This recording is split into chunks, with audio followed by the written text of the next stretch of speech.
Okay, people, a little delayed, but it couldn't be helped. One of them ones, you know what I mean? One of them ones.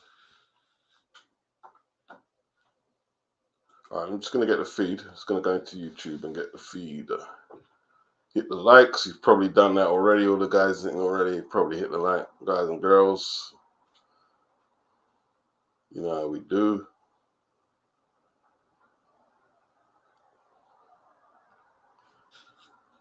Okay, one sec.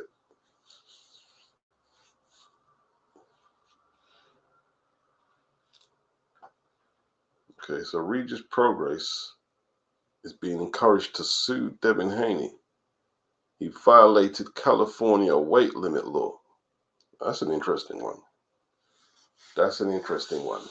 In the saga of what they call weight bullying in modern day boxing, what are the solutions if this is true? I'm looking forward to seeing how this one plays out. Everyone's getting sued. So Devin's getting sued. Ryan Garcia, he's getting sued for saying there was cyanide and all types of improper properties in that prime drink that Logan Paul and KSI is selling. He's getting sued, apparently. Everybody's getting sued. Watch your mouth, man. Watch what you say. You know what I'm saying? Watch what you say, man. This is the era where everyone's got a camera in front of them to pick up all their thoughts.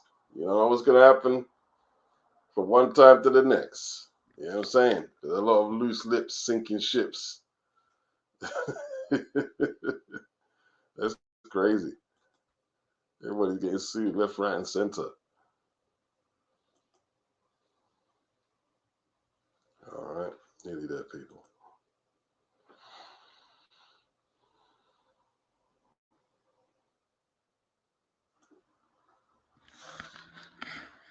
Okay.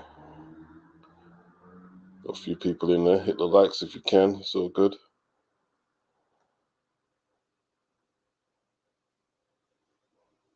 It's all good, people.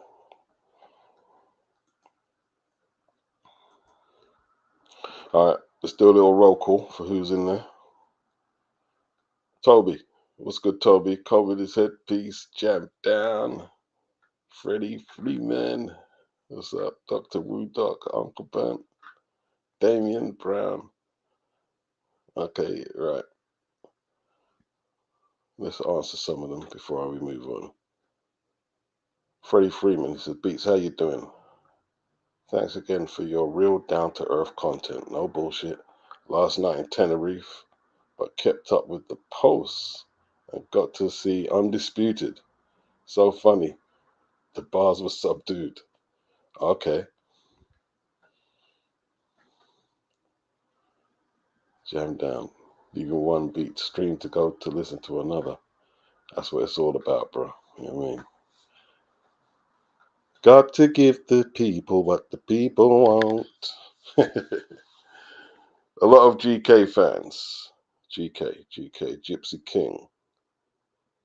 I was celebrating with a few Ukraine bros. Okay. Oh, so there was a lot. Ah, could it what? You're talking expats in Tenerife, I'm guessing. They were cheering Tyson on. Yeah, yeah. Did he have the bulk of the crowd in Riyadh? It looked like it at the presses, or maybe they were the more boisterous. It looked like he had more of the crowd. Hmm. Dr. Woodok, the look of terror and bemusement on Fury's face when he was crumpled in Usyk's corner. Uncle Burnt said, another live, big up. Yeah, man. All right, so Damian Brown, he's answering the title of the video. Is Frank Warren overprotective of Tyson Fury and his diagnosis? You know what I mean? I want to big up October Red.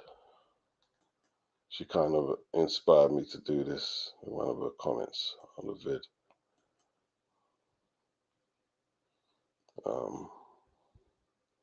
I'll read out part of a comment. I'm not going to read. I won't read out. Okay, I've got a few messages here. Twitters. People's in the DM. Maybe I put the wrong date in. No, I'm here, Chen. I am here. I am here. I'm just a little late. Just a little late. That's all it is. Just a little late.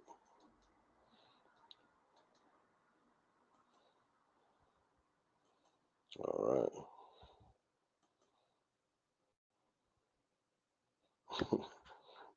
People accuse me of bullying Tesco, Joe.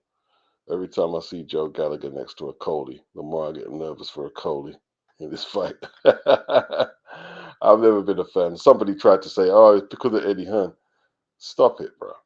When Joe Gallagher had a lot of Matchroom fighters, I was critiquing. Everybody was critiquing his coaching techniques. I wasn't the only one. Stop it, bro. Stop being predictable.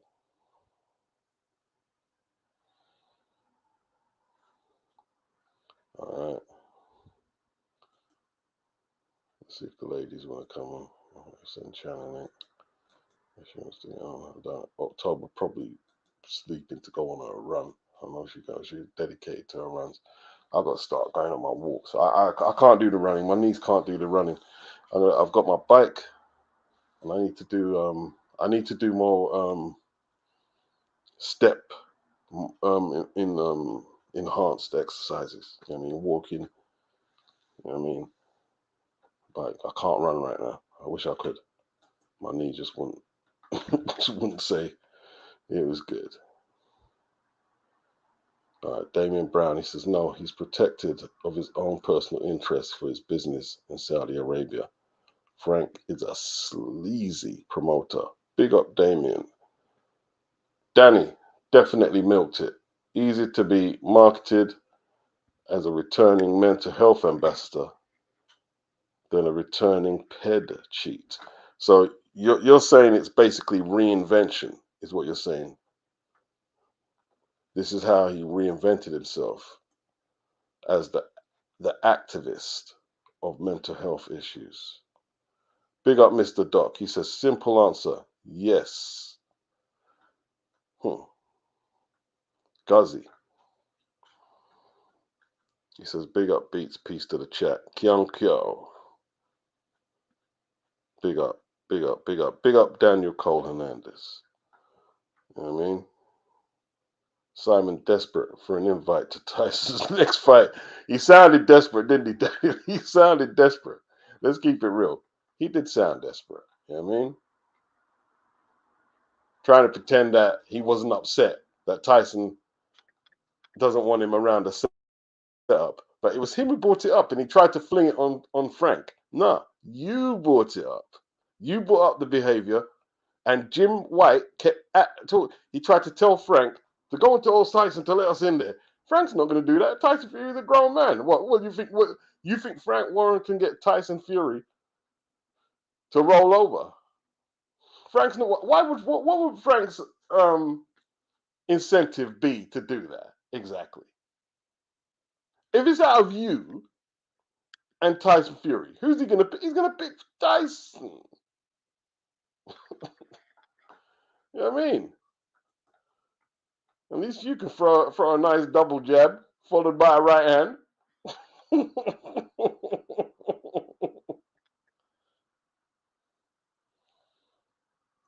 No, but it's probably going to get a bit serious, this topic. We'll have a laugh, but it's probably going to get a bit serious because I'm going to get to October Red's comment in a minute.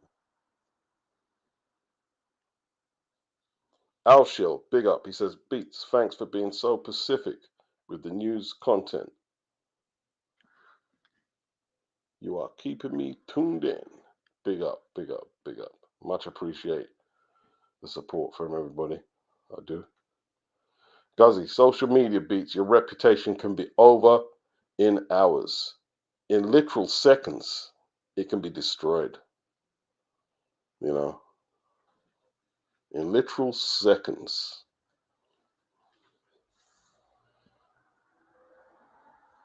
Crescentio, what's good? Phil, what's good? Kyung, what's good? Anthony Macken, he watched the TalkSport chat with Fish Eyes. He went on there fuming. Yeah, Frank was on one, bro. Frank was on one. And the defeat, you can feel the defeat taking a toll, can't you? You can feel it. On the promoters, Tyson hasn't been visible. Remember when AJ lost the second fight to Fury? Was it the second fight to Fury? To Usyk, I should say. I remember he was goaded by the fan, and it looked like he was gonna dump down the fan. Eddie was the fan got shook. The fan got shook. You know what I mean? Because people talk about Eddie Posh Boy, this, that. Listen, if Eddie wasn't passed on all them things there, Eddie would have thumped down a few men in his time. Trust me. Trust me, Eddie would have thumped down a few man. No, I'm not bigging up Eddie saying that because he's no harder than me, no harder than anyone. I'm just saying though, right? If he didn't have his reputation and the business, to think about first. Oh, there's a few man Eddie would have flushed. Eddie would have flushed a few man. That's what I believe. I mean, he would have flushed a few of them. Because when he turned around on that guy, he was pissed. That was stress. That was stress. And remember when someone told AJ to lose with class? I think was that the same day. The black guy told AJ to lose with class. AJ wanted to lick down that dude, bro. He wanted to lick him down. You could see man was pissed. What did AJ say to him? Whoa. Yeah, Mr. Tucker. Joe Tucker.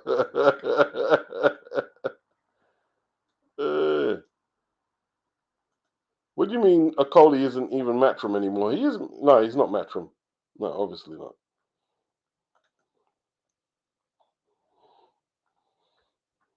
All right. Yeah. That was a little while ago. I was doing circuit training and swimming. A little while back. A little while back, bro. It's a little while back.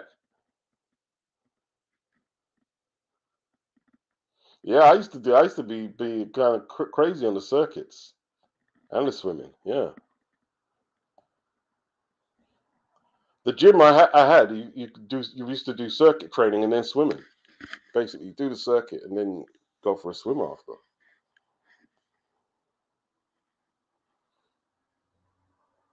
Kyung, I think Tyson Fury is genuine, but they exaggerate a lot.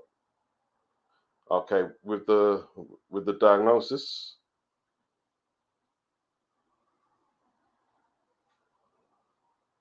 BG London, big up. He says Frank's just backing his man, Luke, laughing out loud.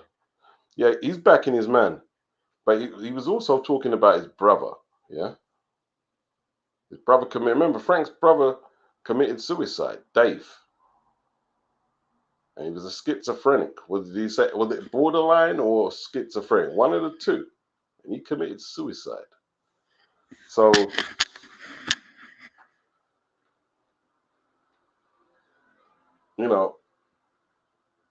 he's probably seen some of Tyson's vulnerable more moments than what we would care to know. Probably seen him. He probably knows a few of the things that make Tyson tick and what is acceptable to make him go off.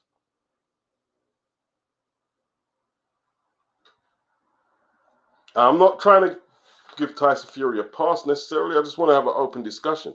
I think, you know what I mean? Like after, let me find October's quote.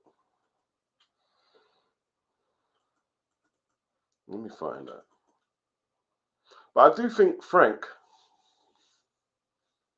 I think in the wake of the loss especially, I think he's worried about Tyson, the person. I don't think it's a case that, oh, well, I need him to get out there and box. I don't believe that. I know there's a lot of money at stake, But I actually do believe he's worried about Tyson the person.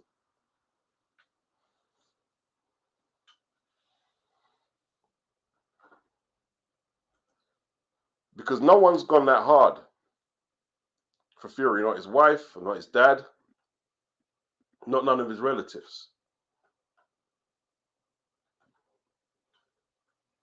And the reason I say, I know Frank Warren. When I say I know him, I've seen, how he reacts to certain things. I've been watching that from the 80s.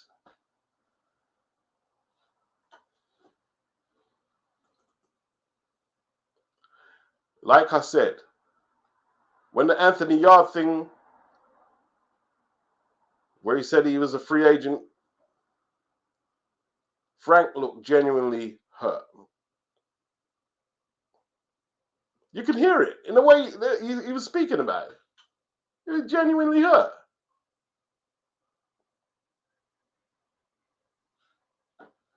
Yeah.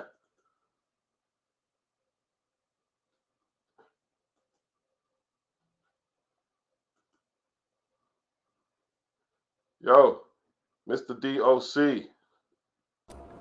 Yo. What's up? So, just bear with me briefly, Beats, all right? Because it came up. This is page 29 of my, let's see, what is this? The 1995 printing of Dao Jeet Kune Do, the Bruce Lee book, right? Okay. And I quote, "The athlete of more advanced years tends to warm up more slowly and for a longer period of time.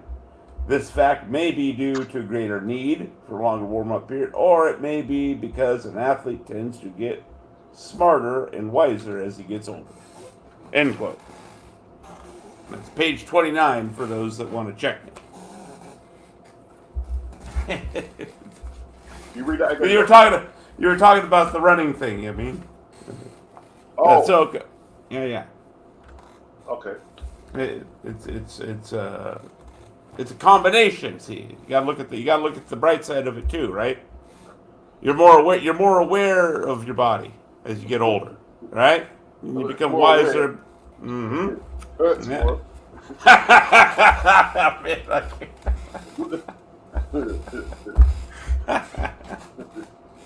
Hey, at least I came with some material, right? That can be referenced. Came with some material. All right. So, we're trying here, Beats. We're trying. October Red, she said, understanding mental health, such as bipolar and schizophrenia, quite well. She would say that Tyson Fury impulsive behavior fits it well. It's like some, not all, have no filter. Fury has always been this way, and he said a few things that's, rubbed people the wrong way.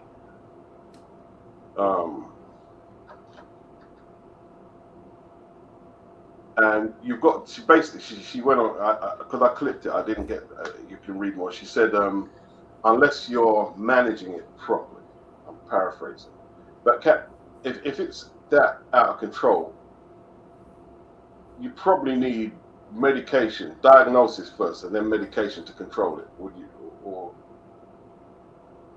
can you just regulate it just by maybe talking to your officer, the person who you see about it? So here's some. I'll say anecdotal experience. Okay, take it for what it is. My anecdotal experience is this. What invariably seems to happen with situations like Tyson's. So okay, let me address the question of the whole thing first, right? In a more nuanced way than just yes. Is Frank Warren being overprotective? Okay, from the perspective of being any kind of long-term help to Tyson Fury and his mental health, yes. As a promoter and a guy trying to make money off of Tyson, no, of course he's going to be protective.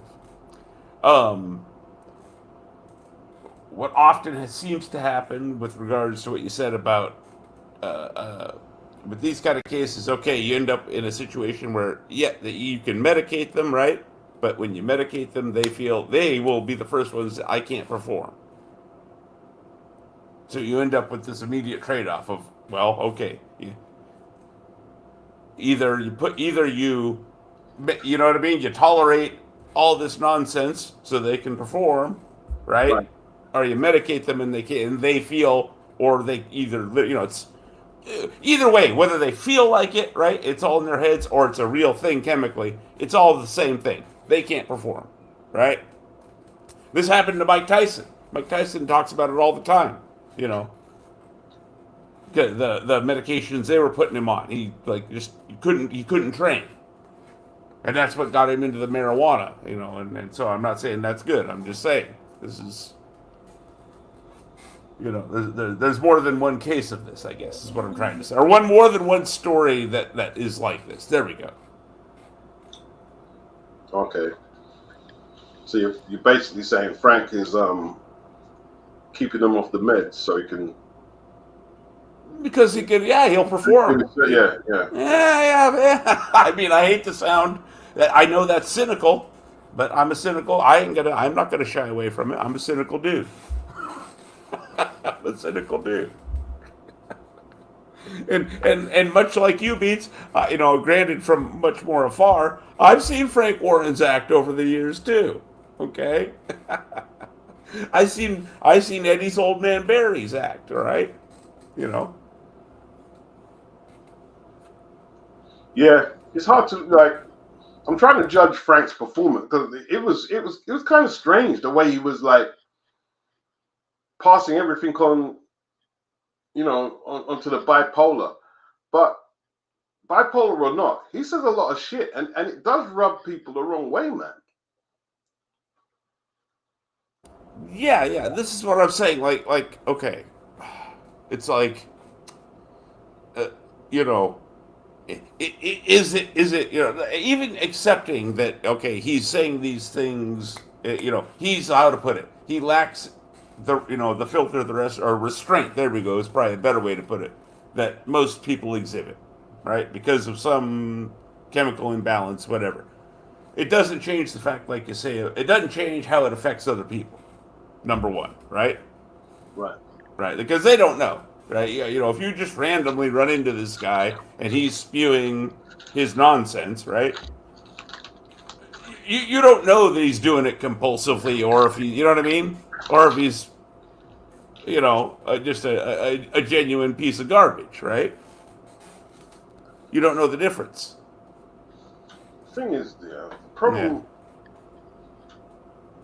See, with bipolar or ADHD, unless you've got actual certification from whoever's, like helping you manage your situation, it's not like a broken leg, or it's not like cancer where you've got cancer, you can see someone's hair's falling out, or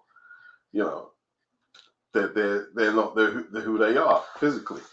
This is mental illness. Sometimes the lines are blurred, and I think people who are witnessing the people go through it, and especially if they're being obstructive, they're thinking, are they putting it on a little? So it's hard to tell sometimes, isn't it, with mental? Well, and here's where it gets even more blurry, right?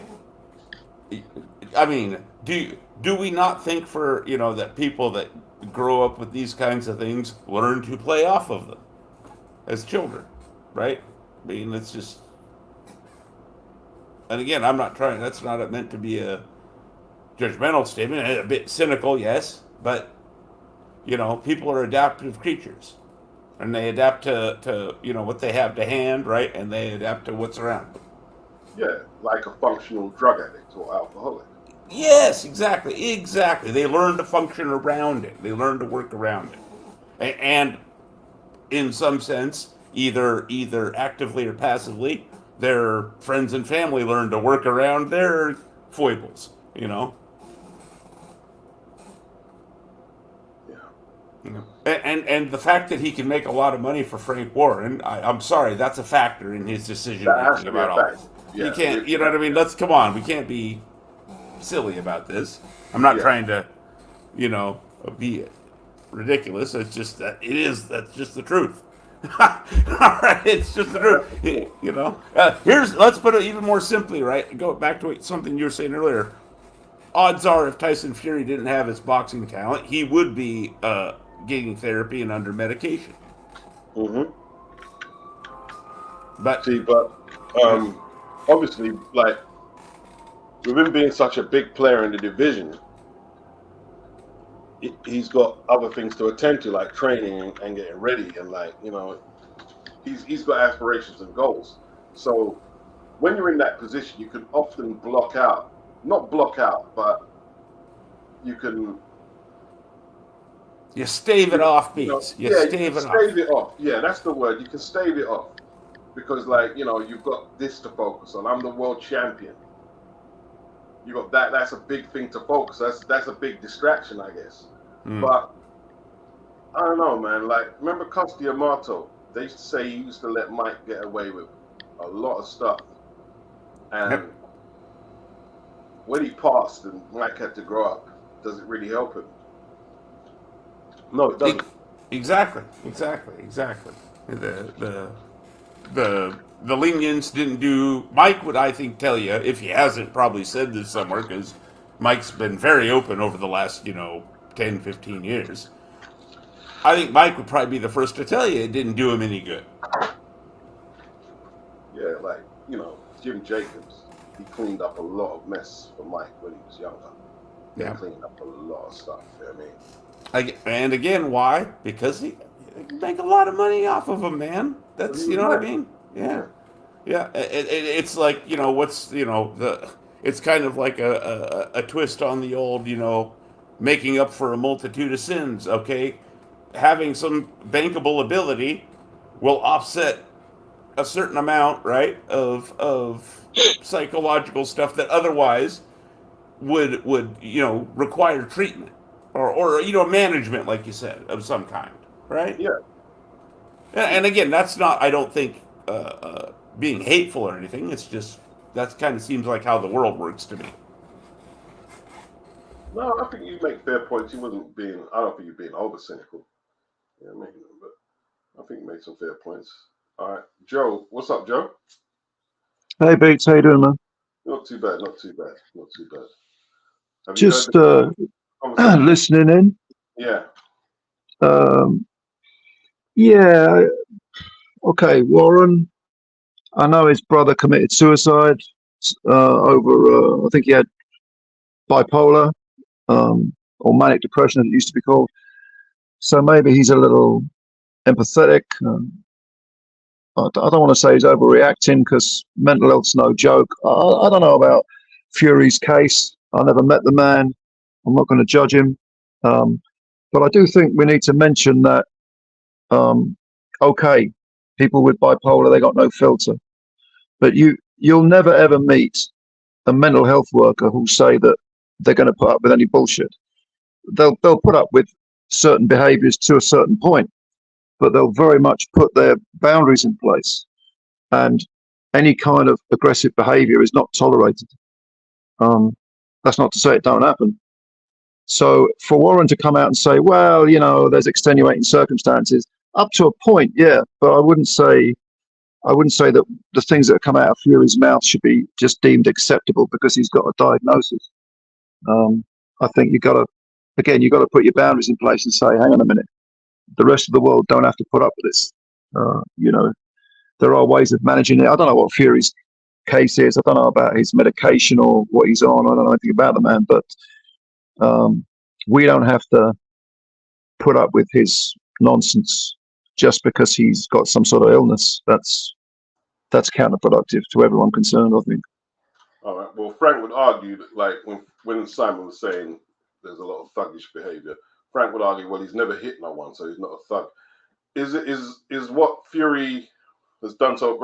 Is it that unacceptable, or is it just rude? Well, Frank's comment, he's never hit anyone, is just ridiculous. Because that presumes that in order to be aggressive or bullying or gaslighting or whatever, you've got to be physically abusive. That's a lot of crap. You talk to any domestic violence victim, male or female, a lot of it ain't physical. It's emotional. It's a twist of mentality. If I may, Joe, the threat of violence might be the term, right? As opposed to actual violence. Sometimes the threat of violence, right? Like someone I think Beats brought up he was going after Frampton, right? It was like literally how much shorter, right? That was John Fuel, right? Well, either way, the point remains. It doesn't have to be actual violence. It can be the threat of violence. To But your point that you're making, both are unacceptable. Yeah, but it doesn't even have to be the threat of violence. It can be, belittling behaviour, abusive behaviour. Violence isn't the only thing. That's not the only thing on the menu. And yeah, I agree with you. I mean, that's completely unacceptable, the threat of it. But intimidating people, you can intimidate them in an emotional, psychological way. You can bully them in different ways. A lot of it happens frequently. And it's about putting boundaries in place. Any mental health worker will say, we don't put up with that nonsense. And they'll say, okay, we need to stop that. Otherwise, the cycle just continues and it's destructive for everyone concerned. Yeah. The condition has to be managed. That's the thing. And I don't think Frank is quite getting that. It's got to be managed. Yeah, managed either with treatment or medication. Could be some kind of therapy. Some kind of it could be anything from CBT, like cognitive behavioral therapy, up to taking fucking lithium. Which a lot of bipolar people do. And the thing about taking lithium is you gotta have that dose absolutely correct, because if it's too low, it won't do a damn bit of good, and if it's too high, it'll kill you. It's a very serious drug, and it's difficult to do. It's trial and error, really. And a lot of these medications, again, this is just anecdotal experience. A lot of these have sedative side effects, which are non-conducive to athletic, endeavors, much less elite level athletic endeavors. Yeah. It's any medication, because people's neurology is different, the brain chemistry is different for everyone. There will be that period of trial and error. You've got to find the right drug and you've got to find the right dose, and that's usually not an easy thing to do. It's kind of hit and miss to start with. It's 100%. Got to be monitored very, very seriously. Lithium, okay. I hear you. I mean, how long have they been using that, Joe? Sorry, Doc. How long have they been using lithium in the system? What, as a drug to treat manic depression? Yeah. I don't know for certain. Probably certainly in my lifetime, it's become more prevalent. I mean, I can go back to the early 90s at least, but probably before that as well. It's a good question. I'm not sure exactly. I mean, I knew someone who was on lithium 22 years ago. We're in 2024 now. Yeah, 21, 22 years ago, I knew an older lady who was on lithium. Certainly, I know I've got clients where I work. 2 of them are on lithium. It's become more prevalent because I think people understand it better. But it was at an experimental stage in the sort of late 80s, I think. I'm not absolutely certain about this, but in my lifetime, yeah, it's got more prevalent. Okay. I know you did drug counseling. I did drug counseling as well. So. Yep. Yeah.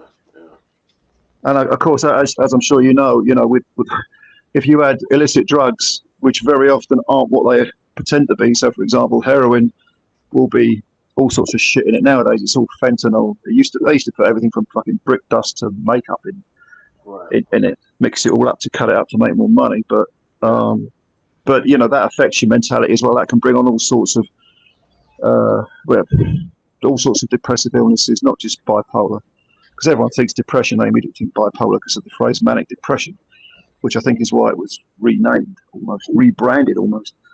But you do get other things. I mean, some people have, behavioural diagnosis. With Fury, and I'm just looking at him from the outside, but I've looked at him, listened to him for years, and I think I don't doubt he's got bipolar. That's perfectly feasible, but I think he's got a personality disorder as well.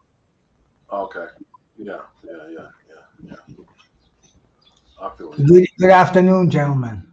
How we doing, Bruce? Bruce. Hello, Bruce. What's up, man? I see 3 of my favorite YouTube personalities on here. I said, hey, man, I'm jumping up. Always good to speak to you. Yeah, but just talking about like Frank Warren, like he's really like pushing this bipolar thing. Anyone says anything about Tyson Fury, right? He's bipolar. He's bipolar, and like it's kind of like I think some people do want to take their pound of flesh now he's lost, and in a way, I think a lot of us feel he deserves it. Yeah.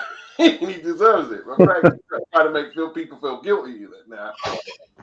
This bipolar thing.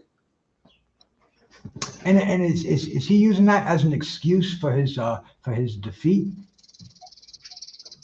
Not really, for the abuse he gets for the stuff that he says. Frank is at least defending his position by saying he's got bipolar. Maybe he does, man. You know, these diseases, these mental diseases can, they can be diagnosed, and three different physicians will have three different diagnoses of the same thing. So they're, and back before they started coming up with the Librium and the Prozac and all that stuff, they used to give them lobotomies. You know? Yeah, true. Yeah. True. Right. Yep, to make them what's the word? Tractable. That's the medical word. To make them tractable, meaning manageable. That's why they do the like you said, the frontal lobotomy, because then they become kind of like robots almost. Yeah. That's crazy. That is. I mean, again, that's hard stuff, right? But it goes back to like lacking his bankable natural abilities. Tyson would be forced to manage his issues a little more. Yeah, he would. A little more than he does. You know, it's just the reality. Can you imagine that though? They used to actually go into your brain. Oh, through the eyeball, Bruce. Through the ice pick. An ice pick through your eye. John F. Kennedy's sister, Rosemary, of the famous Joseph Kennedy clan. She was born on the scale. Back then they would call it retarded, autistic, whatever. But after trying all the medication of the day, they ended up sending her in for a lobotomy. She was just a docile little after that. But those mental institutions, there was relatively no supervision beyond the doctors that ran the place. I mean, it was crazy. Who was it? Reagan who pretty much closed all those places down? Was it him or was it oh gosh, what's it, Carter? Was it him or Carter? I think it was Reagan. It was during that time period. I think we can agree, right? I mean, we have a lot of nuts walking on the street these days that definitely should be in a supervised setting. But what they would have said at the time, right? At the time, what they would have argued is, hey, yeah, this might be flawed, but let's compare this to 100 years ago when the mentally ill were just, wandering the streets, you know what I mean, and running amok. Yeah, but we had the same. Yeah, go ahead, we had the same thing over here in Britain when in the early 80s with Margaret Thatcher. She closed down all the mental health hospitals, which they had this sort of one flew over the cuckoo's nest reputation, but actually a lot of them were really fucking good. I had about 3 of them around where I was living, and they were good. They were good places. You could go there. You could take a week out, chill. They had lovely gardens and everything, and the people there were really nice, and it sort of got you back on your feet. And now it was all destroyed for this bullshit about care in the community, which is one of the most cynical fucking things in my lifetime, anyway. What exactly is that? That would be early 80s, early to mid 80s. No, I mean, what is this care in the community? What did they do? Care in the community. Well, it's this myth that we're all going to take care of people who are mentally ill, which is a generic term anyway. Within the community, you can have your own house, you can manage your own business, but we'll help you out. Don't worry about it. Of course, it never works. It's fend for yourself, basically. It's fend for yourself. I was gonna say that's what it sounds like, Pete. Sorry about it. Basically, we're gonna toss you into the deep end of the pool. Good luck, right? Well, Rampton, one of the hospitals, they closed down. Okay, that's a mess. Is it Rampton? That was one of the hospitals they closed, wasn't it? Oh, I don't know. Yeah, Rampton Hospital. Yeah, that was one of them. They closed down. They Yeah. used to have, like where my grandparents used to live in, just outside London. They used to have Shenley, Hill End. There's a few of those places, sort of just north, other side of Watford. Fran Barnett. They had Fran Barnett, obviously. Yeah, yeah. I think they've Yeah. closed that. They were good places. I tell you, once a guy I knew went there, and he met. Who did he meet there? He met someone real famous there. Spike Milligan. Remember the old comedian? Oh yeah, yeah. Spike was in the system quite a bit, wasn't he? Yes, yeah, yeah. And he would just hang there. He would just go there, sit in the gardens. He'd take a week out because he was feeling under the cosh. But in the old days, if you go back, like 50s, 60s, yeah, 60s, you had what's called the liquid cosh, which they used to give to a lot of prisoners, and that would knock them out. Yeah.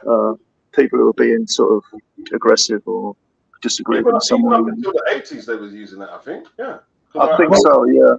That's what they call Thorazine, the chemical lobotomy. I was gonna go Haldol, but yeah, Thorazine's another one.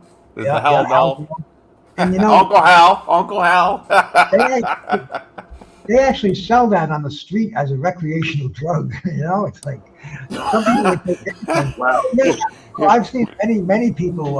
Hey, you want to buy Haldol?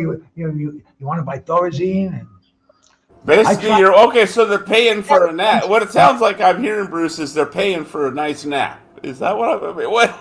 Hey, well, you're not gonna... someone told me about it. I tried it once, and man, I'll tell you, my mind wasn't affected, but my body was like I couldn't stand up. I couldn't change a record on the stereo, or I'd fall flat on my face. It was one of those. I'm like, shit, this is not a good high. You were like a worm. Hands didn't work, legs didn't work. I don't forget about that. I didn't even think about that.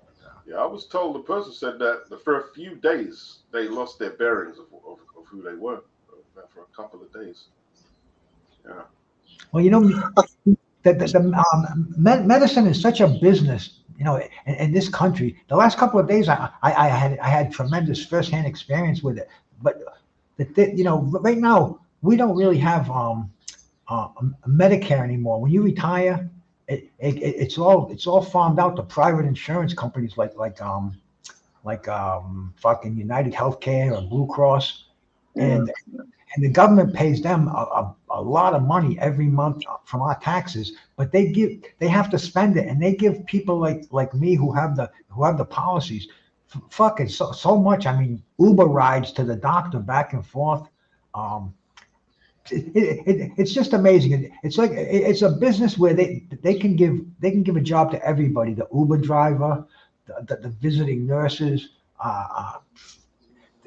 They give you a card that's good for like 100 over-the-counter meds, and it's just a total business. They farm you from one doctor to another doctor to another doctor, and that's the norm. That's what they want to do. They just want to keep old people, keep them at home, keep them out of hospitals. And I mean, it's just amazing what the industry has become. And I can only imagine with mental health, it's the same thing. It's yeah. Well, I think once you got patients who are customers, and health is a commodity, and doctors are salesmen, then you're on very, very shaky ground, in terms of ethics. And that's just what it is.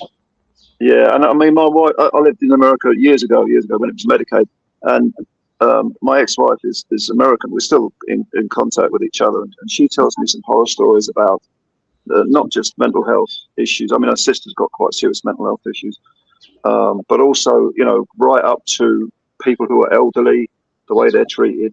It's all a business. It's all about how much money they can make. And from an ethical point of view, it's a broken system. Let's put it that way. Yeah, you have to take charge of your own freaking self. You can't put it in somebody else's hands because, like you said, they just want to farm it out, make money. It's a business. Yeah. Send you to this one, send you to that one, all within their organization. It's really mind-boggling. You go to some of these cities in America, like upstate New York, cities like Syracuse, Indiana. their whole industry is the medical field. Insurance. That's from what used to be a productive state is now just a bureaucratic state. They're just filling out forms. You would not believe the mail that I get. It's just a waste of money. I look at some of these letters. They must have cost them $50 to send me, and they're absolutely useless. I'm like, what the fuck are they thinking? And it gets so routine, Bruce, to the point where you learn like you can spot it immediately. You don't even have to open it. You know what I mean? Right into the waste bin. Right into the right into the waste bin. This is not a bill, but they'll tell me every medication that I got for the last month that's all been paid for. And I know that, but they have to send me like a 6-page letter. The invoice, yeah, you gotta have the invoice. You gotta have the invoice. I'm saying, man, what a waste of money. They had to have somebody go into the computers, find this, make sure it's all paid for, send it to me. It's just an ongoing employment fucking scheme, Spend the taxpayers' money. All the way down to the guy selling the ink for the printers that the government's using, right? Making, all of them are making, everybody's making money. The $100 printer cartridges, yep, right down to him. See, but the thing is, man, like people are saying to Frank, like, what does he know about mental illness and shilling? But he's probably going through depression himself, man. Like, it's a roller coaster for the promoters as well. And like Tyson Fury, if he does have any issues with bipolar, like how is he feeling now? How is he feeling now? Like he must be really like rock bottom. It's interesting though, isn't it? If you compare, this is just a passing thought that's always stuck in my head as a big boxing fan. If you look at some of the behaviors that follow concussion, obviously I don't mean being knocked out, but being concussed but still conscious, some of those behaviors are quite similar to some of the behaviors that you'll see in people who've got bipolar. Saying things, no filter, being erratic behavior, it all, sometimes it's difficult. Like Fury post-fight when he was saying Happy New Year, and I think, they gave it to Usyk because of the Ukraine-Russia conflict and all this bullshit. Yeah, he may just have been concussed. It may not have been his bipolar speaking. Yeah, remember when Tony Bellew was knocked out by Usyk? He was just babbling. Yeah. You know what I mean?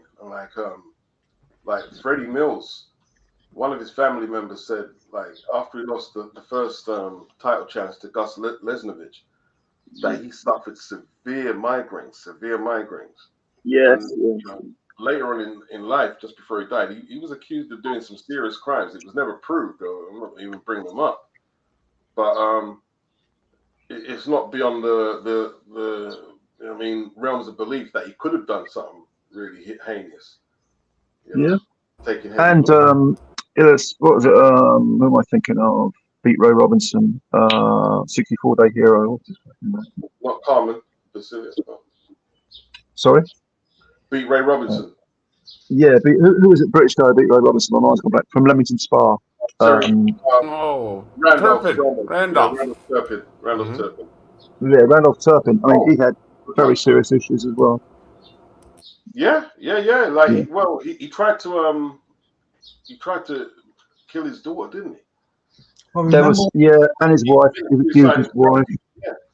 Yeah. Remember on HBO when Marlon Starling got knocked out by Thomas Molinari's just and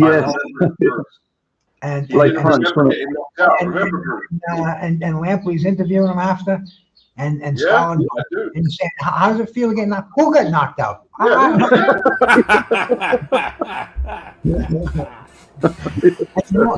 And the thing is, I talk to Marlon to this day, and poor guy. He feels the effects of all those fights. I mean, you can tell when you talk to him. People that don't know him, they'll say, "Oh my God, what's the matter with this guy?" But too much getting hit in the head back then. That's why a lot of these fighters today they don't want to fight as often because they see the effects of the old veterans, man. And he had a decent defense. He had a decent defense, Marlon Starling, but he like Don Curry twice, Michael Nunn last fight. Breland. Breland. He had hard fights, man. And he retired young. He was quite young, still quite a young man when he retired after losing to Nunn, wasn't it? Yeah, he lost to Nunn. Yeah. He fought one more time after Nunn. Did he? Okay. Yeah, he still had his WBA title, and he lost that in his last fight. Oh, that's right. Yeah. Yeah. Who did he lose that to, Bruce? I can't remember. Who beat him? I can look it up in a second. I can't think of it right now. Let me see, man. I always thought he retired after the Nunn fight. No. He had one more after the Nunn fight. He fought Maurice Blocker. Oh, okay, yeah. Oh, there was a common name from back then. Maurice Blocker fought everybody. Yep. Oh, how about his fight? Brown. Oh, they had a war, didn't they? They had a war. Yeah. They were friends as well. Yeah, they were like roommates. And it was over in I remember he came to London when Lloyd Hunnigan defended against him. He flipping put up a serious battle, man. Serious resistance. Yeah. It was a serious fight, man. Yeah, Blocker was solid, you know? He's a solid guy. Not an easy out, I guess would be the way to put it. Not an easy out. Thin man, they call him. Thin man. Fight. Definitely could fight. You know?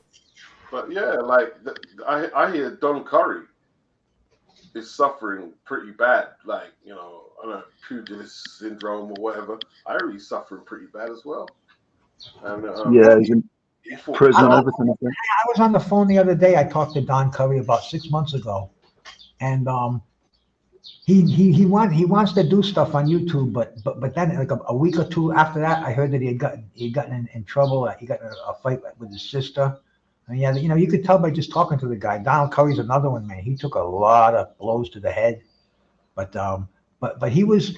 Yeah, in fact, I had a 3-way call going. Somebody called me and said, "Hey, Bruce, you got to get in on this one." I go, "Well, who is it?" He goes, "I got Marlon Starling and Donald Curry on the line." They started rehashing their fight and started. No! I had that first fight, and Curry said, if you didn't use that stupid Starling stomp, you might have won it. And they're going back and forth, and I'm like, oh, this is classic.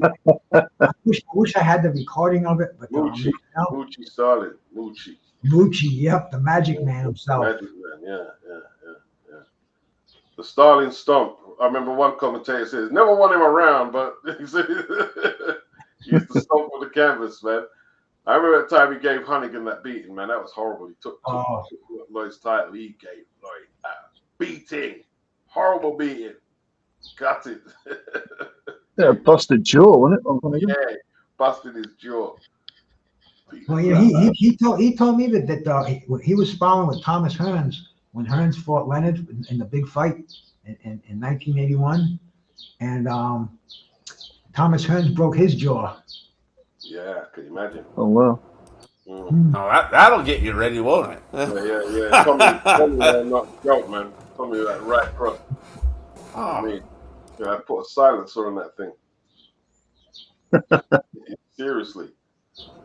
Yeah. And Lloyd Hunnigan, like, he's not doing great these days either. You know what I mean? Like, well, I mean, look, man, these guys, these people, we're talking about, these are individuals that got punched in the head for a living. Yeah. You know, it's like, yeah, of course, yeah, they're going to have trouble. And on top of that, here's another thing I've been kind of percolating in the back of my mind as we've been talking, Beats.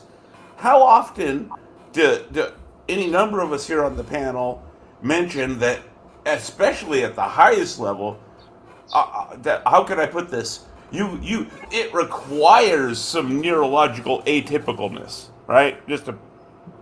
You can't be a normal, you know what I mean, a mentally normal person to be an elite. Just maybe I'm way off base and the only one that thinks this, but that's my opinion. I've always felt that way, and I'm not. You have to desensitize yourself to some of the norms of what the regulars are. Yeah, you do. Right. Or, I mean, it's one of those like 90% things. I'm sure there's exceptions, right? But most of the elites, right? There's something a little off about them, right? That, you know what I mean?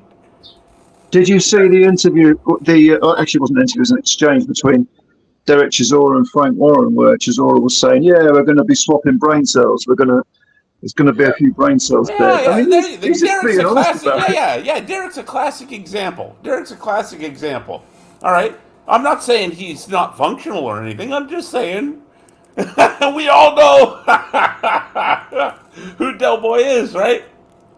Yeah. He's a little bit. He's Del Boy. Okay. He's a See, the thing is, character. he told the truth because Yeah. he's not a defensively minded fighter. He'll go on and take, and so will Joe.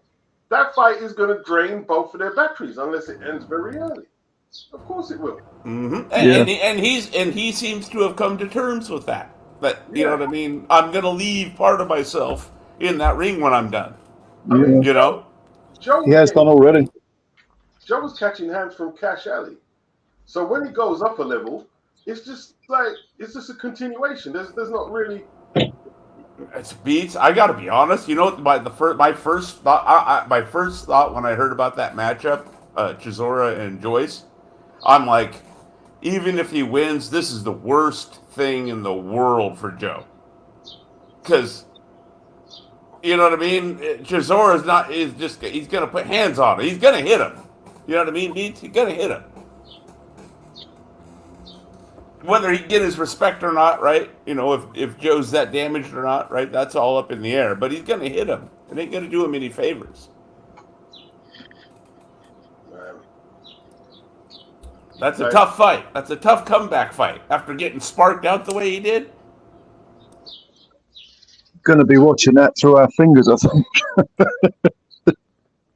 Oh, I'll be glued to it. I'll be glued to it. Absolutely. Sorry, to the guy trying to get in, I can't, like, if I don't recognize your thing, I can't let you on because I'm not familiar with what you're doing. There's a few people have made me have to abort streams, which I didn't want to do.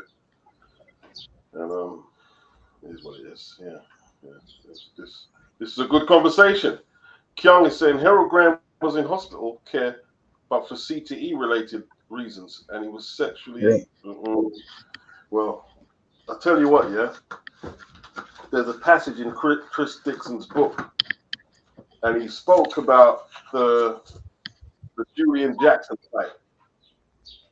Was when he got into issues. It's quite a deep passage. It's a very great book. Yeah. It's a very deep passage, man. And like, it's weird. I actually got the book just months after I saw him for the second time. And I think, was it Ad Wolgas? He was another one. Mm-hmm. And he was like in the hospital thinking that he's gonna fight again. He's old and like he's got pugilistic syndrome. It's rough, man. It's pretty rough. I think I mentioned before, Beats, in that book, you know, about the twins, Smith brothers, who both committed suicide. They were two journeymen. Are they British? Yeah. Let's see if I can find the book. It's on the shelf for me. But yeah, they both had similar sort of journeyman records, and at different times, I think they both committed suicide. Wow. Was it Ernie Smith? I forget the other guy's name. This was from like maybe 20 years ago. 20 years ago. I probably know them though. It's a thing. Yeah, I'm sure you do.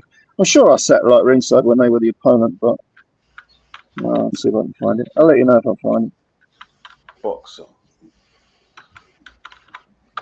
And he boxed in the 80s. Okay, there's something coming up here. Gypsies. Okay. I think so, yeah. It's one of them called Ernie Smith or Ernie something. All right. And then his brother, I can't remember his brother's name. Gypsy boy, Ernie Smith. Gypsy boy. Who's another, like, there's another boxing family from over there I remember you telling me about, Beats, that had a lot of stuff going on outside. The Hiltons? Oh, yeah. Oh, they're Canadians. Canadians, yeah. Okay. My mistake. But you were the one, I remember you telling me, and maybe that's why I made the association. My bad. But you were the one that told me about the Hiltons. Matthew Davey. There was another one, I think. Alex. Alex. Alex. Well, yeah, It's yeah. funny One of them because went to prison for sexual assault of his daughter, I think. it's funny because that was David. He's on Facebook. I talked to all those guys. He was strictly about boxing, but yeah, they had a very very crazy family. I mean, Matthew had I think he was burned out by like 23, wasn't he? He had a really fast career. Woo! Yeah, Just think about Matthew. that, man. Just, Yeah. woo, 23, and I remember already. when he destroyed Benitez, man. Then Robert Hines took that WBO belt from him. And Buster Drayton. Didn't Buster Drayton, yeah. he He Buster beat Drayton? Buster Drayton. Yeah, he beat Buster Drayton for one of the belts. I think it was the IBF strap, actually. Yeah. Yeah. Him and Freddie Pendleton were two that were journeymen that sort of came good and won world title. Yeah. Okay. He hanged himself, this Ernie. And there's a Billy Smith as well. They took the That rings a bell. That rings a bell. I'm still That's trying the to find the damn thing. you go hanging having yourself. exactly the same amount of fights. And we're talking Yes, like that's it. You got it. Yeah. Wow. That's crazy. It's the price they pay for our entertainment. And then, do you remember Paul Sykes? He was enough. Yeah. In prison and fought for the British title, didn't Yeah, against John L. Gardner. he? Yeah. Yeah. Frank, like when Frank was doing the white collar boxing at Rainbow Theatre, he tried to sign Paul Sykes. He tried to sign him, the National Boxing Council. Yeah, and he was a date like he flipping messed his sons up, man. I think. Yeah, I was about to say that. Yeah. Sons up, and like in jail he used to molest dudes and stuff and tortured his wife, and I mean he was a horrible dude, man. He was a bully. I think one of his sons is in prison for murder. Yeah, I believe so. Yeah. Crazy, man.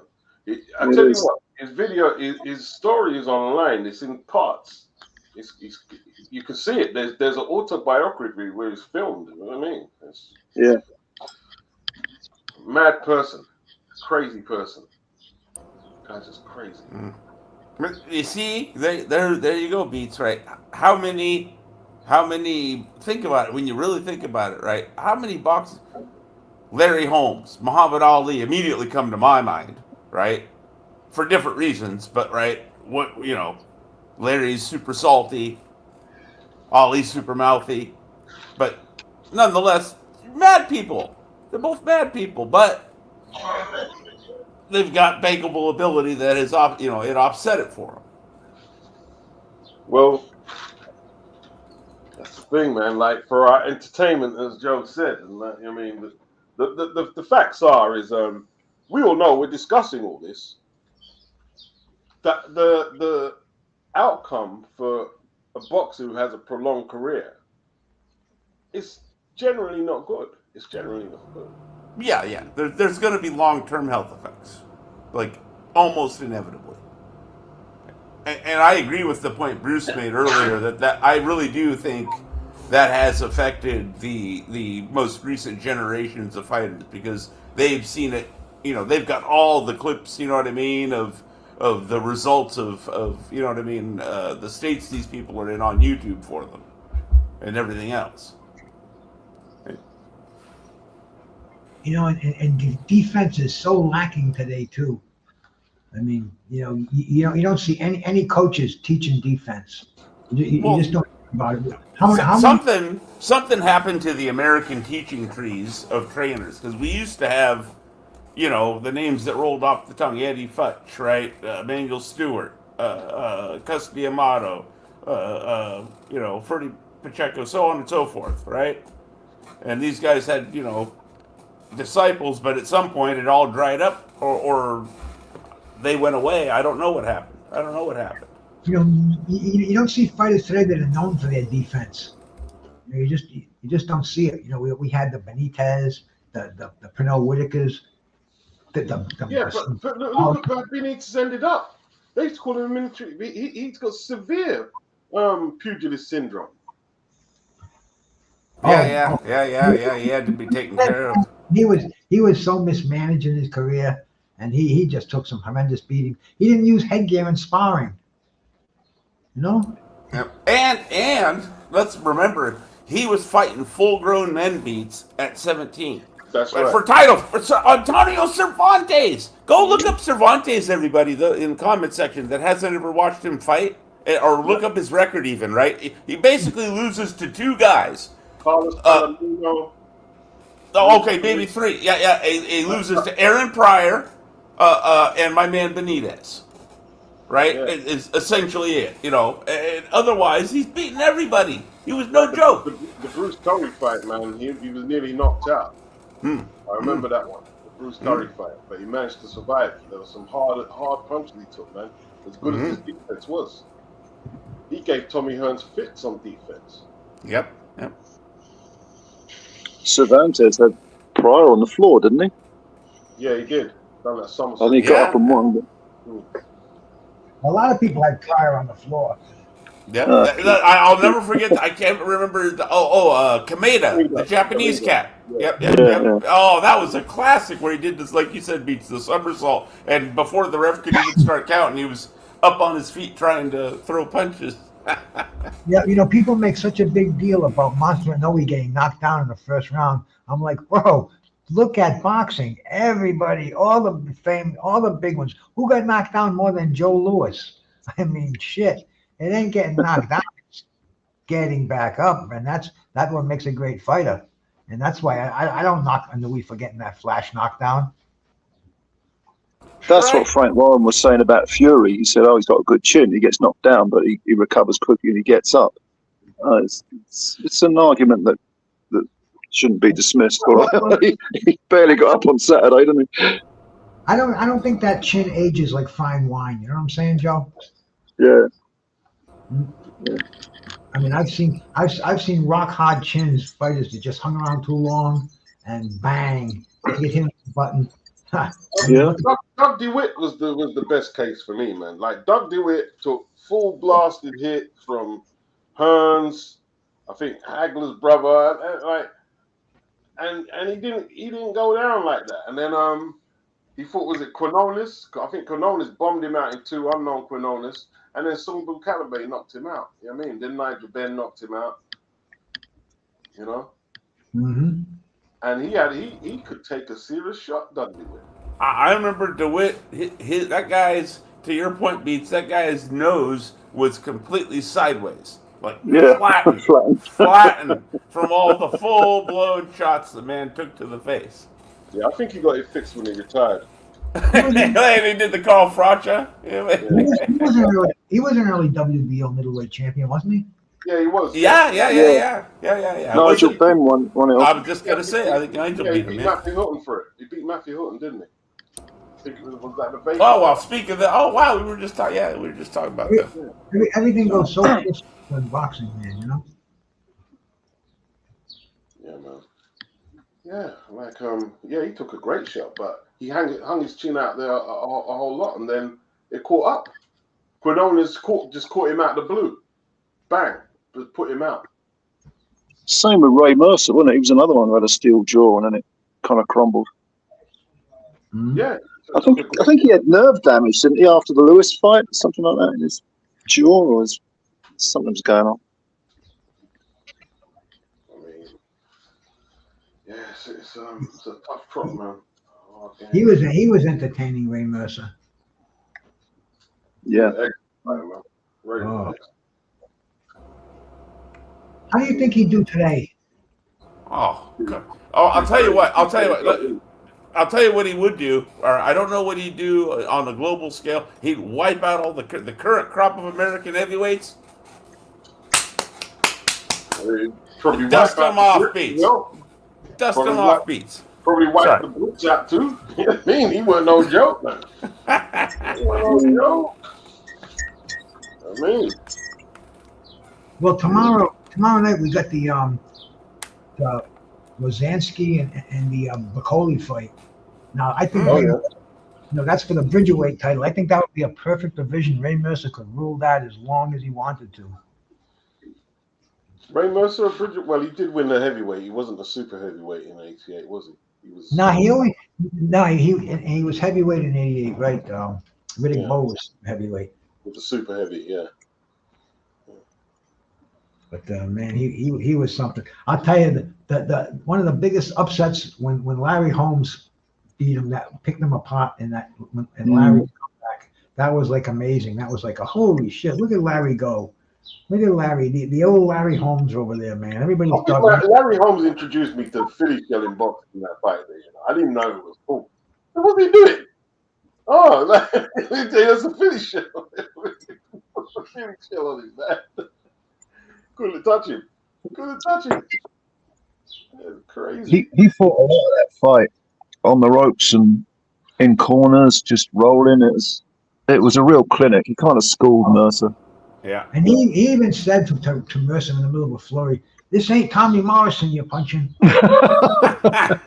That's hilarious. Larry was a great fighter. Larry was great. Even when he fought Holyfield, man, he cut up Holyfield and he was giving Holyfield issues, bro. Holyfield. Yeah. Beats, he kept hitting him with the uppercut. He kept getting him with the uppercut. If Holyfield fought a prime Larry, you would have got schooled. Man, I like Holyfield. You would have got schooled.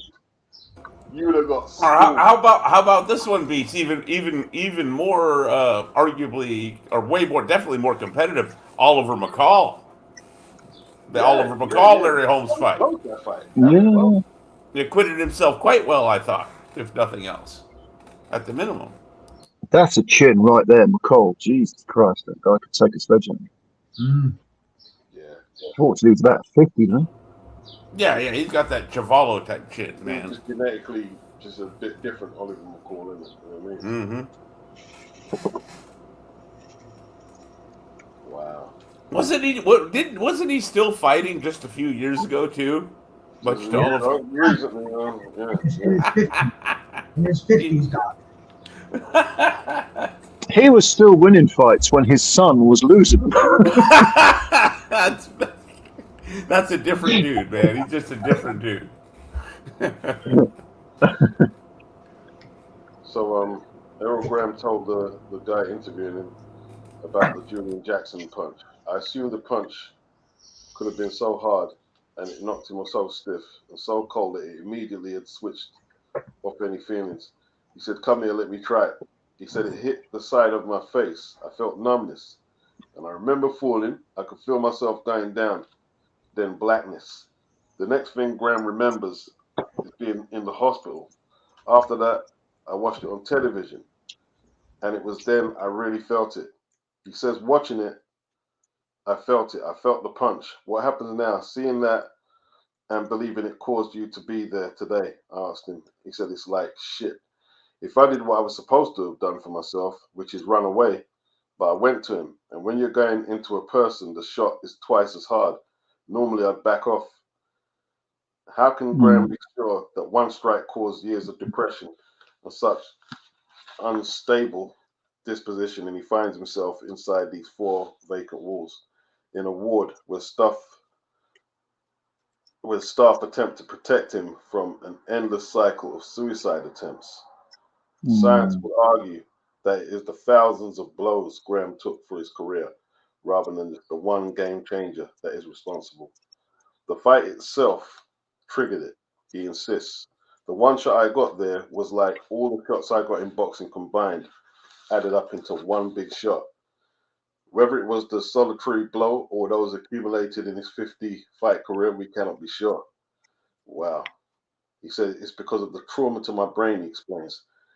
"They said I got hit and all the blood vessels have exploded and all that type of stuff. It's a depression. Since then, I've been in depression. It's going to make me cry." The tears suddenly stream down his cheeks. He hides his face in his hands, and oh shit, comes from behind a guard. He's hurt, he's embarrassed, he's alone. He indicates that he needs some time by raising his right hand. Yeah, it's just pretty sad, man. Yeah, man. I mean, look, a lot of them, like you said, another one that immediately springs to mind. Remember John Tate? Oh yeah. Yeah. I mean, it all went left. It all went left after what's my man's name? Beats Mike Hercules. Hercules. Yeah, Hercules Yeah, knocked man. him out. Yeah, You might and then really. it got worse. Yeah. The Burbick knockout. Yeah, Burbick next started straight after. Yeah, from behind Beats. If you go see the replay. Yeah. My man's got his back turned and Burbick, he just clubs him from behind. He died while he was driving, wasn't he? Like, I don't know if he was Well, and he fell into all kinds of issues, coma. you know. Yeah. Crazy.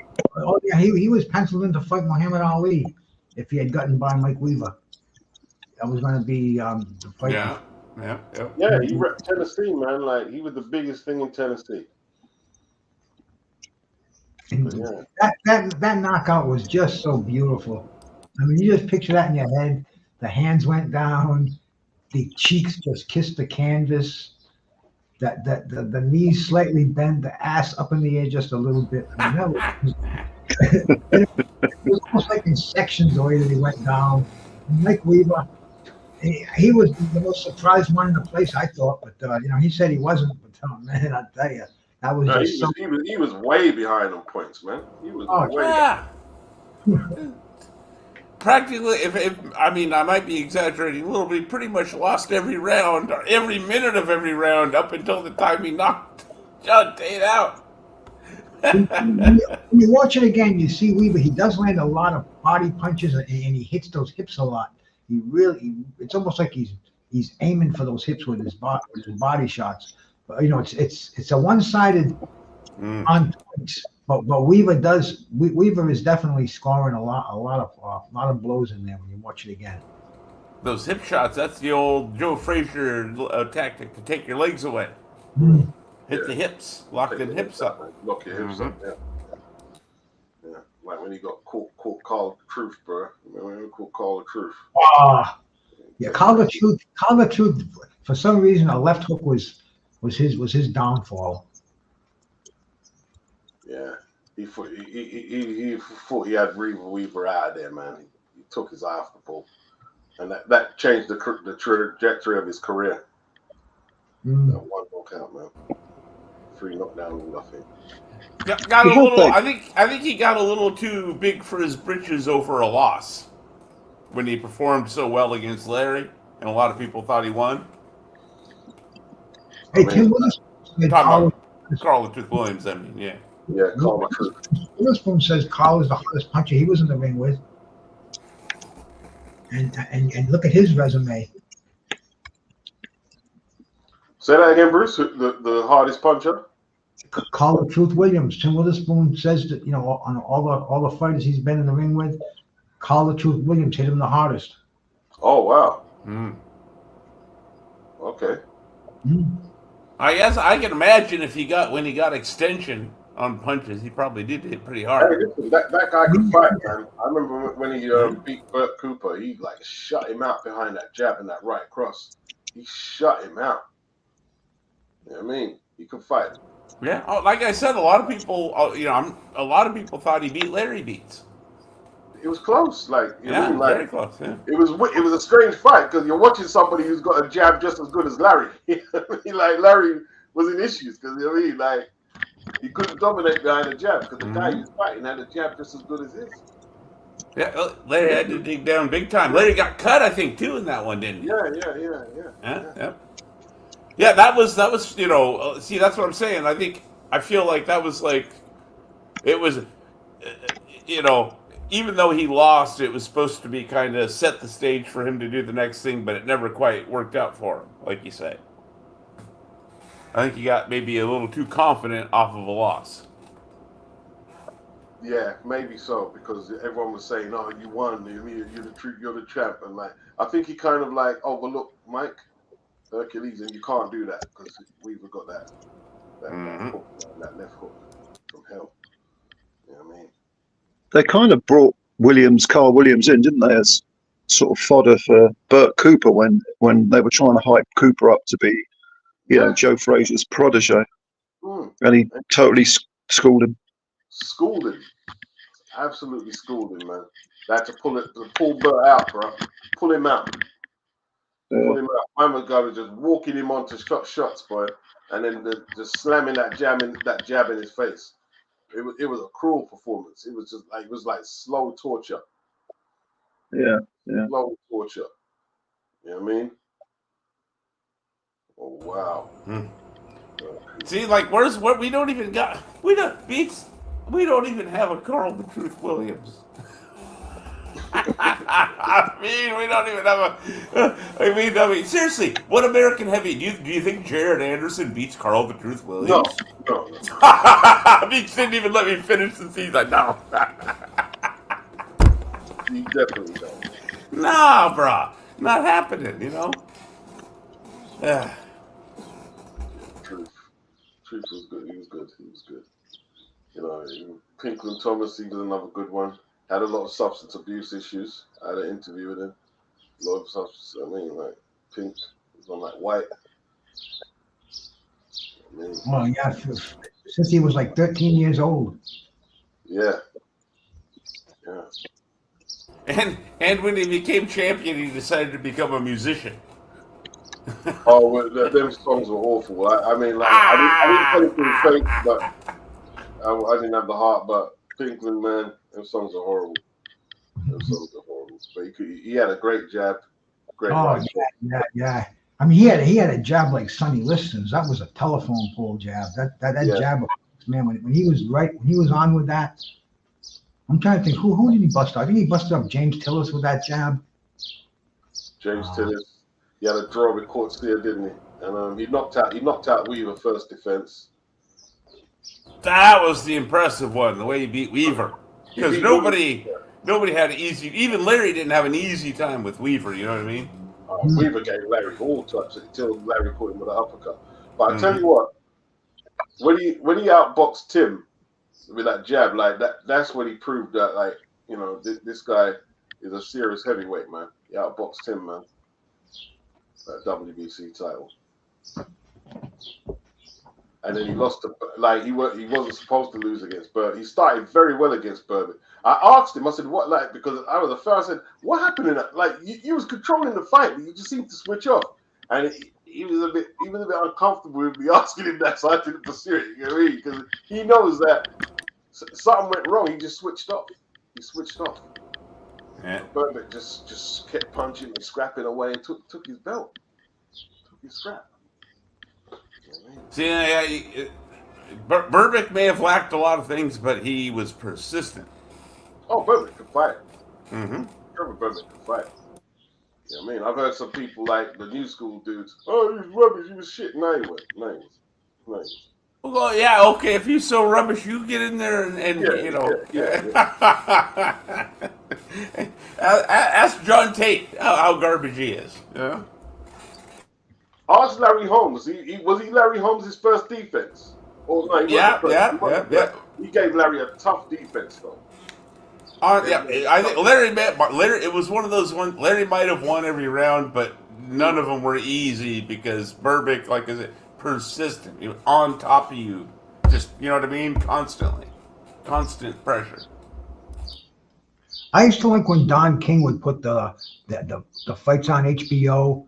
And who the hell did he put Trevor Burbick on in there with? Shit, man. Not Mercado. I've never seen that. Did you see the Mercado fight, Bruce? But he got knocked out in the round. I've never seen that one.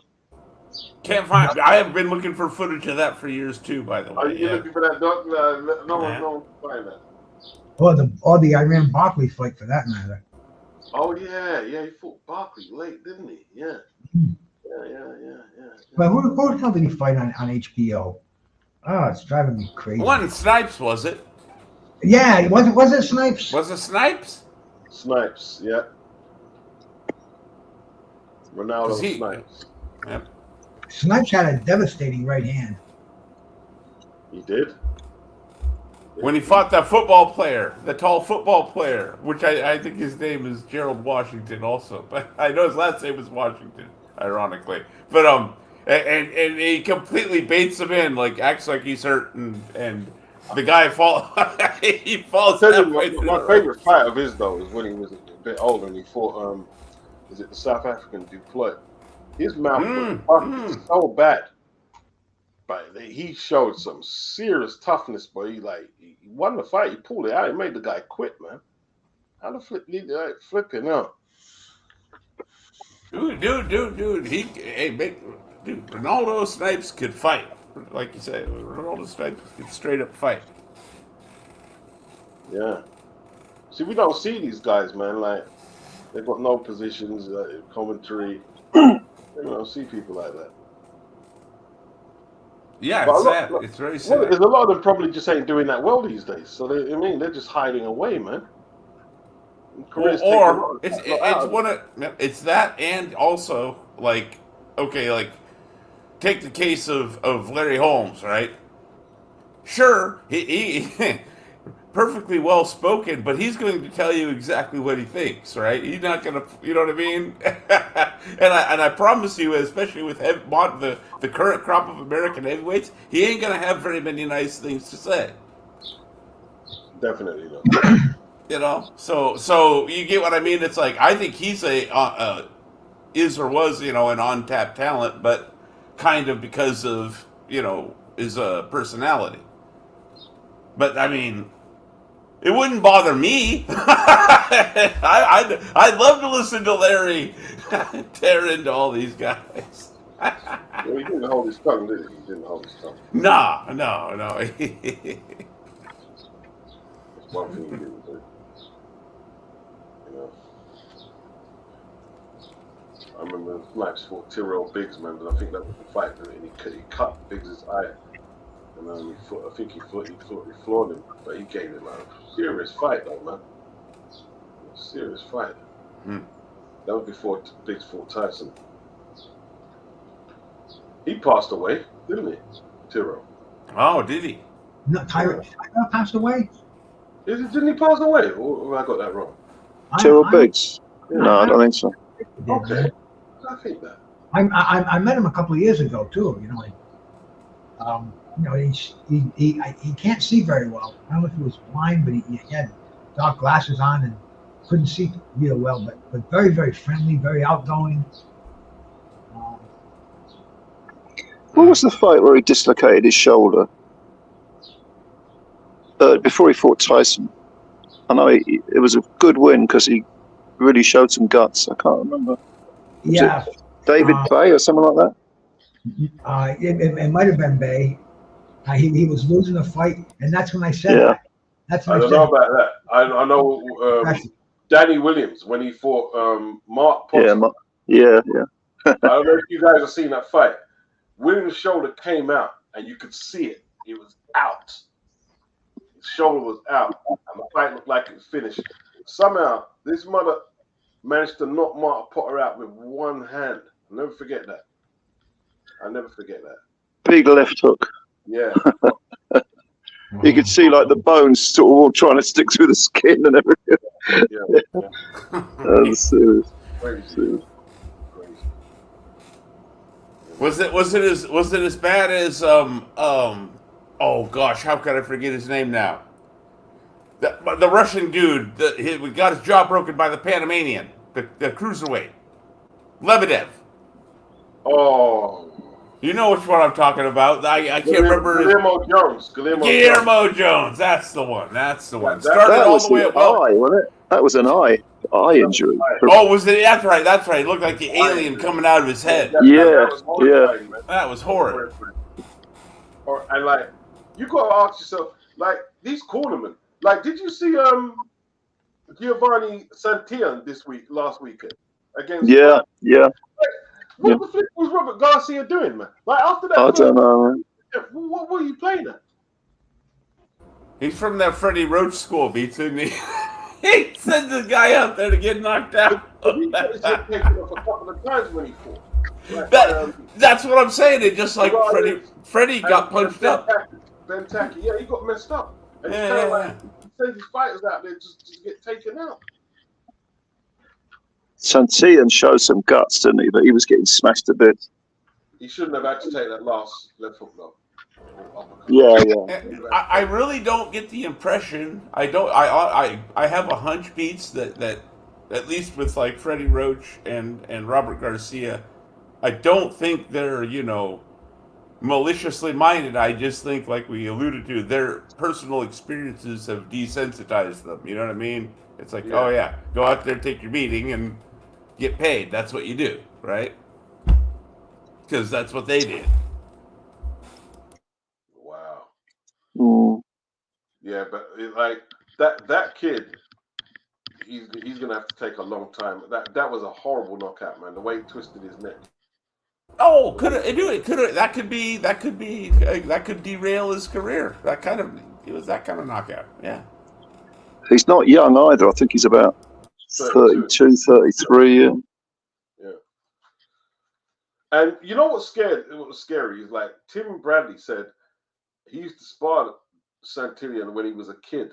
And he said, yeah, he was very clever off the back foot. But you don't find that, like, even when he's hurt, he wasn't using the back foot. He was trying to slug it. And Garcia weren't telling him, yo, use your feet, man. Use your feet till your head clears or what. No. Get stuck back in. His previous fight he was in with Rocha, wasn't he? And he fought the same way, and he really put it on Rocha and stopped him. Yeah. He probably fell in love with his own power, with the idea that he was this come forward banger. So has Robert Garcia become the American Mr. Tuck Up? Is that what's going on here? Yeah, man. Catching beatdowns, man. Catching beatdowns. And that Dennis Berencic, he looked all right, you know. He looked okay against Navarrete. He looked okay. Some good boxing. Yeah. Bridge too far weight wise for Navarrete, or just better fight? Yeah. He looks he doesn't throw as much punches at 135 anyway. So like still threw quite a bit, but he just hasn't got the boxing. If he's gonna fight 135, he's got to develop a jab, man. Got to develop a jab. Yeah, especially the way he's built. You know what I mean? That jab ought to be a weapon for him. Yeah, but you know, Ukrainians can box though, can't they? You know what I mean? Ukrainians can box. Got to give them their credit. Big up Case K, big up Tube Freddy. Yeah. Paul Sykes said he punched a shark in the mouth. Said Toad. Yeah, he used to talk the most crap, man. He used to talk the most crap, Paul Sykes. You know what I mean? Where was he from? Wakefield. I think the whole town was scared of him.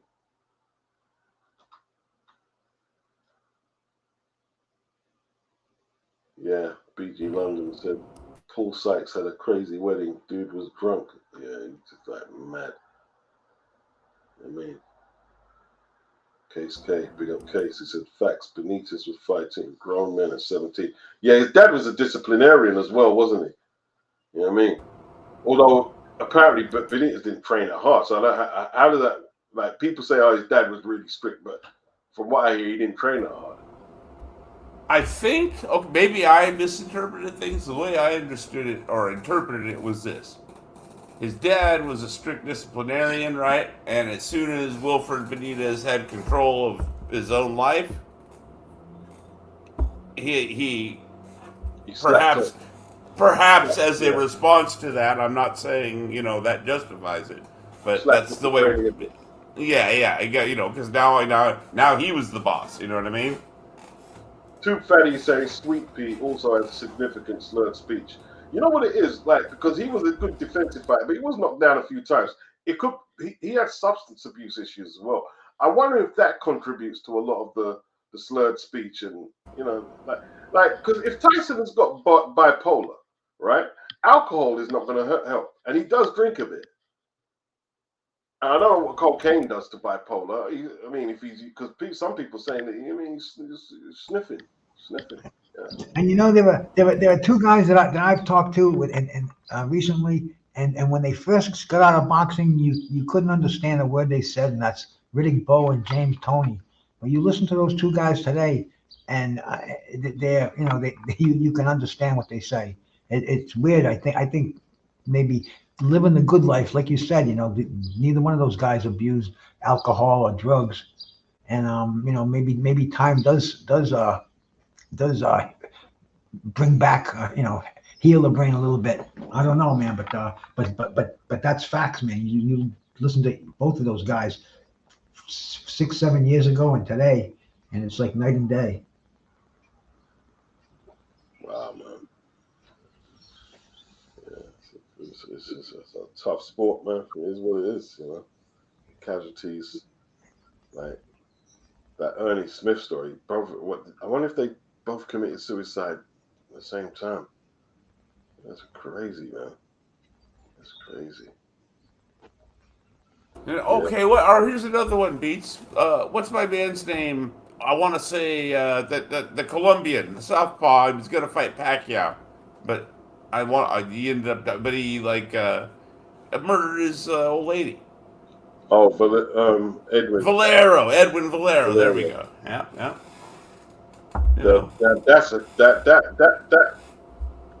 That case was like crazy, man. That's just crazy. You know what I mean? He's a scary dude, man. I see him brutalized. There's a documentary, and he brutalized his sparring partner on the ropes. He brutalized it. Like he's going after a piece of meat. Yeah. The guy, he just buckled. You see the sparring partner just buckled from them shots he laced him with on the ropes. He had some highlight reel KOs though. I mean, he beat some people up. But I remember.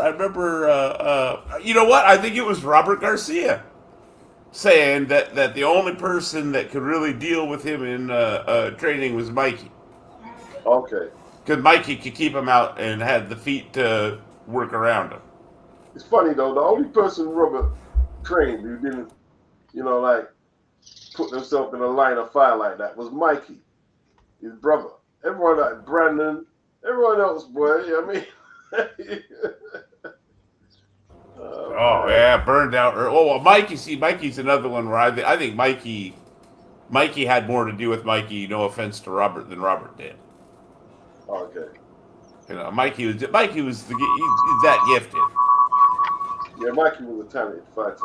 I don't know why he didn't fight Lomachenko. Because he said it. I never understood why people are surprised by Mikey's behavior. I remember the HBO pre-fight stuff where he openly would state up and down, often, right, more than once, I'm in this for the money. I want to be a cop.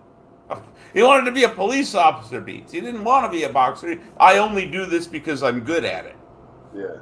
I mean, that sums Mikey up in a nutshell to me. I only do this, and that's his own words. I'm quoting him verbatim. I only do this because I'm good at it.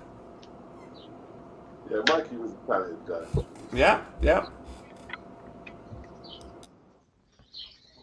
What are Mikey's best performances? Probably Roland was one of them. Hey, Beats, keep your eye backstage. I asked somebody to join us. Okay. I'll keep my eye open. Mikey's best performance. It wasn't Errol Spence, that's for damn sure. Oh, that fight was horrible. That was a horrible fight, man. A fight, I should say. Why did they make that fight, though? Like, everybody was asking for the Crawford fight, and they went and made that fight. I never understood that fight. I never got that fight. You know what I mean? Errol would have did better against Spence probably before pre-crash. You know what I mean? Yeah, well, that's the way they do it in boxing. I mean, they, even before that, Manny and Floyd. How long was that in the making? And now the undisputed. We wanted to see that years ago. Everything is put off until it's marinated. Like it's a piece of fish or something. Yeah. And it is like a piece of fish, basically, because it gets worse and worse the longer it sits around. How about the Wanma fight? If we're talking Mikey best performance. Oh, Wanma, yeah.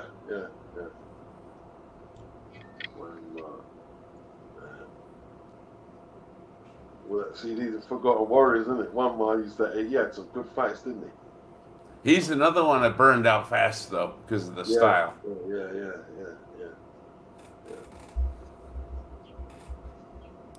Wow. Oh, Kate said Edwin Valerio beat up Oscar De La Hoya really bad in sparring.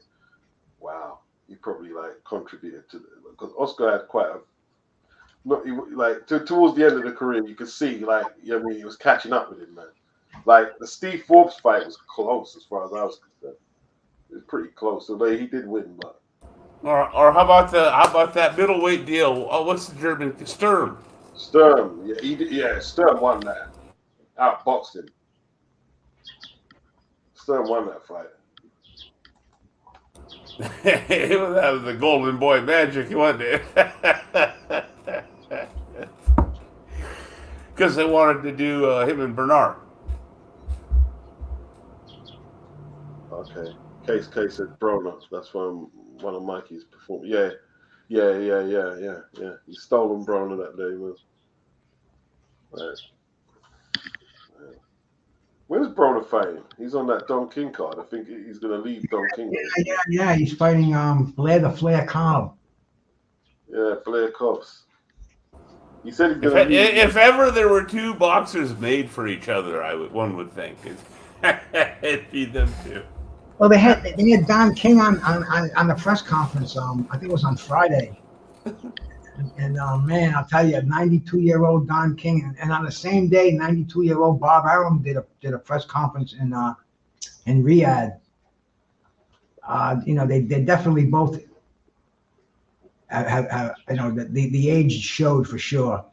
But Don King had that same denim jacket on.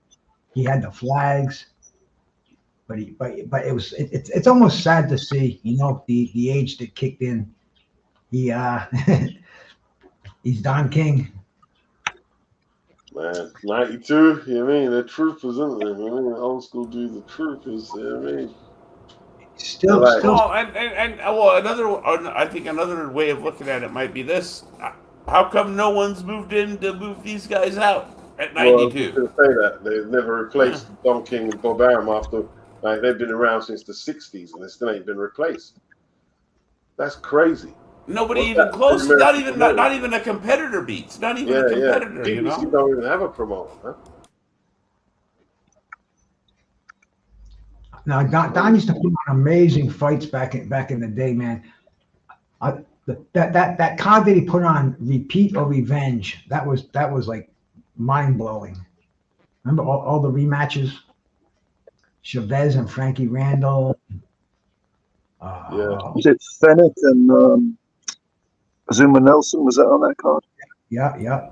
Bro, think about what we're talking about. We're talking about like Don King would use Julio Cesar Chavez, not Junior, Senior, as an undercard fighter. Yeah. You think about that. I guess everyone was an undercard fighter if you were on Mike Tyson card. Well, even when Tyson went to jail, that's when King really started pushing Julio Cesar Chavez. That's when he would put those huge cards together.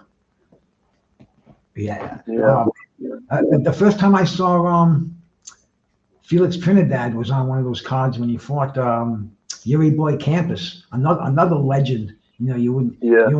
You read about him in Ring Magazine and stuff. The guy had like 100-0 record, some crazy record like that. He used to come in the ring with a pair of deer antlers on his head.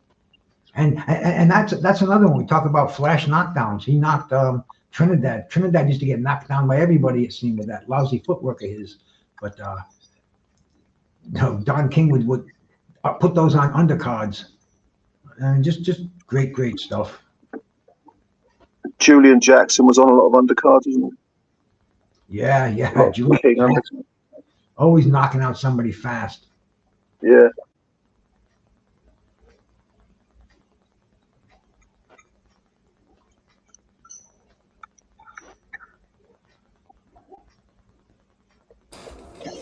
Yeah, and later on McClellan on the cards.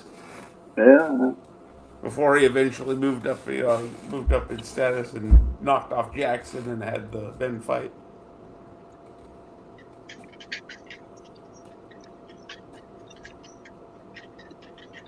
You're right about Trinidad, though, Bruce, and the footwork. I don't know that his dad did him any favors, you know what I mean, as a trainer. I just pulled up that repeat or revenge card, and it was Julio Cesar Chavez against Frankie Randall, Azuma Nelson against Jesse James Leha, Gerald McClellan against Julian Jackson, and Terry Norris Simon Brown. Terry Norris against Simon Brown, all on one card. Was that the rematch or the first fight, Norris versus Brown? The rematch. Wow, yeah. The whole card was all rematches. That's how Simon knocked him out spark the first time, huh? Yeah, he did, man. He did. That's another one. Nothing like seeing Terry Norris get knocked out too. That's, you know. Terry was a nasty fighter. He used to punch a lot of people like on the break and stuff. Oh, or when they were down too. He done that to Leonard, didn't he? Mm-hmm. Yeah. Who was the guy he got disqualified against twice? Oh, my man, I love that one. My man that did the friggin' pro. Louis Santana. Yeah. The guy that did the pro wrestling act and got carried. One of them, they go all the way. They carry him out on the stretcher and everything, bro. I swear to God, and my man doesn't give it up for a second. Yeah, he hammed it up. He hammed it up properly. 100%. It's not Terry right because he always like Let me, people like you know, illegally and stuff. Served him right. I think it took him 3 tries, didn't it, to beat Santana? Yeah, 3 times. you got somebody in the bathroom that wants to come on? I can't see no one. Oh, Tim Witherspoon. Dang. There you go. Yo, you're late, man. There's the hey, Tim. This is my friend, Boxing Beats and Rhymes, brother. It's Terrible Witherspoon. My friend, the champ. Hey, Beats and Rhymes. Terrible Tim, that overhand right that destroyed Frankfurt Wembley Stadium. I mean, hammered him into the canvas. Terrible Tim. How y'all doing? Man, Hey, good. Tim. How you Tim, doing, bro? What's this is going Joe. on? Tim, this is Joe Stunner up here, bro. This is Doc and Boxing What Beats up? and Rhymes. You know, we were just talking about Don King back in the day. We're talking about Tim Witherspoon when he fought Pinklin Thomas. Yeah. Now, you know I'm gonna ambush Tim now. He's on there. I got Tim Witherspoon. What was the best, like Anders Eklund or Frank Bruno? What was the best overhand right you threw? Because these are a few of them. The Anders Eklund one. Anders, I caught Anders. He was standing up there real high. And let me see about the skills. Frank had better skills than him.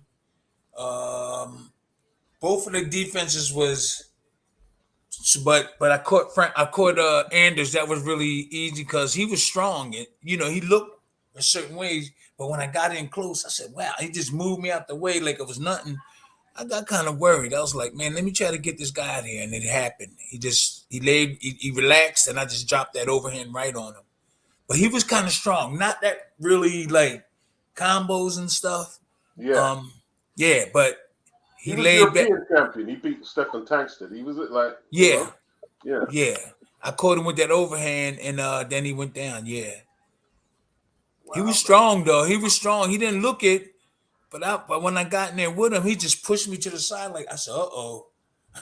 I got kind of said, this dude's strong, even though he don't look it. So I got him on the chin. I was happy as all. I was just happy. So when you fought Frank, yeah, like you was trying to line that right hand up for quite a while, man. But it took time to get the range on it, isn't it? Yeah, but what happened was before the fight, everybody was saying he can't take a punch.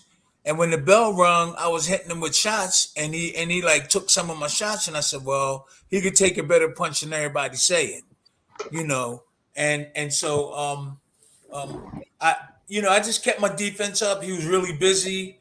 He wanted to win for his country. I knew that I wanted to win for mine. And all I had to do was just wait for the right time and just catch him and try to finish him off because I just avoided my plan and just try to hit him because people said that he couldn't take a punch, and so it worked out pretty good. He was pretty strong. He hit me on my hip, and later on after the fight, I couldn't really walk that good after the fight. That was a bit of a war, man. That fight was a war. It was a war. It was a great fight, man. It was a great It fight. was all those people screaming and all the people screaming, and they really support sports in England and Ireland and all those European countries. They support sports better than anybody in the whole world, man. And we went in that stadium with all those people. They was screaming and shouting. They tried to kill us, you know. And then later on, I became an Englishman myself. I got a grandson over there. My daughter that lives here, she's from Tottenham. Damn, that's why I'm Tottenham, man. Yeah, I don't know if you know Lawrence London. He used to do rapping. Lawrence London and her mother name is Samantha, and they're from Tottenham. Lawrence London used to rap. He tried boxing. Okay. And and that's when I went on. I was on one side. I was in Sheffield with John Murphy and Clinton Woods for the first time when I first went over there. I helped Clinton win the title. I was in the corner with him, and then I went to the other side. I started hanging out in London with John Murphy. John Murphy just passed away. The other time I see you fight in England was in Birmingham when you knocked out Sam Scaff on the Azuma Nelson undercard. Oh yeah, okay. Yeah, Sammy. I'm gonna tell you guys what really was going on. I was telling them he was tough, but I was telling him, say, look, man, if I hit you, just go down and get the money because you don't want to get a beating. That's what I told him. I told him this before the fight, and he didn't want to do that. So I caught him with that overhand right, and he went down. I heard him with that, but he could take a punch, Sammy Scad. They brought him in there as an opponent, but he was tougher than I thought he was expected, So it was pretty cool. And you gave him an easy out, but he wouldn't take it, huh? Hey, he was tough. I was hitting him on the chin, and then Azuma Nelson knocked out what was his opponent? Pat Cowdell. Pat Cowdell. Right. The uppercut, yeah. Man, they try to kill us over there, boy. Just like in London when I fought Frank, if we didn't have all those bodyguards, I would have never made it home to Philly. Hey, boy, they love sports over there. And we try to get back to the dressing room. Whoa, if they didn't have these bodyguards, 6'10", 6'9", 300 pounds, if they didn't have them protecting us, we would have been out of there. And then when when we went back to the dressing room, they tried to knock the big dressing room, the big doors. They had these big doors, and they was ramming them, getting ready to come knock it down and get us. We was getting ready to leave out. Then Ali came in. Ali was like, don't leave. He said, I'm gonna stop them. We said, no, Muhammad, we got to get out of here. So everybody had this stuff. The door was getting ready to break in. It had these big wooden things holding it in. You see it breaking in. And Ali said, no, open that door. We was like, no. He said, open the door. And when he opened the door, everybody stopped. Yeah. They stopped. Well, they saw Ali there. They saw Ali and they said, and it was a whole lot of people, at least 1,000, 1,500 people had weapons, had sticks and everything. They was going to try to hurt us. And Ali, look at this picture up there. Ali stopped them, man. He the greatest. Like Jesus Christ himself just putting up his hands. No, serious. They all stopped. And we was like, too bad we didn't have that one on film, Tim, huh? That would have been amazing. It is on film. It's on film. Listen, it's on film. You can see them knocking the door in. But I don't think you see Ali coming to the door, saying, come on, go away. Because Ali came to the door and they opened and said, hey, the fight is over. Just go home. Everybody stop. But you can see they got it on tape where they banging in the door and the door getting ready to break in. They got it. I seen it several times. Yeah. I got to see that one. Hey, I hope you're not sick about talking about it, but man, 41 years ago, just the other day, man, you put on the exhibition of the world, bro. You took the heavyweight champion of the world to the limit. A guy with 15 pro fights. You want to talk about that a little bit for us, man? You're talking about Larry Holmes. Who do you think I'm talking about? Bruce Well, Gass? well, hey, listen. The really what gave me the confidence was my trainer and teaching me defense. Just like Tyson Fury need, Dante Slim Wilder Robinson. need, Dylan White need, Anthony Joshua throws better combinations in all those heavyweights, but he still need defense. And all those guys in that era have no defense. And you see each and every one of them hit the canvas. If you look at it, every one of them guys hit the canvas, not in our era. So you was talking about Bruce. You was just talking about Larry Holmes, man. You fighting yeah. 41 years ago, bro. Almost winning that. In fact, you got that WBC championship over your shoulder right now, bro. That side. Yeah. I had good defense. See, I had good defense, and that what gave me a lot of confidence. I had the overhand right. I had a good jab. Huh? Slim Slim Jim. Robinson. Slim Slim Robinson. Jim. Slim Robinson. Yeah, yes. I had a good jab. I had a good overhand right. I was confident that Larry couldn't hit me. That's what gave me the confidence. Like Tyson Fury, he was moving back because he don't have a good defense. You seen him moving back. Why he moving back against a 6'3" guy? And he had the belt.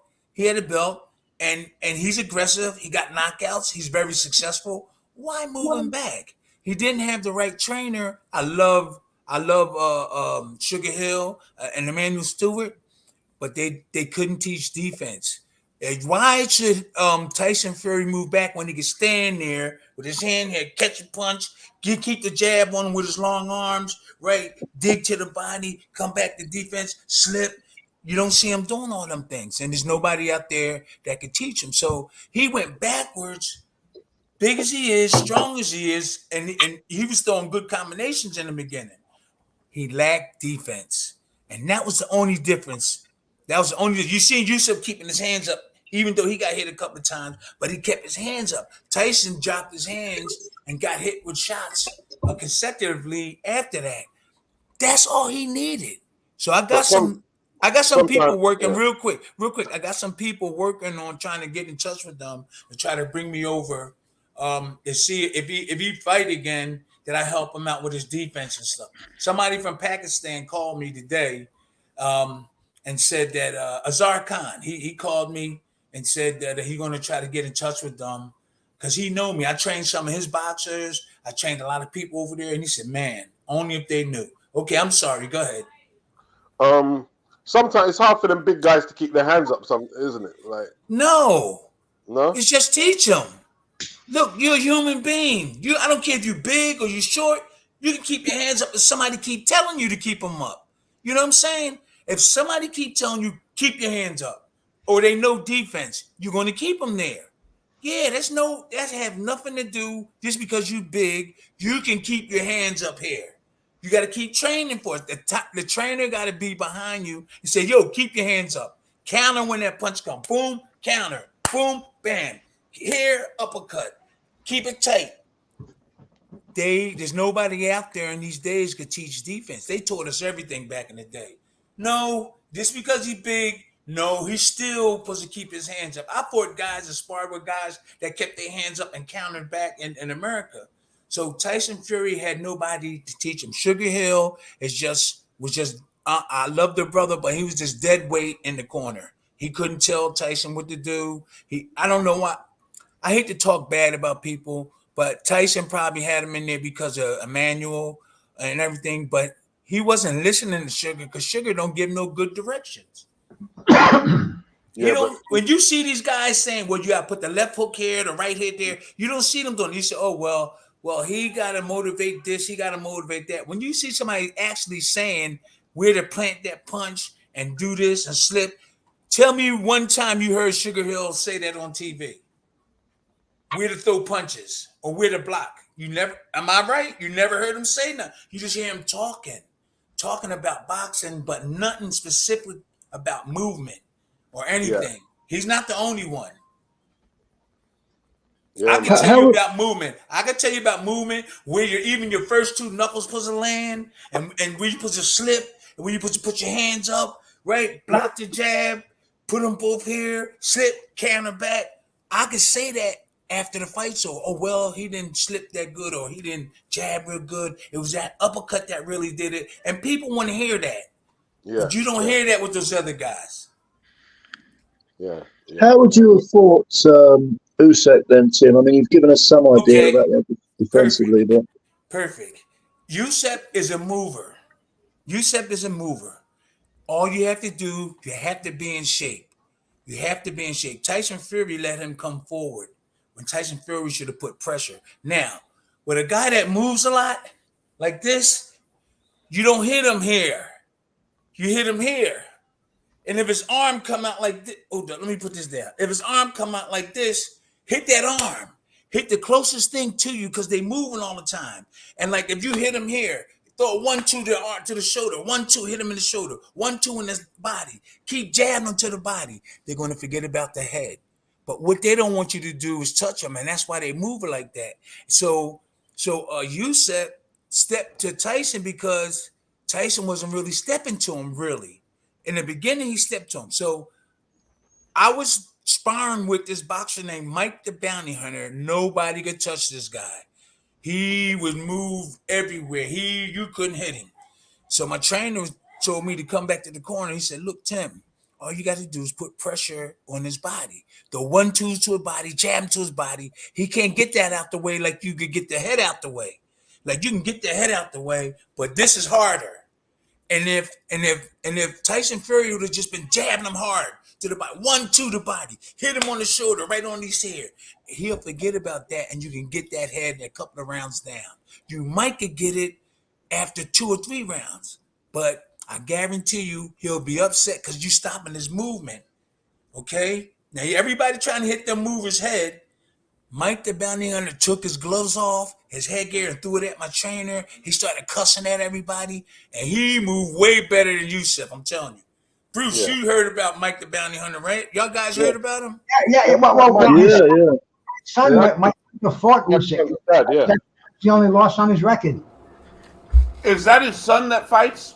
Yeah. Yeah. That's Yeah. Yeah, but Mike is the best. He's a real good mover, and we stopped him. He took his headgear off. He started cussing my trainer out. He started saying, "Oh, hell with y'all, cuss y'all," and he got out. We got to him, and you got to be in shape to fight a mover too. You can't just don't be. You got to be in good shape so you can perform that. Go to his body. Don't touch this because it's harder to hit that. But if he turn this way, hit that shoulder. You know what I'm saying? If you turn that way, hit that shoulder. This can't get out the way like the head. Yeah. You can get out the way, but this you can hit. So that's what I would have showed Tyson Fury 1-2s to the body. Now you think that would get into his head, kind of like you got into Mike Hunter's head, where he took the gloves off. You think if Usyk was getting tagged like that by Fury, he might have lost it upstairs because he couldn't do anything. He definitely would have lost it, but he does have really good control. Yusuf got really good control, but he would have got knocked out if Tyson would have kept on going to the body. If Sugar Hill was smart enough to tell him to jab him to the body, 1-2s to the body, or hook the right hand to the body. Leave this alone. You stop his movement because that's what movers like to do. And Yusuf, he started going back what gave Yusuf the positive thinking. So if he would have stayed there, he could have performed hitting him to the body. But he kept moving back. That gave Yusuf confidence. It gave him confidence, and that's how the fight went. He kept moving back and then fight sometimes, and then he kept moving back. No, he stood his ground and tried to hurt Yusuf on the body, and that head would have did a good job. Yep. Is it to some extent a question of having the patience to chip away at the stone in a situation like that? Well, he's going to be busy. So I don't know how much patience Yusuf going to be busy. I don't know how much patience. Yeah, in a way you do, but all you have to do is follow those directions. Go to the body. But patience, when you're fighting a mover, no, you got to be ready to throw them punches all the time. Patience and what on Tyson Fury Defense. on his part, Or maybe I mean, Fury needed to be more persistent. Would be a better word. yes, coming Got to be more forward. persistent.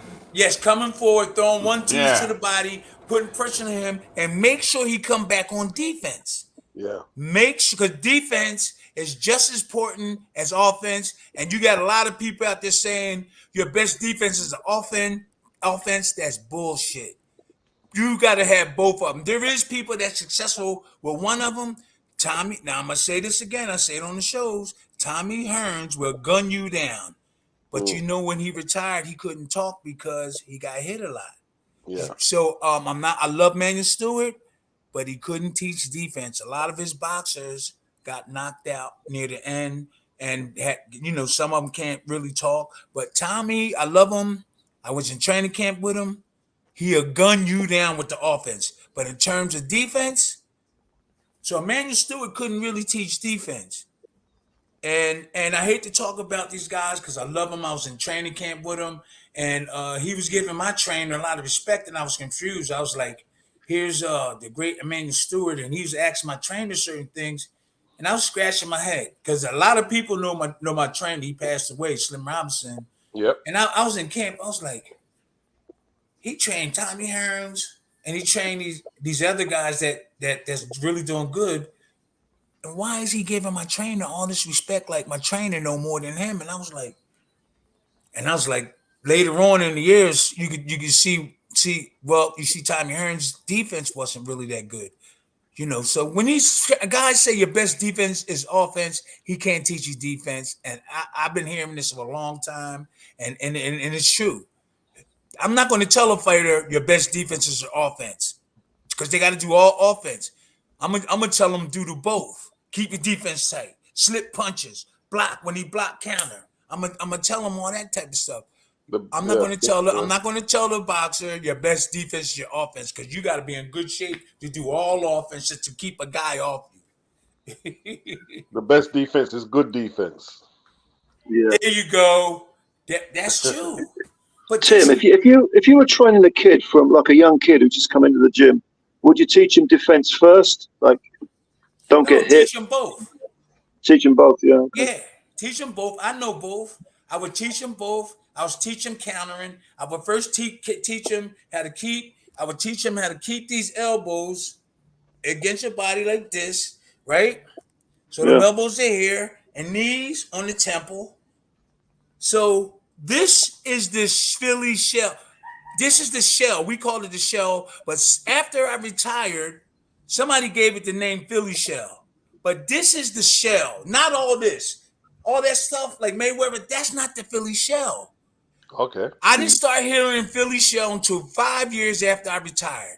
Now, in the streets of Philly, I heard the word shell. And this was the shell. Guys, this is the shell. Okay? Yeah. Now, all that other stuff, somebody added it in. So when I retired, I didn't hear Philly shell till like 5 years after I retired. But the real Philly shell is just this. This is it. And you counter off it. And when somebody throwing punches, you just shell up. So all this new stuff, Mayweather and the Philly shell, I don't know what they talking about. And I didn't ever hear Slim Robinson, Georgie Benton, none of Ali, Joe Frazier. I never heard them say Philly shell. I never heard Willie the Worm. I never heard none of them. Kenny Norton. We were talking about it tonight, and I said tonight when Larry Holmes was fighting Ray Mercer. Yeah. He was. I said, I was. What style? I've never seen Larry do that, and I didn't know it was Philly shell. That was in '99. I didn't know it was Philly shell. I mean, What did he do? Larry ain't do no Philly shell. He don't have a good defense. Larry. Now go ahead. He was rolling with the shoulder in the corner against Mercer. Ray Mercer. Yeah, against Ray Mercer on USA. I remember this like it was yesterday. Oh, maybe because he didn't want to get hit with that punch. And he bait him in for the uppercuts, Tim. He was baiting him in for the uppercut. Okay, I remember that. And he could rest in the corner, see, because he was older then. Okay, I remember. Yeah, I remember. Who were some of the great defensive fighters in your opinion? Well, all those guys, Georgie kept his. I saw some videos. Georgie kept his hand A lot of times when you see a guy that have a good defense, he don't actually keep them there tight all the time because he know his hands supposed to be there. He'll relax more because when they once multiple punches come, he'll go boom real quick or boom real quick. So he's that confident. So when I seen Georgie Benton and I'm fighting, I seen him getting hit, and I was like, well, he was supposed to be good for defense. Willie the Worm Monroe. So a lot of those guys have a good defense and they relax more because they practice all the time blocking. So you might not say, oh, this guy got his hands down, but you know his hands supposed to be up here. I did that a lot. But when the pressure on you with a tough boxer, you'll see him with their hands up. But they get relaxed and know they can miss them punches and they don't keep their hands. They'll be like this. But then when somebody starts throwing punches, they'll tighten up real quick. Okay? Yeah. Did I answer that? Did I answer a little bit of Yeah. that? Okay. Yeah. I thought Tony Tubbs, he gave you a good defensive battle, I thought. Yeah, so he was elusive and real, like moving real good. I was just going to his body. I was going to his body all the time. You see me trying to go to his body because it was hard to hit him in his head. He was real elusive, moving his head out the way. But I finally caught him down the line. I kept going to his body. If you watch the fight, I kept going to his body. And then later I started going to the head because I know he moves really good. He wasn't really a hard puncher, but he'll hit you. I had the belts just now. He'll hit you and catch you. But he was elusive. He moved out the way real good. Tyson caught him and knocked him out. Yeah, second round. Yeah. Tony told me that he wished he would have got a rematch. That's what he said. He must have felt like it's something he could have done to Tyson. He said, man, I had my chance. He caught me with that shot. I'm friends with Tony. I'm cool. He said, man, he just got me with that shot, man. I wish I would. If I wouldn't have got hit with that shot, he said, man, I probably could have outpointed him or won the fight. He was telling me that. He won the first round. He done very well in the first round. Yeah. But he caught that left hook in the second, man. Like on the break. And Beats, it's funny you say that. I'll never forget thinking to myself, okay, the first round, I'm like, okay, this is exactly, because Tony had fast hands too, correct me if I'm wrong, Tim. Yes, he Very did. Fast hands. He did. And he spent that first round keeping Mike out. I'm like, okay, maybe we got, competitive fight. And the next round, he goes on this Carmen Basilio shoulder-to-shoulder thing with Mike. And I'm like, bro, what are you doing? And then he should have kept boxing, right? He should have. Yeah, I didn't understand what was going on. Why are you going into the phone booth with him, Tony? What's going on? But I think Mike was putting pressure on him and caused them to do that. Didn't give him a choice. Yeah, right. Yeah, it's the body shot, man. Yeah, Mike was putting pressure on him. I think he was. That's what a desperate thing and stuff. But after the fight, Tony said, "Man, I wish I can get a rematch with him." He said it wasn't as hard as people were saying. That's what he was saying. He was saying, "Man, it wasn't as hard as people were saying." And then somebody told me, Tim. My brother Anthony was sparring partner for him, and Clinton Barnes, two people that I grew up with. My brother and Clinton Barnes, and there's somebody else too. They were sparring with him, and they said, Tim, you hit hard. I said, I don't know about it. They said, he's sharper than you, but, shut up. But they said, you can punch hard. I said, no, man, he can punch hard. That's what they was telling me. Well, to be honest, the only person who didn't get a shot, who deserved a shot at Mike, it was you. And that's a question they used to ask in the magazines on occasion. Well, what would happen if Witherspoon fought Mike? Well, real quick, mentally I wasn't really ready. I was getting ripped off by Don King. And how about this, guys? His team, what's his name? His management and stuff. Jacobs and was scared of my skills. They were scared of my skills. They turned it down, not Tyson. They turned it down, and that made me feel good. I found out that, but it was his management. Tyson would have fought me anytime of the week, any time of the day. But when I found that out, I said, "Whoa, that's cool. That's good publicity." Tyson didn't turn me down. His management did, because they didn't know which Tim Witherspoon, the in shape one, would show up or the out of shape one. So they didn't take the fight. Too high a risk. I felt good. I felt good after that.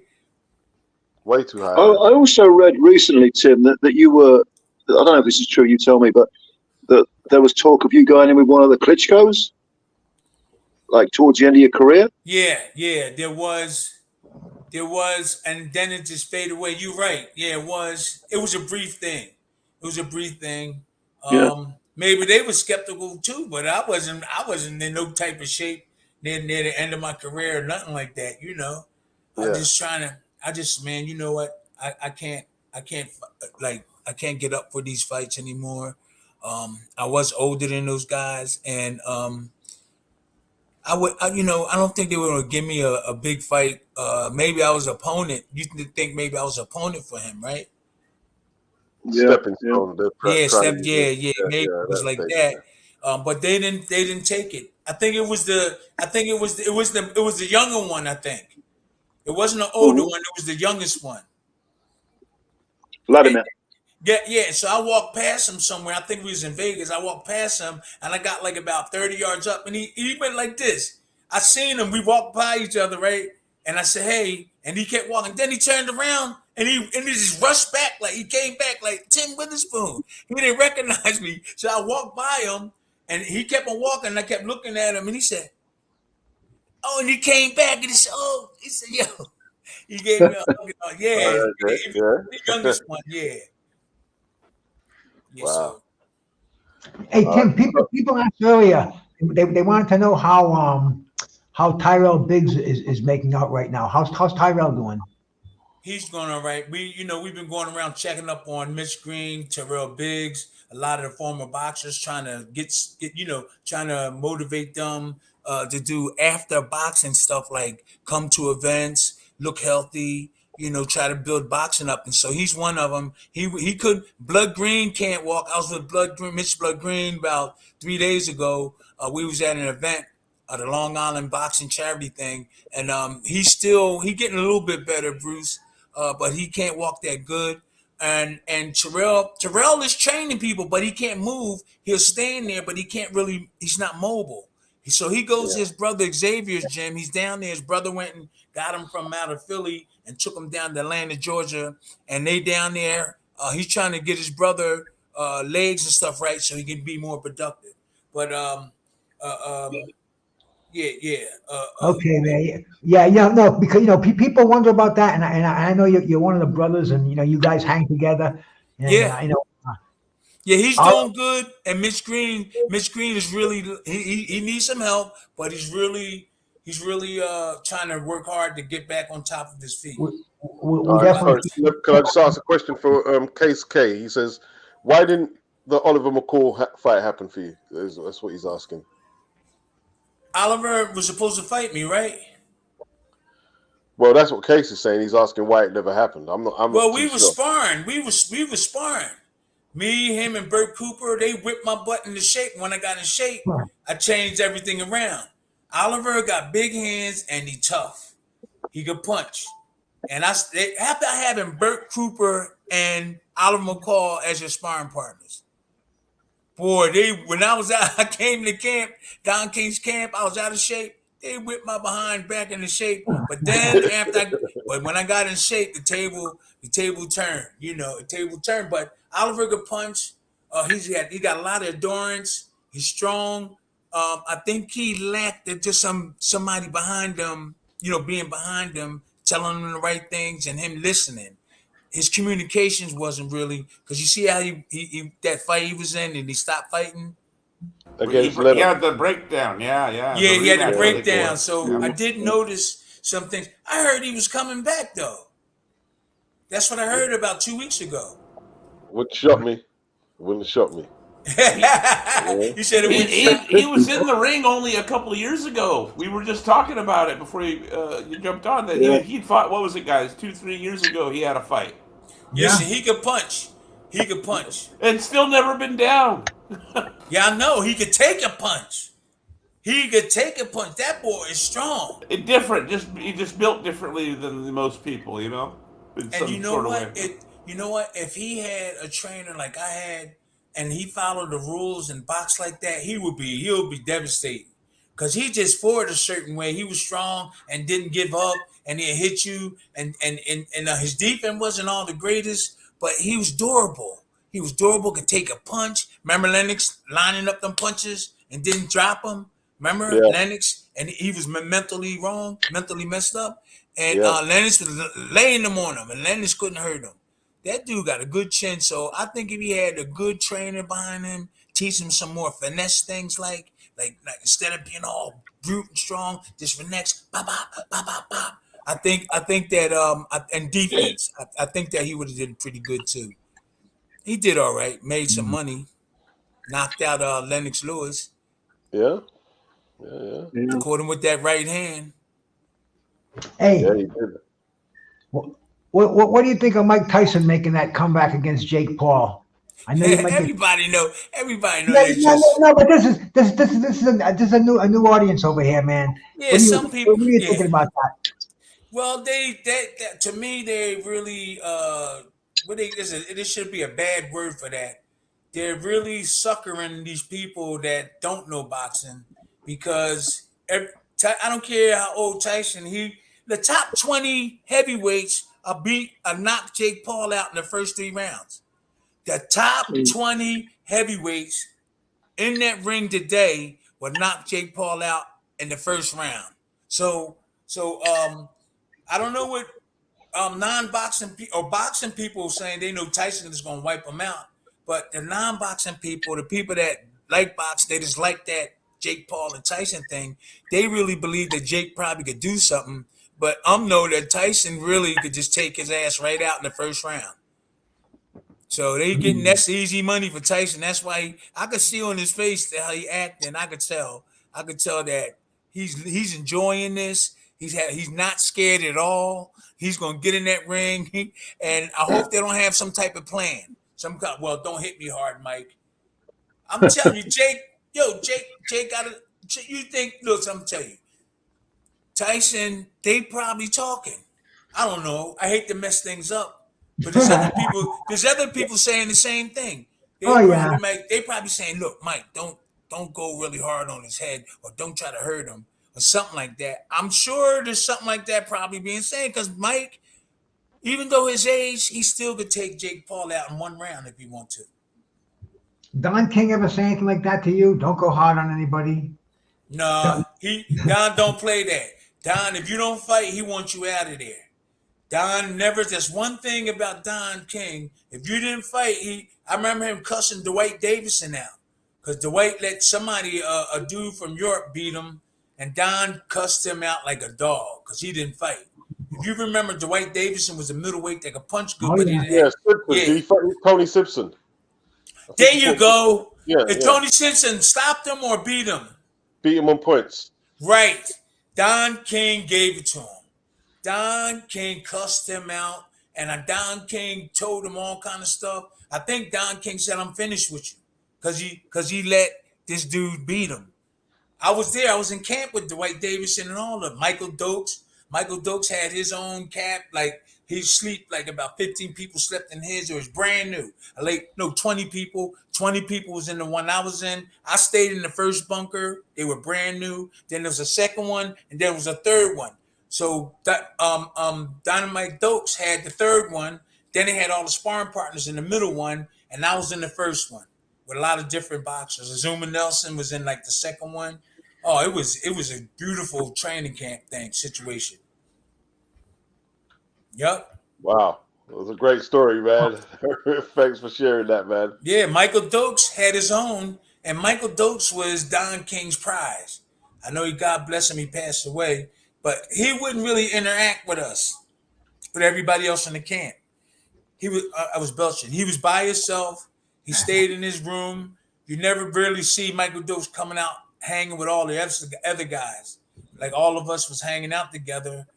You think And he might have been? You think he might have been snorting the cocaine in his room by himself? well, they said he was doing that a lot, but I think he felt like he was.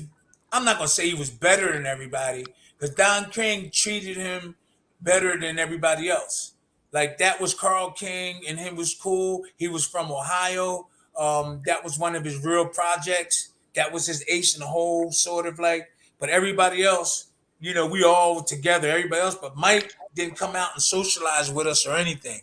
He just stayed in his room or he went downtown. Sometimes he would come out and talk, but the majority of the time, everybody else would just, hang out in where the kitchen and the gym. They had a room where you play pool, and you never really see Michael Dukes come out. And they treated him different. They treated him different than everybody else. That was until Mike Tyson came on the scene, right?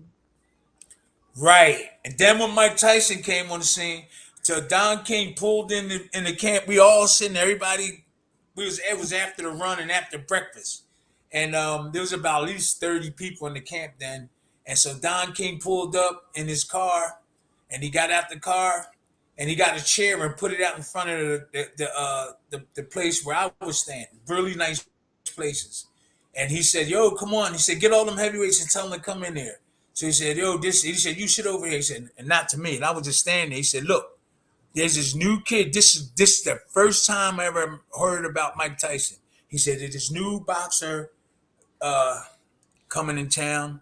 There's a new boxer in town. His name is Mike Tyson." He said, "I want y'all to get in shape because this dude is a killer." He was telling everybody, and I was like, "Man, I don't care," And even Blood Green didn't really know. I don't think Mitch Blood Green know, and he from New York. So, but I was like, man.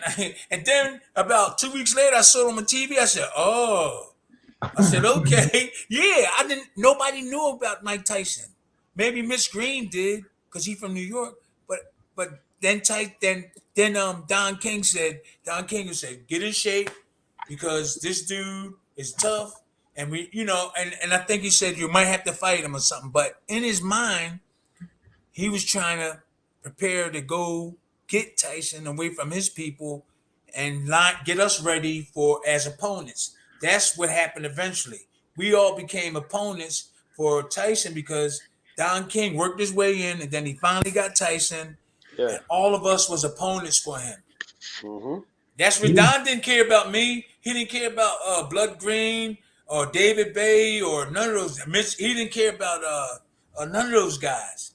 He didn't care about them, and everybody felt it. Like, wow, he got Tyson now, and he was lining us all up. And so we knew that he didn't really give a damn. Yeah, it was all in house because he tried to get Revolta, because Revolta fought Mike already. He tried to get him to fight him again, but Revolta had to beat Jeff Sims, and he didn't look good, and they had to they had to push it back. You know what I mean? Jeff Sims was tough. I was sparring with him before too. He was tough. Power puncher, yeah. Yeah, he was tough. He could punch. He was tough. Did I fight Jeff Sims? Yeah. Did I knock Jeff Sims out, right? Did you fight Jeff Sims? No, I don't think it. Wait, hey, yo, Bruce, you supposed to know all these things. I don't think Yeah, you did. You did. You stopped him in 5 in 1990. Right. He could punch, though. He could punch. Yeah. Yeah, Jeff Sims. You don't remember who it is, and I'm supposed to remember the guy you stopped. Tim fought a lot of them, man. He fought a lot of them. Oh man, you got a Hall of Fame career, bro. Who's who of the opponents that you fought, man? And you know what? A lot of those fights, like I wasn't in shape. No, I'm not gonna say. Well, I didn't lift weights. I did lift weights near the end, but in the beginning, a lot of the old time good trainers, they didn't want you lifting a whole lot of weights. But then the era came where Tyson and Holyfield, they had sports medicine guys training them, and I was just regular muscles, and that's the advantage they had. They had sports medicine trainers training them, but when I came up, my trainer's like, "No, don't lift too many weights." Yeah. I chopped a lot of wood and did push-ups sometimes and sit-ups, but never, he didn't want us lifting weights. But here it is, Tyson and all of them was weightlifting and getting ready, and it benefited them better than So if you to say, let's say you were 20 in this era here, how would you go about your career? in the ring and outside, what would you look to take advantage of in the game? Boy, I would be rich. I would be rich. I What, would what be. promoter? What promoter would you go with? Well, they're not too bad. Any of these guys that I know of. Bob Aaron was pretty cool. I put on his cards a couple of times. Um, Bob Aaron, Dennis Rappaport treated me really good. Dennis Rappaport, he was, I think, slash promoter and manager. He had Jerry. He was with Jerry. How about Eddie Hearn? You ever talk to Eddie Hearn? You ever meet him? Yeah, I talked to his. I did stuff with his dad. I talked to Eric. him a couple of times, but I did stuff with his dad. So these promoters today, they not getting the right people for their boxers, the right trainers and stuff. So like in my day, like Don King, if he came in and didn't like what he see or heard he was getting your boxer getting hit in that, he would get a trainer. These trainers, these trainers and stuff, they're making good money. Do you think Malik Scott is going to tell somebody, "Yo, come in and help Deontay Wilder"? Why he getting paid that kind of money and he not really doing a good job? He's not going to do that. So what I'm saying is that the promoter would come in if he knew or found out. He would come in and did research. He would come in that camp and make sure that the right things was going on. Dennis Rappaport, if he didn't like what's going on, he would come in. It don't seem like they're doing that nowadays because Anthony Joshua went down, Deontay Wilder went down, Dylan White went down, Tyson Fury went down. There's a whole lot of boxers hitting the canvas, no defense. It seems like that money is in the front of everybody's eyes, and that's all they're concerned about. Or they're inexperienced with skills and stuff and knowing these things. But in my day, hey, Dennis Rappaport, if he didn't like what he see, like the sparring partners, he would get rid of the sparring partners if they wasn't good enough. Yeah. So they just worrying about being on television, I guess, and because there's evidence. Look at Deontay Wilder defense. Look how he throw punches. I love the brother. If he said something about me, I wouldn't get mad at him. But I'm just saying the things that I see. Deontay Wilder fights like this sometimes, but then he drill that right in. You got Anthony Joshua, who I think throw the best combinations out of all of them, but he doesn't have a defense. Dylan White he got hit with those uppercuts. I keep mentioning Dylan White because he got a big heart. You name them. You name the guys, and they lack defense. All of them went down. Tyson Fury, no defense at all. He shouldn't have went back. That gave Yusef, that gave him motivation when he kept moving back. When he should have stood his ground, kept Yusef out there, throwing right hands and left hook because he's southpaw. Your right hand is really a jab. Keep the defense tight. He could have got Yusef out of there. I'm telling you. So the trainers are different nowadays. They got guys that got knocked out that's in a guy's corner. Deontay Wilder, I don't think he realized that's bad because he knocked Malik Scott out, and that shows you how much he know.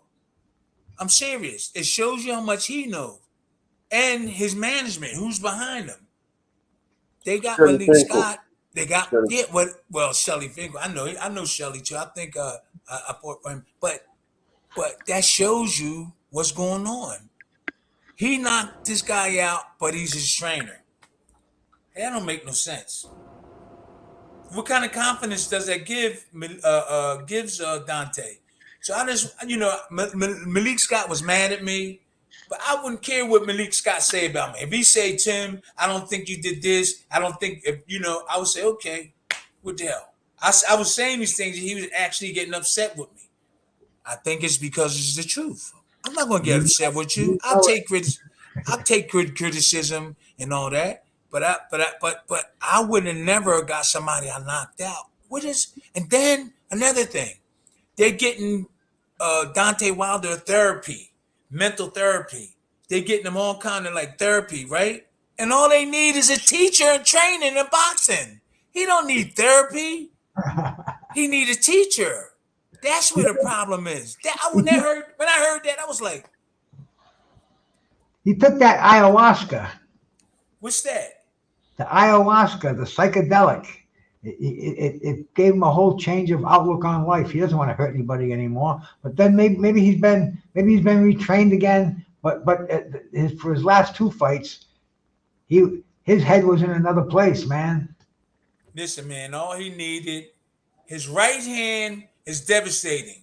So they should develop his jab and defense. This kid would still be undefeated. He would still be undefeated if he forgot about that right hand that's devastating and worked on his other stuff. Defense, blocking jabs, here, slipping, keep that jab moving, keep that jab. He got long arm, bam, and then drop the right hand behind it. When they throw punches, defense, teach him this defense, that one. If he had all that, they wouldn't need no therapy. They needed a trainer, that's all.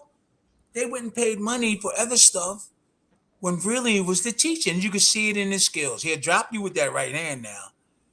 He'll drop you with that right hand, but what about everything else? Zhili Zhang is going to be the big test for him. That's only in a couple of more weeks, man. I know. I mean, if he keep throwing that right hand, I don't think Malik know how to teach him how to fight southpaws, but I sparred with a southpaw, Randy Mack, and several other ones. My trainer taught me how to maneuver around it, and it's easy. It's easy. So if you keep throwing that right hand and try to get on the outside of Zhang's right hand, so this is his lead hand, right? If he try to get on this side, he'll turn into Dante's punches. But Dante, then there's nobody to tell him. Okay, I'm a southpaw. Okay? And you don't want to be here because you're right here. You don't want to be here. You want to be on the outside. See? Let me see. You want to be on the outside of this lead hand. You want to be on the outside. You don't want to be on the inside where this is. So you slip to this side, and when you go back this way, you're going to turn right into the punches. So Zhang will turn right into Dante Wilder's punches. If Zhang go like this and Dante go on the outside, Zhang is going to go this way. He's not going to go this way to get him. He's going to go in this direction. I know it's kind of complicated, but he's not going to do that. So these guys are not smart enough. They're trainers enough to maneuver all these different things because, like I said, I had an old-time trainer, and I was up with the old guys, Georgie Benton, all of them. I was around them, and I seen some stuff, man. I seen some real good stuff that gave me confidence. But now you got guys that really never was successful, and then you got Sugar Hill, who never fought a day in his life. He couldn't possibly teach Tyson anything really, but give him motivating. So real quick, when you hear Sugar Hill talk, you never hear him say anything about actual skills. You hear him saying stuff like love, and you hear him saying stuff, but you never hear him say anything about skills. Watch some of his videos. You never hear him saying, well, I think he should catch this with this and block. You never hear him say that. Just check it out. You never hear him say anything because you know why? He don't know. I think that Tyson is a real good friend to his uncle and good friend of Sugar Hill, and he brought him on board. But you see it affected him in his last fight. So, yeah, Sugar Hill never fought before. He's a nice guy. But just the truth is the truth. So why do you think like fighters like you with that vast experience like you learned from Slim are getting locked out? Why isn't that being used in American boxing? I think money, and they don't know. Dante Wilder definitely doesn't know, or else he would have did something. He doesn't know no better. He doesn't know no better. Let me see. Tyson Fury really don't know.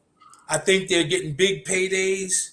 And it could be several other things, But I know because I came up in the era where, and I'm not trying to beg nobody for a job. I just was saying, I was like shaking my head. I said, man, I know way more than the guy that's in this corner. I could prevent a loss. I could prevent this. I could show him defense, all that type of stuff.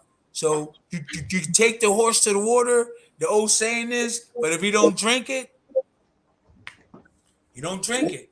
So I came up with Willie the Worm, Joe Frazier, all those guys, Boogaloo Watts. You name them guys that Really knew, good, had that man. old Yeah. times, that slipping stuff. They're not doing it these days. You'll find somebody that do a slip, but not the majority. In my days, everybody slipped. Everybody slipped. Everybody was blocking punches like this. Nowadays, okay, I thought that was my. Nowadays, young boxers gotta know, the young boxers coming up. What is there for them? You know, what is it? With the defense, the offense, they gotta learn certain things. If you had to guess, Tim, where do you think it's gone wrong with the teaching tree, especially in America? Because we had a great lineage. You know, we could go. I could name, Eddie Futch, Angelo Dundee. You mentioned Emmanuel Stewart, right? Well, You would think, you know how a teaching tree works. You know, you learn from some guy, who learns from another guy, and so on. Where did the chain get broken here? the thing is that I was with Ali. I started out with that when I was with Ali, and Angelo was from South Philly, not too far from where I'm from. Angelo really don't didn't know anything. He was just a motivator. This is what I witnessed, that Ali really didn't listen to him. He didn't listen to really to Bodini. He just listened to the motivation coming out Bodini's mouth. Ali didn't listen to none of them. So Angelo, I loved Angelo and Boudini, but Ali didn't listen to them. When they said stuff, maybe in the corner he listened to something, but Ali felt like he knew more than the guys that was in his corners. So I don't think Angelo ever fought a day in his life. I know his brother, I think, fought or was in corners with people. I think Angelo's brother had something to do with business, but He was a promoter. Well, I know one of his relatives was a promoter there in Philly. Now that you mention it. yeah. Well, they was not too far from me. I was like 10 minutes away from where they were born and raised, near the Italian Market, where Sylvester Stallone made the movie. I was born and raised right near there. Um, but I heard Ali cussing everybody out. Not cussing, but he was like, he's the man, and he don't have to listen to nobody. But I just don't. I'm and I heard it from other people. They said that Angelo never fought, but he can direct certain things. If he see your opponent got his hands low, he could do stuff like that. But actually teach boxers and things like that. From what I understood, he couldn't really do that. He couldn't really. He never fought. He never fought. I never seen him hitting a heavy bag or anything like that. I love him. He's a good guy. He talked really nice about me when I fought, and he was a commentator. But I never seen him really training people. So Sugar Ray had him in the corner because he was in Ali's corner. But I don't think that he could teach Sugar Ray anything. Sugar Ray Leonard. He was just a figure in the corner. That was really big. He was with Ali. Now he's in the corner with He Sugar Ray. didn't train Ray. It was Janks Morton and Dave Jacobs. Oh, it was Jakes Morton, but didn't Sugar have him in the corner at certain times? Yeah, he had him Fight in the corner. night. Yeah. Yeah, Fight Jakes night, coach. Morton. Sugar Ray would come in at the last minute Okay. of the training camp. That's what he'd do. I mean, Okay, no, Dundee. Angelo would come in the last minute. Yeah, he But did the Janks same Morton thing and with Dave Ali. Jacobs they're training for the whole. Janks and Dave Jacobs were training for the whole camp. Then See, he Angelo know. would come in and then take over. Yeah, he whatever. know. Yeah, Yeah. he know. That's true. That's actually what happened, yo. Dundee would come in like a week or so before the fight, and then they would take. You right. Yup. Yeah, and like with Ali, it was Waleed, Muhammad, and Drew Bundini. They done the day to day, and then Yeah, I was in camp. yeah, I was in yeah. training camp with them. And they would wipe the sweat off. Ali was trying to lose weight, and they put this stuff called Abilene. You know the clown makeup. The clown makeup. There's stuff called Abilene. You get it from the drugstore, and it would help you sweat. And the boxers would use it. It comes in a white with a blue top, and you get it from a drugstore. And Vaseline keep your pores into it'll keep it to you won't sweat as good. But the Abilene is thin. And a lot of the Ali's amateur teams was using everything. So Ali would take it and have them rub it over his whole body, and he would lose weight easy. He would use weight. The Abilene cream, they would use that, and they use it to take off clown makeup. It looks like Vaseline, but real thin, not thick. and you take it and you rub it on you. I used to do it too and run, and it was effective. It was work good.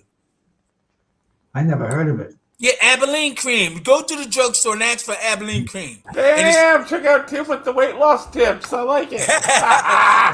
yo, you put that on, then put some heavy stuff on you. You will sweat your behind off.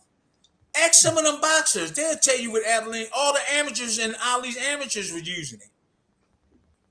I just used it a couple of times. But Ali used it all the time, especially for the Larry Holmes fight. Because I seen them, they put the Abilene cream on. When he finished work, it was funny. They would like be wiping the sweat off right on the floor, and they go behind them and wipe it off of them and stuff. And then they put more Abilene cream on them. It's Abilene cream. Just check it out. Ryan should be using that instead of the whatever they found in his B sample. The Ostery. Who? Brian Garcia. Ryan Garcia. Oh, Brian Garcia, what a nice kid! But the way he's operating after the fights is not good. You know, like when I'm in the corner, I'm sorry, like after the fight, we would have a plan. You know, physically we would try to win the fight with our skills and stuff, but then there was something else that you have to do. Like I don't know if these young guys are doing it. When I get up to the mic after the fight, the trainer or the manager be whispering stuff in my ear to say. They get close to me, and after every fight, they say, "Tim, don't forget about this. Don't forget about that." So Ryan Garcia was coming up to the mic after the fight. One of the trainer or the manager, somebody who was in there, should have got in there and told him not to say the things that he did. Promote your opponent. Say my opponent was a tough fight. I mean, this and that. It was a good fight, and he hit me with some good shots. But he said he was drinking. He said he was acting like, oh yeah, this is what they don't have these days. In my time, the trainer would say, Tim, just make sure you say that this was a hard fight, which it was, and make sure you promote your opponent. If you knock him out, just say, whoa, this dude was this and that. And then say positive things. Don't say stuff like I was drinking beer. Never say that. Oh, I was smoking weed. Oh, I messed around with a woman. Don't say that stuff, man. So that's what's different nowadays. Did you see the stuff he was saying, guys? Oh, you should have seen what he said today when they What did he found out. say? Oh, damn. Oh, shit, man. He said he's going to start eating all steroids and he doesn't care what people think anymore.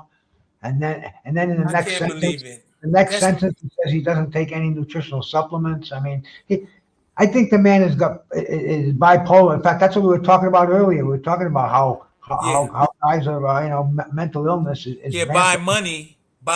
He probably wouldn't be saying that stuff if he didn't get those big paydays. Well, you know what?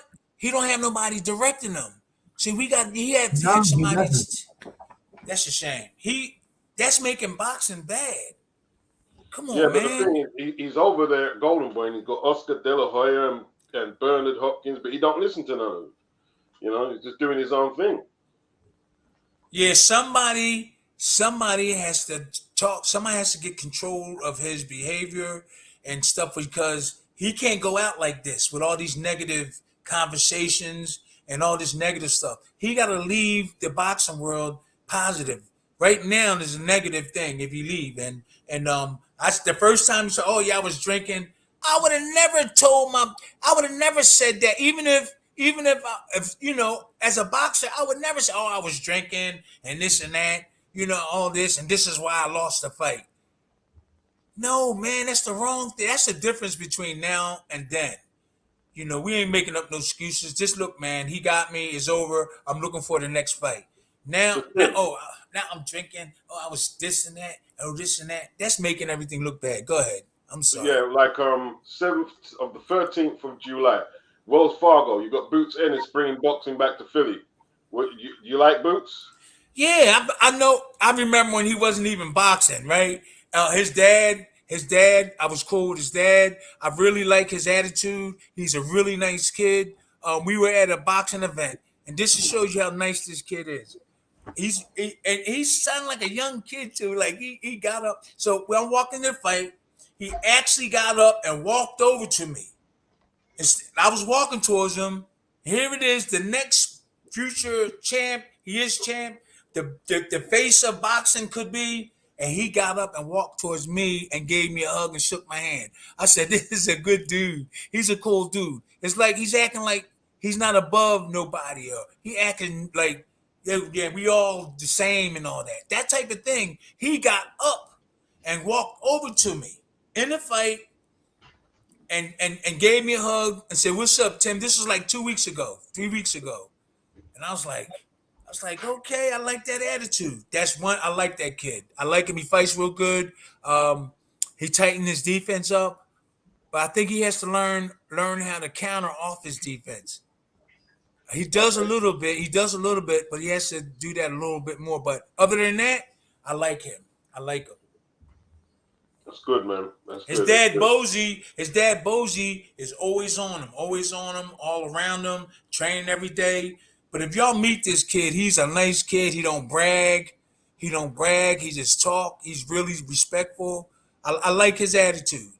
Not because he's from Philly. I was just really impressed before he came up and gave me that hug. Before he was really quiet, like not talking all the time. So he's fighting. Who is he fighting? Cody Crowley. Oh, right. Yeah, Cody Okay. Crowley. Yeah, from Canada. Okay. He's supposed to be a hard puncher too, right? Not really a big player. He's very aggressive. He's quite strong. Very aggressive. So, Okay, aggressive. Yeah. Okay. Yeah, I'm gonna look forward to that fight. He deserved it. He worked hard, and it seemed like he don't treat people bad. He's a nice guy, and I think he's from Germantown or Mount Airy area of Philadelphia. He lives on not the outside, but I'm looking forward to. I'm gonna support him. Really, I'm gonna support him. He really made me feel good when he came up there and said, "Hey, Mr. Tim," and gave me a hug and stuff. That made me feel really good. Oh, yeah, man. Respect you to boots, man. You know what I mean? Yeah. Good kid, good fighter, man. You know He just better keep his defense tight. He better keep his defense tight and go to work. All right. Yeah, man. It's that Bruce taking puffs. No, I'm not. You know I don't smoke anymore, Tim. Oh, I don't smoke any Bruce, whiskey. Bruce, I he's sicking you with I don't smoke any less either. That's right. hey, so yeah, I haven't been. I miss England. I miss over there. My daughter, like I said, my daughter, she's from Tottenham. I went over and got her and brought her back to America. She's 13 now.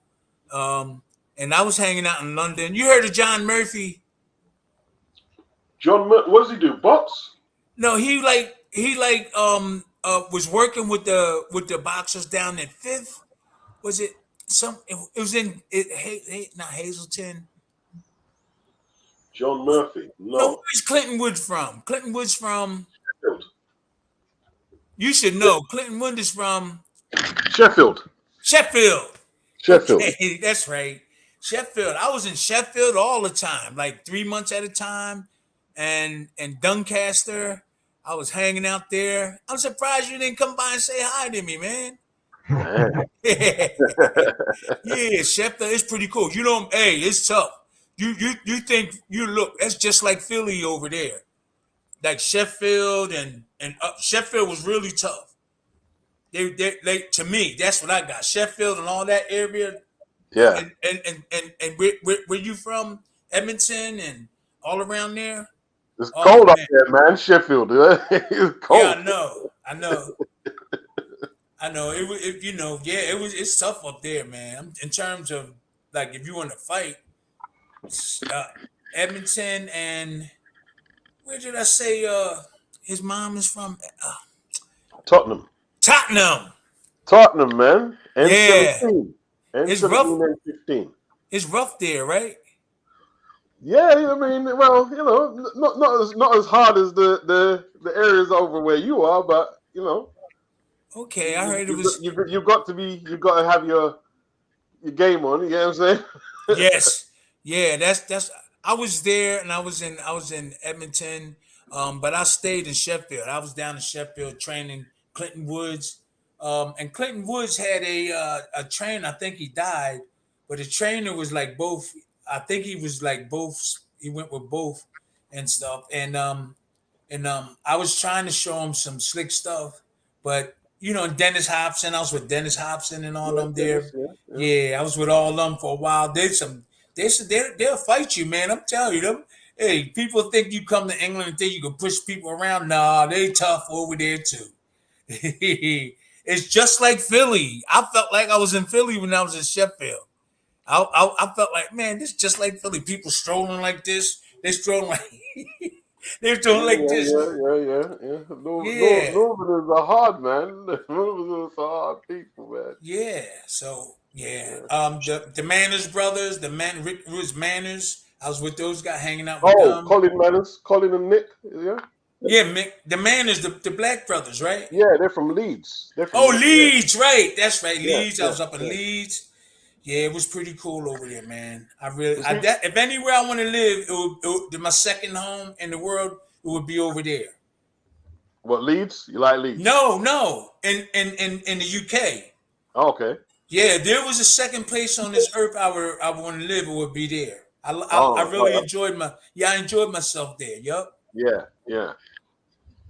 And it's funny after you being chased away from them in the Frank Bruno fight, and now they love you over there.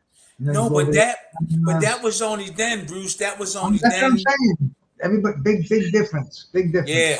Oh, we could have lost our life. Yeah, but they support their sportsmen. Like the next day, we had a party, and the people were beautiful. We all hugging each other, kissing the girls, and we like hugging and partying. I forgot where we were.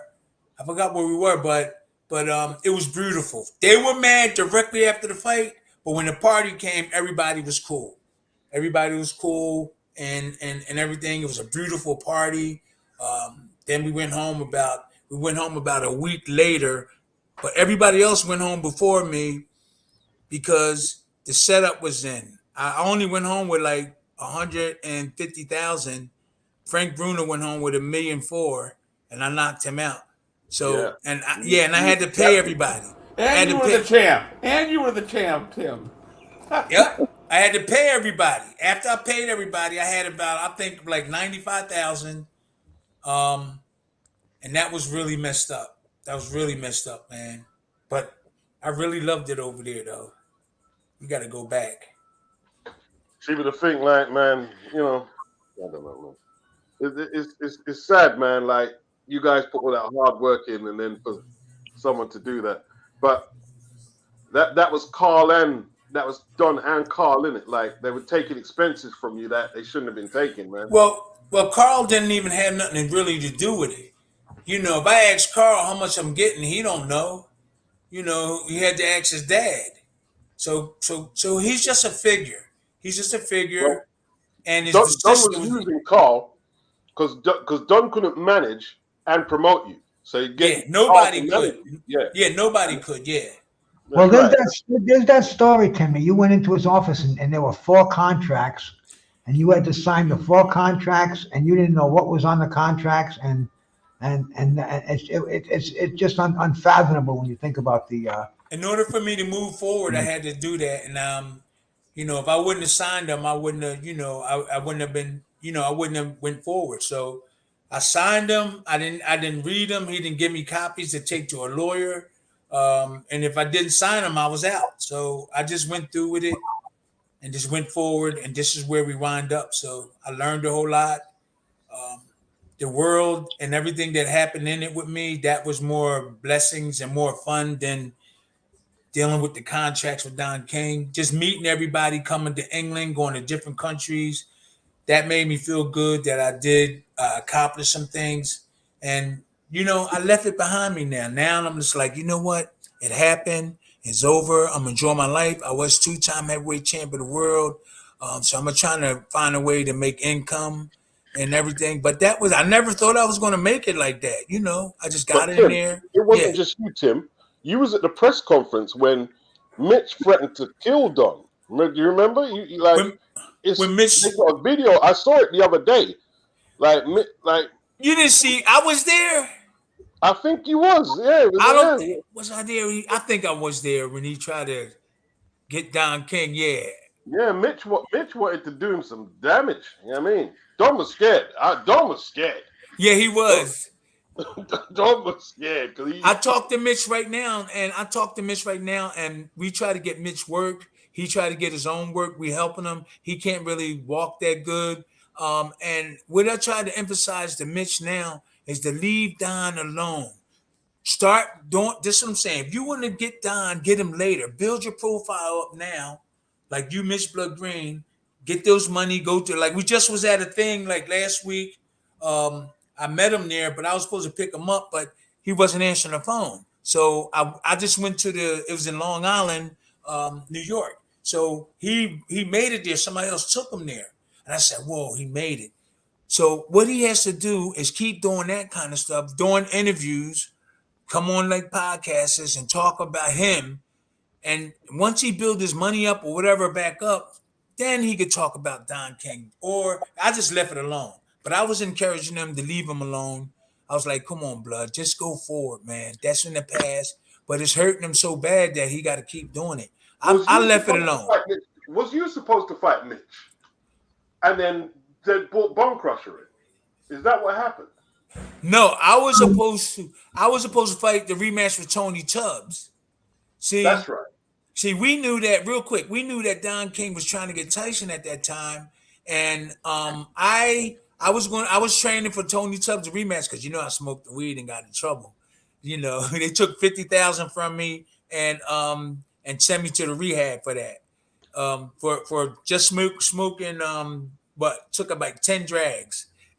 My birthday was the 27th of December, and I was fighting on the 16th of January, and I tested positive. Yeah, I tested positive. So Tubbs pulled out. Tubbs hurt his shoulder. And so Don and I broke camp. I said, Tubbs hurt his shoulder. I said, the fight is off. So I went and, said, hey, everything is good. I'm going to have some fun. And then Don called about 5 days later and said, hey, the fight is still on. You fighting Bone Crusher. And I told him, I said, wait a minute, Don, I stopped training. I'm not in shape.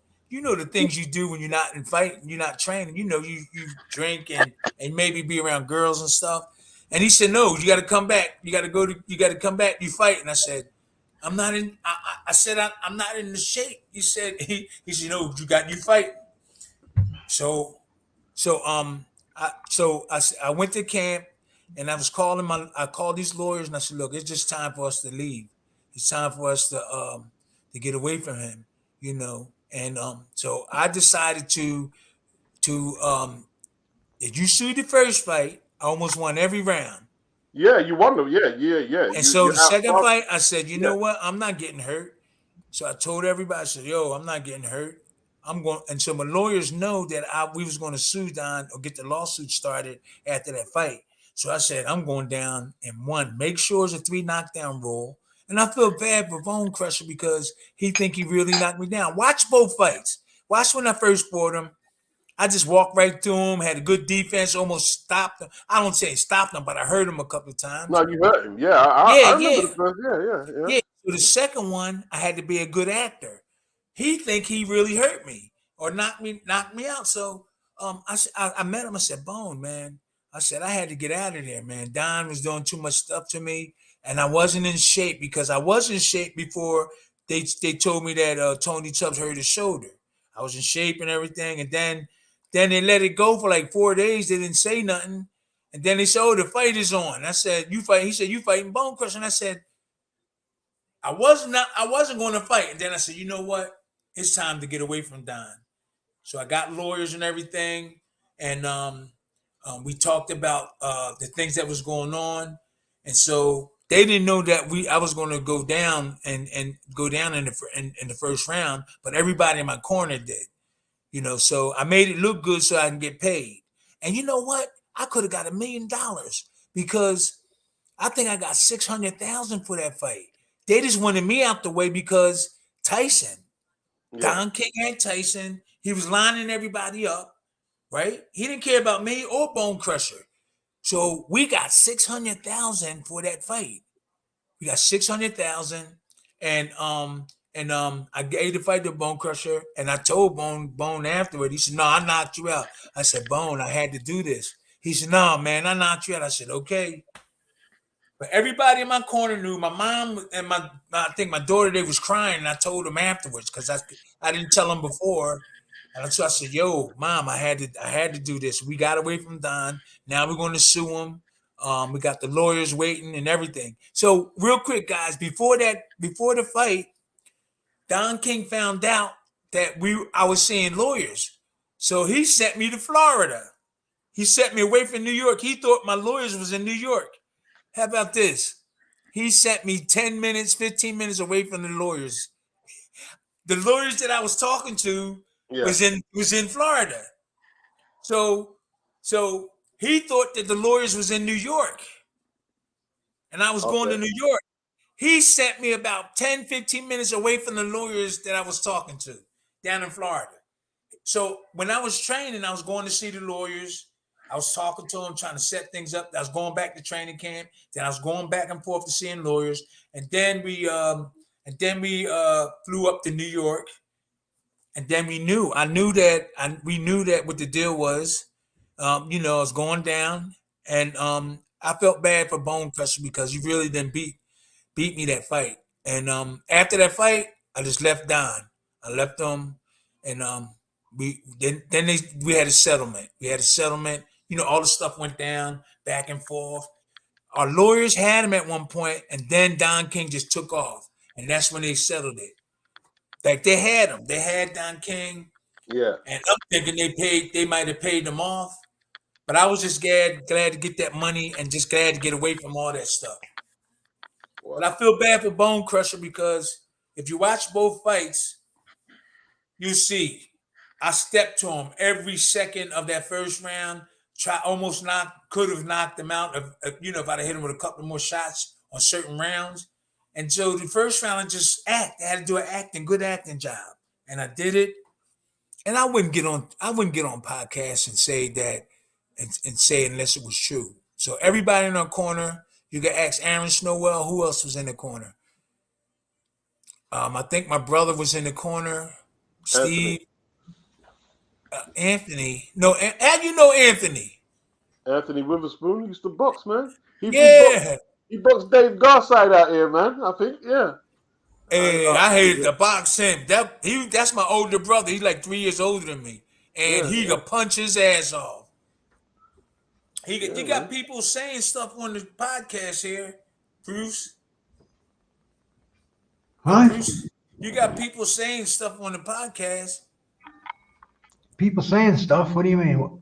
Asking your questions? Okay, yeah, like Bone Crusher was billed to fight Mitch. Yeah, okay, Bone Crusher was billed to fight Mitch. So when he was switched to fight me, Mitch was left out. Okay, now that's good. Mitch was mad. Yeah. Mitch was mad because Don King pulled Bone Crusher out to fight me. Now I'm glad I looked at that. That is the truth. Mitch was, that's what started Mitch. That's what started Mitch going crazy. An opponent and composition, That matter of fact, I'm glad I looked at that. That's what happened at the press conference. Yeah. Yes, it did. Mitch was left without no opponent. That's right. Yeah. Yeah, he was supposed to fight Bone Crusher. You was supposed to fight Tubbs. He was supposed to fight Bone Crusher. That's right. Yeah. But I thought that our fight wasn't on, and I laid off for like 4 or 5 days, and then Don come back saying the fight is back on and it's with Bone Crusher. And I thought Bone is strong. Bone is strong. I thought the fix was in anyway. And I wasn't really ready for it because I was drinking and stuff after they said that the fight was off. But then they made me come back. And I was glad. So boxers take dives. Yeah. You heard it here, people. Oh yeah, and Tim mentioned that before. That's a well-known fact. Yeah, I wouldn't lie. It's sad. It's sad that the heavyweight champion of the world, because he's in this bad contract, has to do something like that. To lose the title. But man, that's just that's the raw world of boxing. And we're fortunate that we get the champ here to tell us how it was. That's right. You got somebody saying that they seen me working with Teofil Stevenson. We was at that event, and I was with him that short period of time. He does listen. I showed him some stuff, and somebody said they seen him in the fight doing it. A little bit of it, but is his father in this corner? I think that he's already he I don't know if he would listen, but he was listening to me at at that event. He was listening to me and he liked it, but he young and I don't think that he would need me right now. But I could have finished showing him some of that movement that he lacked. He did lack some of that movement. He was trying to like here. He's trying to do that, and I was showing him, and he was liking it. But his dad is in his corner, right? Yeah, he's got Who we his dad talking there. about? Yeah, T.O. Senior. Yep. Yeah, his dad. Yeah, this dude that he's fighting, Steve Ladgett, is that his name? I was looking at some of his fights, and he's no pushover. If Tio doesn't have a good night, Tio may be in for a. I like Tio. I like him.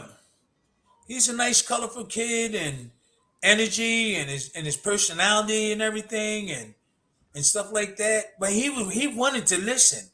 When I was in that little event doing stuff, he was like, "Wow, okay, oh man," and like so. But I don't know. Maybe his dad probably. We got this. Don't worry. His dad's a character. Yeah, but sometimes when you get to a certain level, you might need a little bit more help. That's all. Go ahead, Bruce. Tio got lucky in his last fight, man. He got lucky. Oh, for real? Yeah, against Jermaine Ortiz. He got lucky. Well, it's funny because right tomorrow we got Josh Taylor, who Tio looked magnificent against last year, is fighting a rematch with Jack Catterall, and Catterall, I think they gave him a gift in his last fight. So Josh is English, right? No, he's Scottish, I believe, isn't he? Scottish, okay. Scottish. He doesn't leave tips. He thinks tipping is a city in China. Whoa! So we got. Let me see. So it's 5 of us on here. Oh yeah, man. Yeah, the other star, brother. Yeah, dude. The show was getting cold, and I said, I said, let me call up the champ over here, get you on here, man. Yeah, we got. Yeah, let's. We can go. Let's Hey, get on. bro, I was actually sleeping. As long as you want to stay, it's an honor. I'm speaking for Beats, but I know it's an honor having you on here, man. Oh, Yeah, thank you. That made me feel like I wanted. Oh, you talking about the brother from England? Yeah. It's an honor. Oh, okay. It's an honor, I used to be over there, man. I used to be over there, and I do miss it. I miss it over there. I don't know if you miss it because you over there. Yeah, I miss it. I was up in Sheffield first, and then I started hanging down in London. And London, man, London is like down there is like Philly and New York. Yeah, down there is like, I was up in Sheffield and the dude's walking like he's strolling like this. I saw the white dude, he was walking like this, Bruce, with his chest up. Like, and I said, is that the way they stroke? Is that the way the gangster walk? And the dude said, yeah, that's the tough guy walk. He was walking with he's going like this. And I was like, oh, because we just go like this. We go like this. We just walk like that. And he was going like both chests like this. Both his chest and stuff was going like this. He's walking like this, sticking his chest out. And I said, look at that. That was crazy. Hey, he's a tough guy, but they was tough, man. They'll fight you. It's just like Philly over there. Yeah, and you got to keep yourself in shape, man. 66 years old. How do you do it, champ? You look like you're about 36. No, you keep saying that. I'm telling you, man. Well, I tell on all the podcasts, it's like I haven't eaten beef or pork for 50 years and chicken and fish for 5. Let me see. I don't really take medicine, but when I got the COVID, I had to take it. And stuff like that. But I really don't take medicine. There's this stuff called the Body Healer, and it costs around $50. It's sweet. It's got 25 different herbs and stuff in it, and it comes in a bottle like that. And I really haven't coughed. It takes the mucus out. And see, mucus is dangerous. Oh, you guys, mucus is really poison. And that's why your body's want to get it out. And if you keep it in, it'll cause all kind of problems. So mucus, I haven't really spit like deep, like really bad mucus or blow my nose. I don't blow my nose any really that much at all. Oh, I do every But morning. by taking this stuff, let me see. I take it in the morning and I take it at night. I ran out. I got to get some. My mom got some. I'm the only. Let me knock on this. Let me knock on this glass. I'm the only siblings out of 10 siblings that don't got high blood pressure and diabetes. I got 10 siblings. Every single one of them got diabetes, and every single one of them got high blood pressure. I don't got neither one. I think that's because, I got 10 siblings. Yup. And let me knock on this here wall just for safety. I hope it don't happen. I ran out of the stuff, but I don't I don't have mucus or nothing. I don't be blowing my nose, and that mucus is bad. That mucus is bad. It's called the Body Healer, Johnson and Johnson Body Healer. My brother had the gout. The gout went away. All the ones that took the stuff, their levels of diabetes went low, but they still got diabetes. The levels dropped from them taking it, the ones that took it. The A1C levels went down. And your mom takes it too, right? Well, with my mom, they just recently told her she went and got a checkup that she has too much lead in her liver. So she had to stop taking it. But I told her, I think the medical world don't want you taking these natural things. And her doctor told her to stop taking the Body Healer because she's building up too much iron in her liver. Iron, that's what it was. Iron. Yeah, she's building up too much iron in her liver. So she stopped taking it like 2 months ago. But all before that, she had COPD. She didn't even cough. She had COPD and she got asthma. She was breathing okay and everything. She wasn't spitting nothing out. And that's why I continue on taking it. I don't have no mucus. I don't be blowing snot mucus out. When I work out, I maybe in before I work out and after I work out, I probably blow my nose or spit something out. Anthony McKean wants to know if you still do road work. Yeah, I did yesterday. I wrote, well, not outside. I went to the gym. I went to the gym and I lift some weights. I hit the heavy bag and I ran the treadmill. I hit the hammer. I love hitting the hammer. This big hammer with the tire. And just in case an exhibition come, guys, I'm gonna be ready. I'm serious. If somebody over there in England, I'm ready. I'm in good shape. I'm in good shape right now. I just gotta run more. But I lift weights. I take a big sledgehammer and hit the tire. I do that. Boom, boom. I do that because I remember when I was boxing, when we chop wood. Every time I chop wood, I got a knockout or I beat the guy up really bad. I beat the guy up. So my opponent. Yeah, that's what I'm doing right now. Just in case an exhibition come up, I'm ready to take it. And I got Azar Khan, who's from he's from Pakistan, but he lives in London. He's in London. He's going to try to call Spencer Brown, and because I burnt my hand. You seen the burn? Well, seen the burn on my hand, right?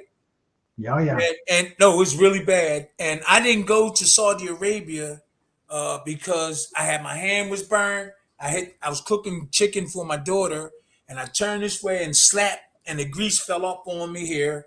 It looks really bad when if I show it was all white here, and then it burnt me here, and then it fell on my stomach a little bit. So I didn't go, and I told him when I was ready, I was going to go. I had my bags ready. Then I said, you know what? This is going to be a painful trip. I don't think I should do it. And I missed out on $15,000 and $50,000 watches. That was the event everybody went to. I mean, Duran was there, Palomino was there. I mean, everybody was there. I think that was the Tyson Nagano fight, wasn't it? Man, I swear, man, I missed out on that. So Azar is getting in contact with Spencer Brown to see if he if Tyson comes back again, and try to to get his revenge, that I could help him with his defense over there. So he's going to call them and see if that could be arranged. Because it's easy stuff to me. Going into camp, I'm not nervous. I'm not nothing. I just show you. I've been there and done it before. It's just that easy. You won't even raise your blood pressure. It's nothing. No, my blood pressure won't raise, even if I didn't take high blood pressure pills. So Tyson Fury shouldn't have backed up. Sometimes, yeah, but he shouldn't have backed up. Mentally, he let Youssef get the advantage mentally because he kept backing up. Youssef got motivated when Tyson kept backing up. So mentally, if Tyson would have stood there and put his ground, Youssef wouldn't have kept following him. But a shorter guy is supposed to try to get inside and keep his defense tight and work. Because on the outside, Tyson Fury could pick him up, bang, bang. So Youssef, his plan is he should get inside and go to work and try to catch Tyson, which he did, up there. With Tyson up there, try to catch him with loops, go to the body and stuff like that. So it worked out in his favor. But if Tyson would have stood his ground instead of stepping back, this is where the trainer comes in at. Tyson was doing all this by himself.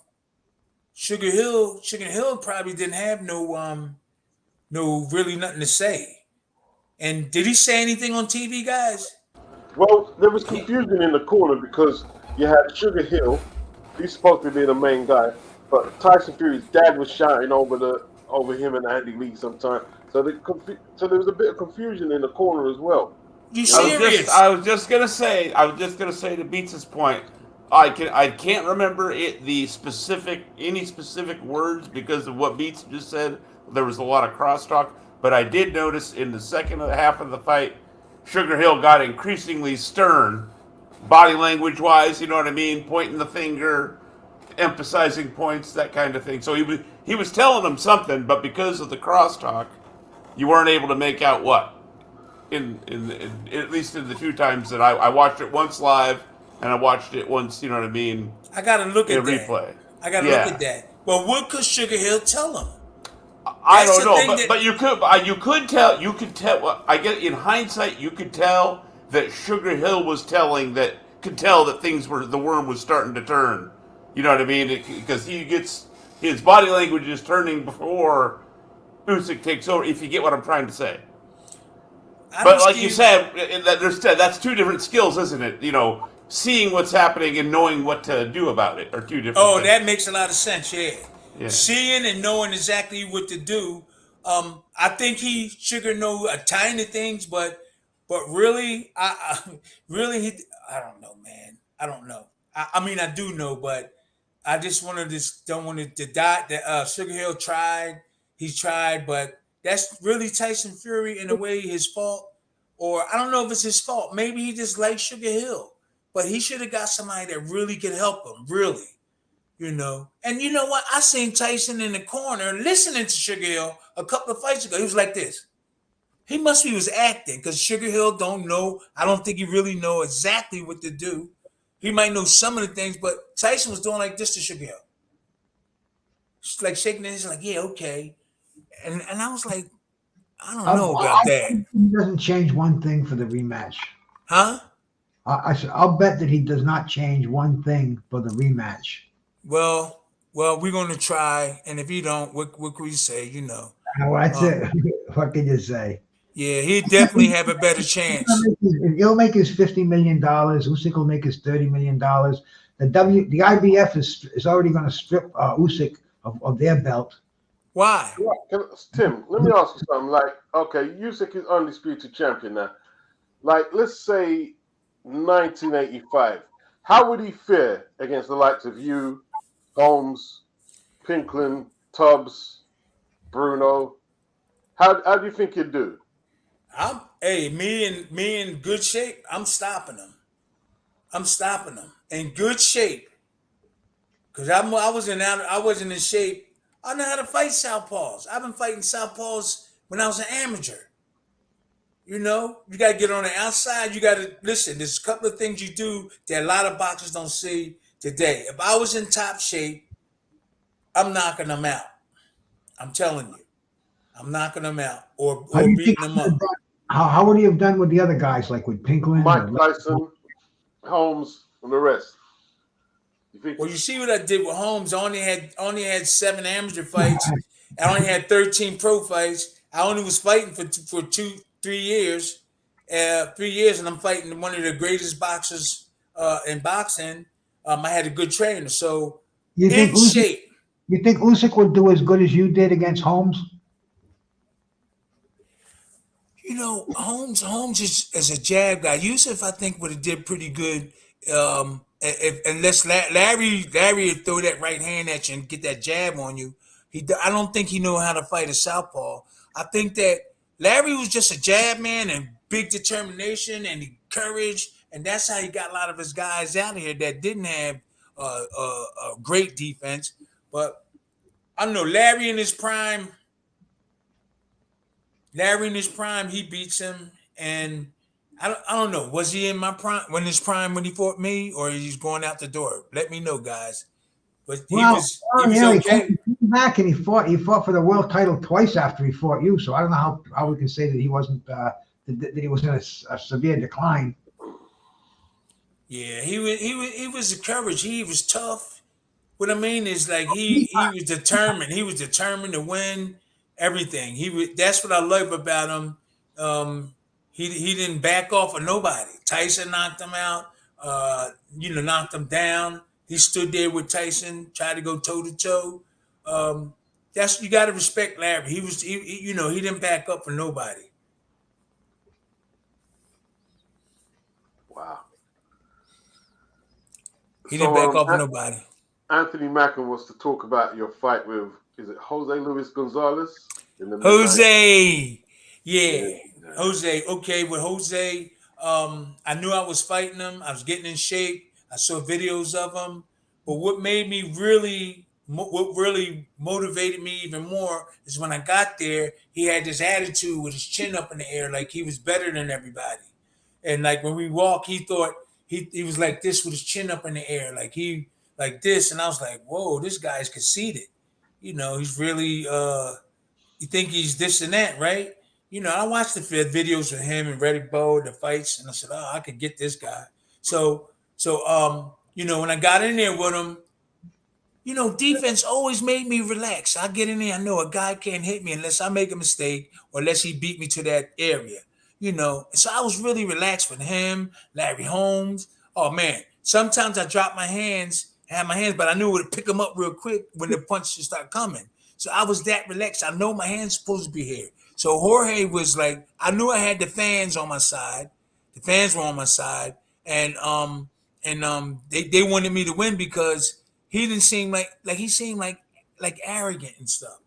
And then when I caught him and knocked him out, he wasn't acting like that, And everybody was on my side because he had this attitude about him, Jorge Gonzalez. And that's why I said, yo, I'm gonna get this dude. I caught him on the chin.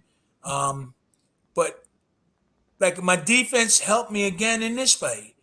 He was throwing punches and I just kept my defense tight and waited for the right moment and caught him, and then I finished it off. Wow, this is cool. You got pictures coming up on your Beats. Just joining the stream. Oh, Beats, you've been here. The big Cuban. Yeah. That's Emmanuel just joining the stream. He wants he wants to he's probably at work, so he wants to listen later. So he's telling me to keep the stream up. Yeah, the stream will be up, man. Oh. It'll be up. Can you keep it up so I can play it back? Okay. Yeah, man. Yeah. I'm just happy to be on and talk. Of talk and stuff that keep my name out there. And I didn't really have to be like a tough guy to box. I just look at it as a sport where some people look at it as you had to be bad in and outside the ring. You had to be all grouchy and mean. No, it was a sport to me, and that's the way, because I played football, American football, baseball. I played basketball a little bit. I did bowling. I was a golfer. I played golf. I did sports, and so I wasn't like an intimidator. Like you know, like you had to intimidate somebody to get, you know, I wasn't like that. So no, I'm gonna just whip you or something like that. Come on, let's get it on. I didn't have to do all them things like Tyson, boy. He was something. Tyson will bite your ear off. No, Vander tough too. Vander You tough. say when you fought Frank though, like you said that you went eye to eye with him, and you saw he broke the stare, and I think that's when you saw you got him. You knew you had him a bit there. You know what? You know what? When he was kind of like staring me down, and like at the very end, I kind of felt something, like looking in his eyes. At the very end, we was looking eye to eye, and he was trying to stay with me eye to eye, and then near the end, it looked like he died down a little bit. It looked like he died down a little bit because it was too much pressure. All the people in the stadium, and this is one of his biggest fights of his life. There was a lot of pressure on him, but I came all the way over from the United States, enjoying everything and wanted to win and wanted to be in a place with all these people and wanted to be victorious, and that motivated me. But what really motivated me is that I knew that I could block most of his punches, and that's what took away a lot of the fear. Now with him, he probably, he probably lacked that defensive blocking things, and that's what happens. If you can't block, you're gonna have that little bit of fear in you because that's just the way it is. But I had good defense, and that's what motivated me. That's what motivated me in a lot of my fights. Even out of shape, I hung in there out of shape because I blocked.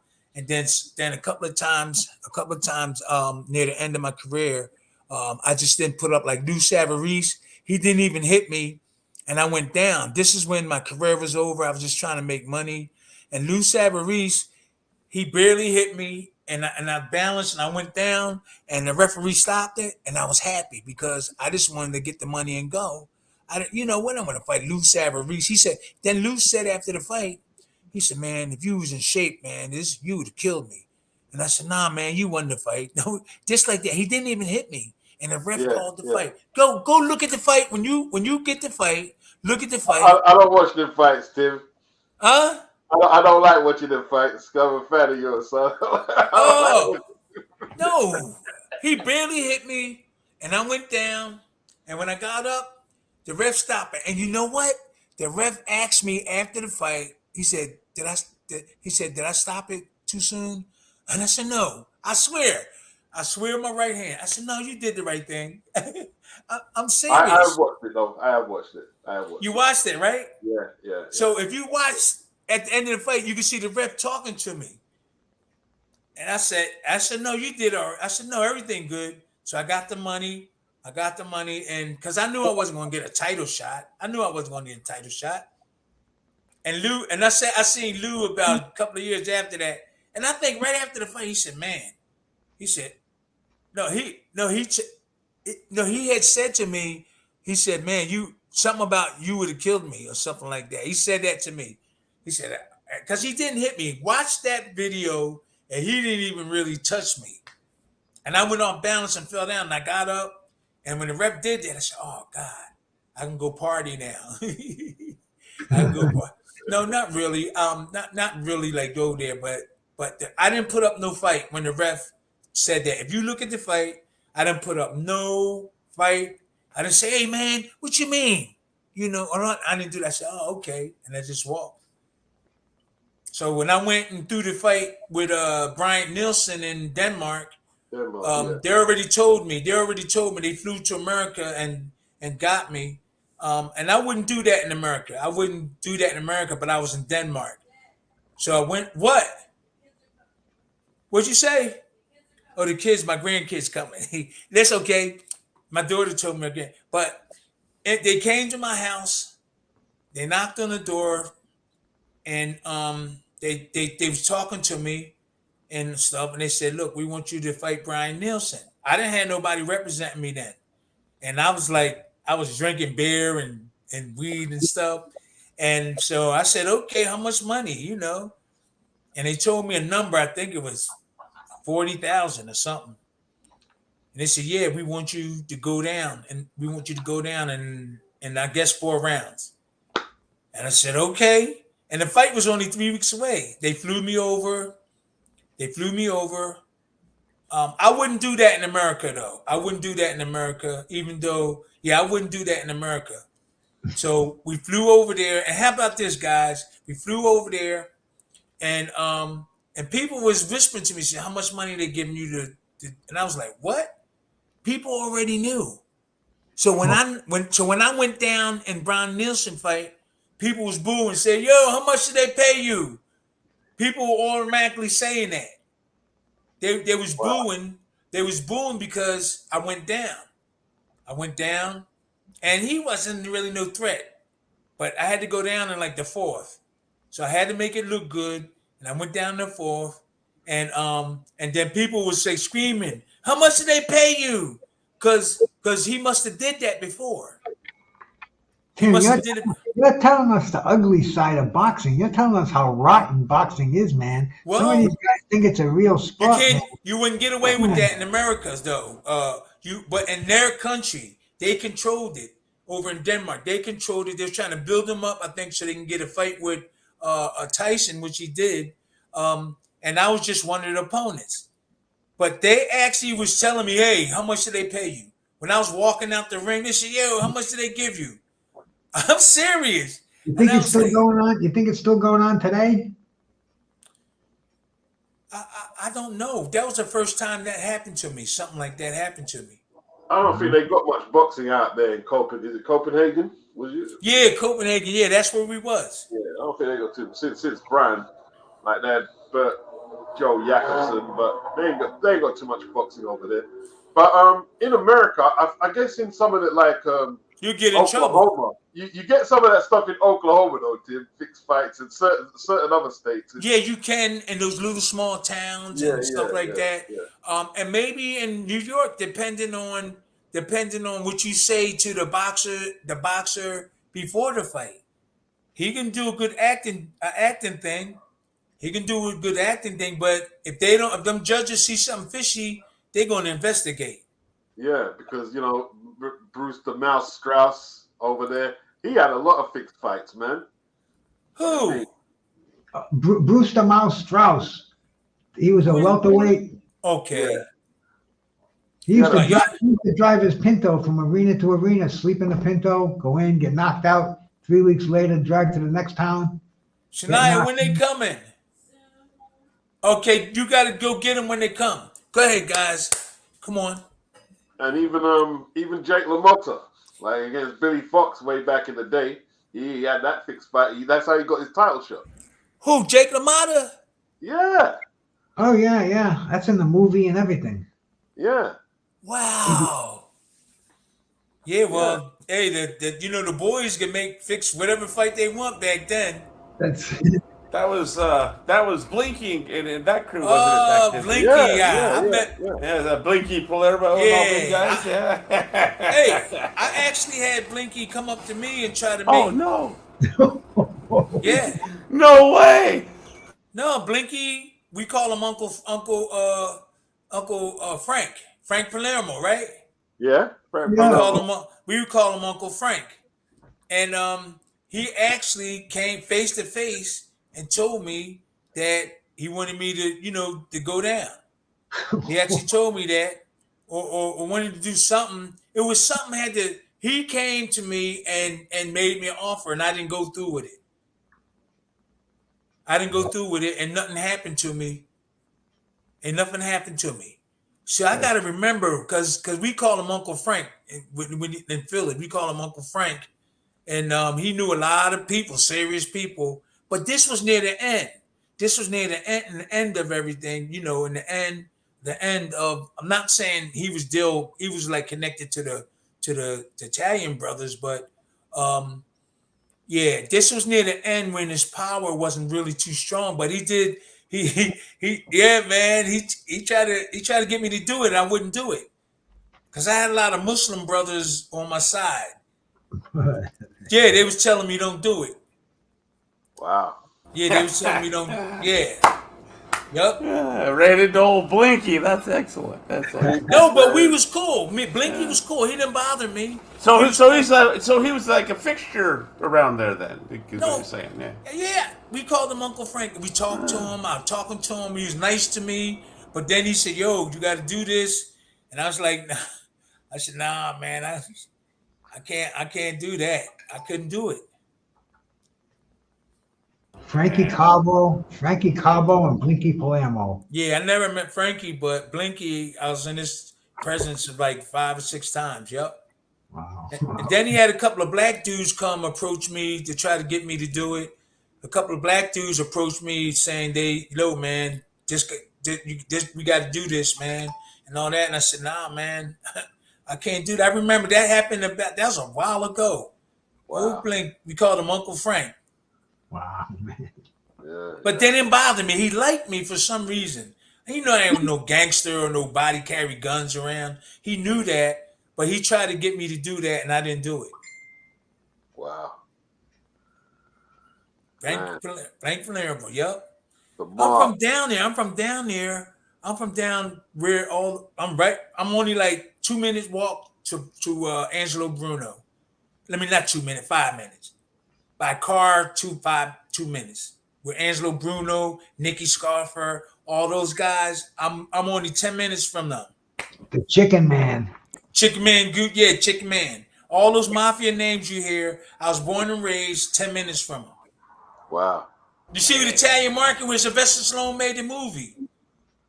That's where all that area. That's where all of the tough. That's where all. But Angelo Bruno lived 2 blocks from me. He was one of the head guys at the time, but he lived 2 blocks from me. Angelo Bruno. So didn't he get his head blown off in the car with a cigar? No, I think they shot him in the mouth. In the mouth. Yeah, because he was like this. Tomato. Yeah, his mouth was open, but they wouldn't let us run down. And we heard the gunshots, but they wouldn't let us. They wouldn't let us go down there. The police stopped us. They wouldn't let us go down there. Damn, we not only. That's how far he lived. That's how far he lived. History here too, man. He got shot on Snyder Avenue, and I live 2 minute walk from Snyder. I could walk to Snyder Avenue in 2 minutes.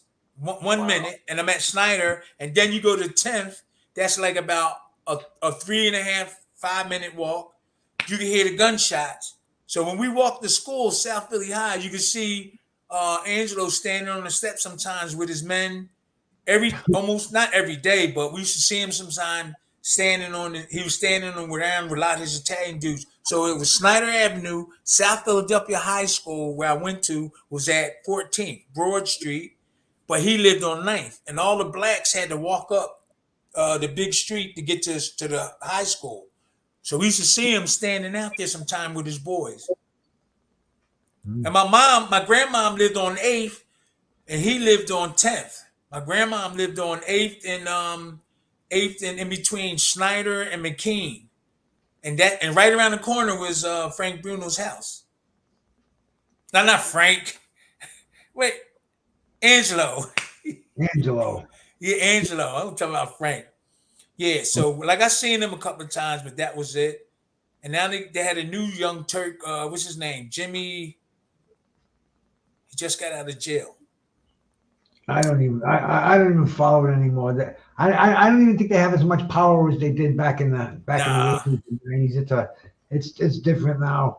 But man, I'll tell you, Philly, man, you had some of the finest boxers of all time. Grew up right in your era, right in your neighborhood. Yeah, Earl Hargrove, Buster Drayton. Wow. Yeah, Buster Drayton, Earl Hargrove, and then West. John the Beast. Earl Hargrove. Yeah. What happened? He lost, right? Yeah, he lost. Yeah, got stopped. Yeah, yep. John the Beast. I remember that. I remember that one there. Let me see. Then you had West Philly. No, you had the Everett brothers. Saad Muhammad. He was 13th Street. Jeff Chandler was on 5th Street. And then West Philly, you had you remember Tyrone Everett? Oh yeah. Yeah, Tyrone Everett. They was down in South Philly. They was like 28th Street. Then in West Philly, you had Jewish bomber. Who? The Jewish bomber. Oh no, he from South Philly. Mike South Philly. Rossman. He was from the right around the Italian market area. His dad was Italian, Jewish, or his mom was Italian, and his dad was Jewish, or his dad was Jewish, and his mom was Italian. That's what I think the mixture was. So they had a gym like around the Italian market too. I'm just trying to think of some more. But North Philly was Joe Frazier. Oh, Yeah, Joe Frazier. Who else? Come on, Bruce. You gotta. Then you had James DeShula, James. Doc's Jimmy Young. Jimmy Young. That was North Philly. Jimmy Young was North Philly. What Willie about the Worm? Roy Tiger Williams? Huh? Roy Tiger Williams? He was from Philly? Was he? No. Yeah, I might have that wrong. I might be wrong. What about Gypsy Joe Harris? Gypsy Joe, was he from Philly? Yeah. So. Yeah. Oh yeah, Gypsy Joe. They say he would sleep all night and get up and box the next day. They said no, he didn't sleep. He stayed up all night and then boxed. That's why they called him Gypsy. The Fletcher brothers. Yeah, they from West Philly. Yup, the Fletcher brothers. And Frank the Animal. David Bay. They South Philly. David Bay is Germantown. David Bay is Germantown. That's all the way up. How about the Hatchet Man? How about the Hatchet, Charles Brewer? Oh, yeah. Brewer, yeah, I think if Brewer was North Philly, I think he was North or West. I know who you're talking about. Charles Brewer. All right, I looked it up, Tim, where it says Frankfort, Pennsylvania. Frankfurt. Roy Williams. Frankfurt. Frankfurt. That's North Philly. Okay, yeah, that's where Roy Tiger Williams. Okay, that's North Philly. That's like about 15 minutes from where I'm at now. Oh, right on. Benny Briscoe. Benny Briscoe, North Philly. North Philly. Georgie Benton, North Philly. Joey Giardello. Where's he from? South Philly. South Philly. I thought he was from New York. Who, Joey? Yeah. Ain't he Philly? I'm sure he's a Philly fighter. Oh, he from South Philly then. All the Italians lived in South Philly. Oh, wow. Jerome Franklin fighting right now. Jerome who? Franklin. Matthew Franklin. No, not Matthew. The heavyweight. Oh, Jermaine Franklin. Yeah. He's fighting Devin Vargas. That's a long time ago. From Meldrick Taylor. Where's Meldrick? Meldrick is Meldrick from West Philly? He's either from West Philly or he's North Philly. He's North. Joey Giardello's from Pennsylvania. Ain't Joey from South Philly? It says Pennsylvania here. It don't say South. No. Okay, Joey Giardello, I think he's from New York. They said Pennsylvania. He was born in New York. He's a resident of Philly, though. Okay, Philly. Okay. Yeah. Oh, y'all researching. Y'all researching. Boy, this is fun. We having fun. Yeah, Philly, man. Philly. Yeah, Jimmy Young.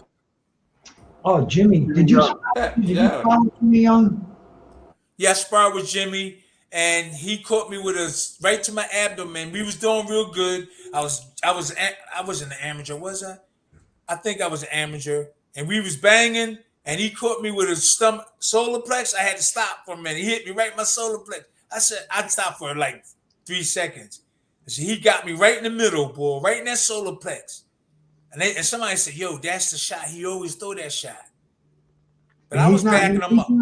He's not known as a puncher either. He never was known as a puncher. Yeah, he dropped Foreman, didn't he? Oh, yeah. Wore him out. Yeah, wore him out. And the way he survived in that 7th round when Foreman had him on the hook. And then at the end of the round, he's fighting back. I'll never forget that. That was like a Howard Cosell, you know what I mean? ABC classic right there. Yeah, Howard Cosell. I made money on that. Jeff Chandler. Jeff is from Jeff Chambers from South Philly, but he's from 5th Street. I'm from 7th. He from 5th. He's about, if I was to take a car, it'd take me 10 minutes to get to where he at. But it's South Philly though. South Muhammad, 13th Street. It'd take me about 10, 15 minutes by car to get to him, but it's in South Philly, and about 10 minutes to get to Jeff Chandler. But Earl Hargrove and Buster Drayton it only take me like 1 minute to get to where they live. They lived in the same neighborhood. So the gang that they're associated with 7th and Emily, Jeff Chandler was from 5th and South. Saad Muhammad was from 13th and South. The Everett brothers was from 21st and something. The gangs went by the street names too. Like 5th and South was where Jeff Chandler was the gang. The gang that was in my neighborhood was 7th and Emily. Okay. 7th and Emily. And then 13th and South was Saad Muhammad. And the Everett brothers was from, I think they call it Climber Street or something like that. It was a certain name they gave. They associated with like the gang names and stuff. Curtis Parker, South Philly? No, Curtis Parker was Northeast. Okay. Yeah, he was Northeast Philly. Yeah, he wasn't North. He was Northeast. Northeast. Yeah, you go to North and then you go more east to like towards Jersey, like. Curtis So Parker. what happened to that vibrant fight city, man? What kind of stopped the activity? Like the Spectrum and Blue Horizon and all them big shows, man. What kind of slowed up the Philly? I don't know. It probably has something to do with not Philly, somewhere else, where the boxing died down. Some of the promoters passed away, and the new ones had different thinking. The new promoters. That's the only thing I can say. Something happened that caused the boxing to go down. Maybe it was the Jake Pauls and all that stuff. I don't know. Things went down before that. Tyson brought things back, like excitement and things like that. But I really, a lot of the good trainers, they passed away, and you don't see a lot of stuff you used to see nowadays. It's like a lot of people hold instead of use their talent. Let me see. Yeah, I don't really, you probably know more than me. It just died down a little bit. People started. Yeah. I think it was the television too, and the closed circuit, all that. The television had a lot to do with it. The way we watch TV and stuff now, and the way people go to fights. You might know more about it than me. Well, you don't have a lot of amateurs anymore like you used to. Back in the day, everybody was a boxer in Philly. You had 10 gyms going on at the same time. Now, how many gyms you got? I mean, Bruce, that's a national problem, though. We used to win gold medals for fun. Now, it's been how long since we talked about this the other day, Beats? It's been how long since Andre Ward won that gold medal? Right. Okay. 20 years. Yeah. 20 No, you're years, right. 20 years without a gold medal. You serious? We Beats knows this better than me. We rebuilt our entire team. We rebuilt our entire team in the 70s when we only won one gold medal. Right? That was unacceptable, and everything had to be, you know what I mean, overhauled. And now it's like I couldn't even tell you where to find amateur boxing. What used to be simpler, like you kind of pointed out, because you had ABC, NBC, CBS, where I grew up, right? And honestly, we mainly only got the audio for CBS. That's how far out I lived. But with those three channels, you still caught almost everything. Whether it was replays, highlights, whatever, you know what I mean? That was caught the majority of the world. Now it's always easy to find the Olympics. It was easy to find amateur fights, right? Yep. Nowadays, I can't, like, my old man, right, he, will ask me, I can't tell him where to find the Olympics boxing. Yep. Couldn't tell you. You can watch Joe Frazier and Ali on Channel 10 sometimes. Channel 3. For me, it would have been ABC would have been Channel 4. Okay, King County. Yeah. Where you at? King County, West Coast. Oh, you're on the West Coast. Yes. You're all the rich people. Okay. Wow, not where I live. Not where we had more like the trailer park. You know what I mean? The rich people in LA. I remember going to down there with the Ali team. I think I had 3 or 4 fights, and I flew down there, and I was hanging out in Fifth and Pico, in California, down in California, and all the Ali team was there. Tony Tubbs, all those the amateurs, they was there. What's the other guy name? Tony Tubbs. A lot of the good amateurs was there, and I was sparring with them. We was at Fifth and Pico. That was I amateur? I think I only had like 3 fights, and I was down there. Who the hell I was sparring with? Man, I got to start remembering stuff before I come on the shows and stuff. But Tony Tubbs, I was sparring with Tony Tubbs. Let me see, who was one of the top guys? You probably wouldn't know.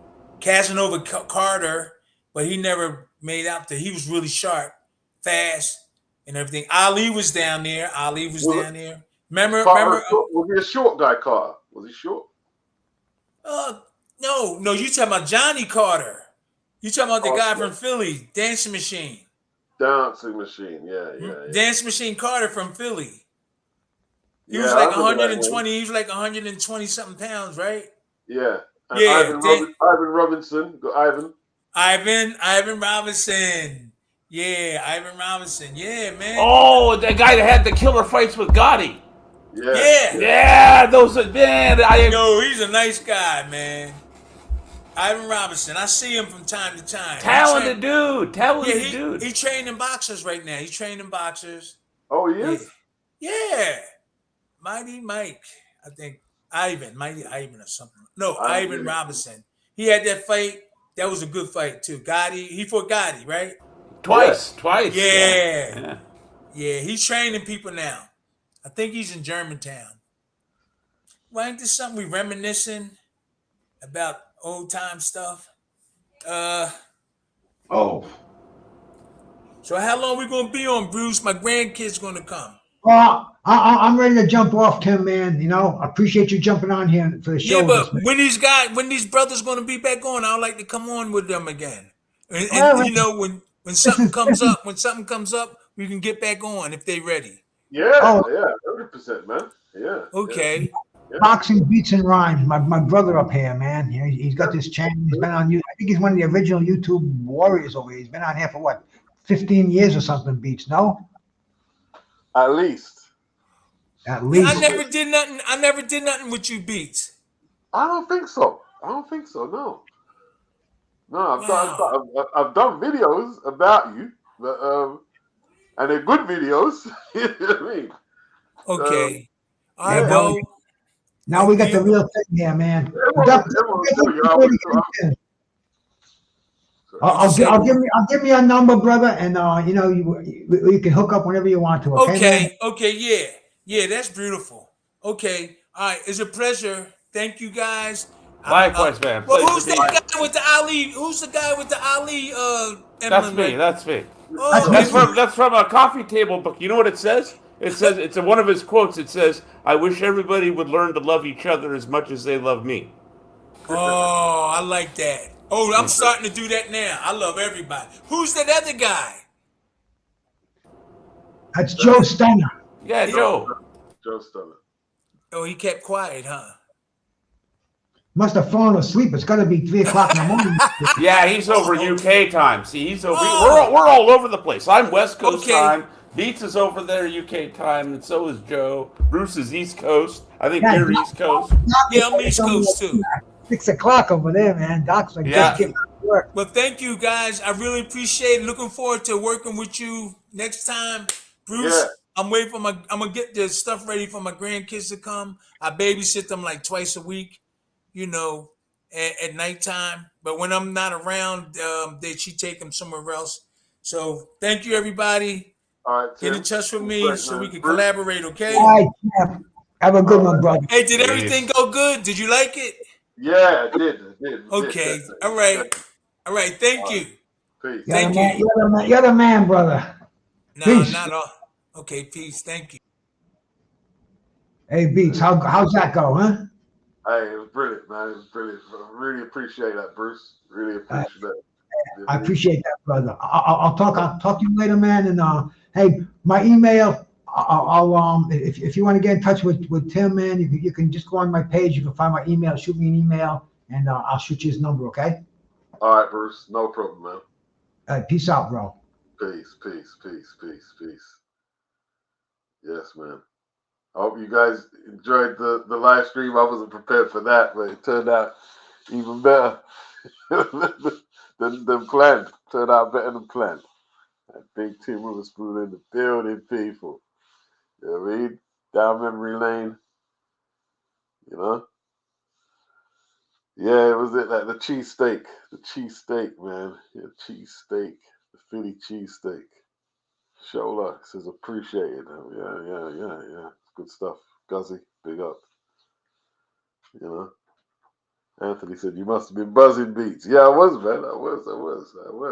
Got a 2-time world heavyweight champion on there, man. On the week we was crowned the undisputed one. Yeah. I was definitely buzzing. Definitely. That's big, man. That's big. That's big. Yeah, man. Yeah. Appreciated, Bruce Guest. Appreciated. Man. I'm kind of shocked that we got Tim Witherspoon on there, man. You know, you never can tell. You never can tell. You never can tell. So we got Lawrence Okoli tomorrow. Lawrence Okoli. Yeah. Ethereal Dreams. He says R.I.P. Errol Christie. Yeah. Big up Errol Christie, man. Guzzy would love a full interview between myself and Tim. Yeah. Man, I might even have to just chop that piece out there, man, because you go from there, just take sections and upload. That's great. No, well, when I say tomorrow, today, Andy, as in Friday. Today as in Friday. In Poland. They sent him on that difficult trek, bro. With Joe Gallagher going in there, waiting against that caveman fighter with Joe Gallagher. You better box at your best, man. You better box at your best. Yeah, man. Anthony Mackin doesn't trust Lawrence to get it done. Beats. My gut tells me that. Yeah. Am I going to do a live? I don't have Sky. That's the problem. And like, I'm not really with the illegal streaming and going live. You know what I mean? It's something I've got to kind of consider. So I don't have Sky. If I could get a legal link, but I'm not taking out Sky as well, man. Flip it now. You know what I mean? The cars just ain't good enough, man. But I'll cover it. You know what I mean? I'll cover it when they upload it, or I mean on YouTube on a weekly, on an upload or something. But maybe not live.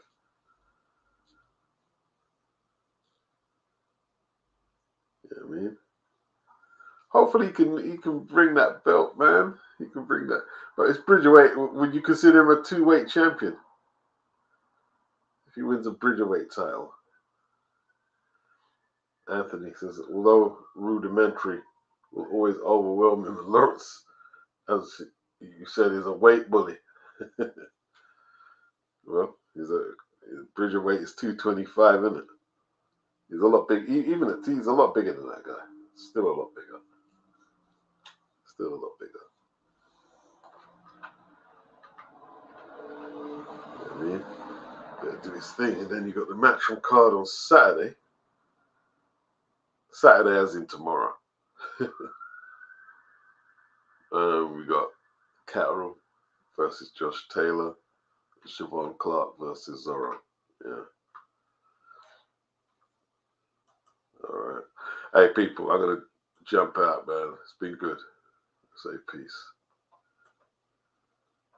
Okay, Anthony says, in relation to your latest video, do you know anyone who has ever been prosecuted for illegal streaming? Do you mean like the person who puts the stream up, or someone who's just kind of like, you know, just use the stream? I don't know. There's been threats. There's been stories. I don't know. I don't know. It could be just empty threats. Could be just empty threats. But if you're gonna do it, at least have the sense not to. Some people do these things. Yeah, I'm gonna stream. I'm gonna brag about it as well. Don't brag about it. Hold it. Do it and hold it down. Don't brag. Don't brag about doing it. Silly thing to brag about. Yeah, someone using it. I'm not too sure. I remember. Who was it? Was it? There was. They were threatening to sue people who used the stream. It could have been for a Jake Paul fight. I remember what it was. Yeah, they were fuming. The guy was spitting. He said, "I'm gonna get them. I'm gonna do this." I said, "Damn." You know what I mean? Yeah. It's hard though, because when they say you're illegally using it, it's how do they? I don't think like. Then again, I don't know. Let me not say nothing, because I don't know what they can prove or what they can't. I haven't got a clue. They might be able to do exactly what they're saying. So, you know what I mean? I would say don't do it. That's what I would say. Don't do it. But you know what I mean? Obviously, I'm going to say that. I'm going to tell you to go do something and get yourself in trouble.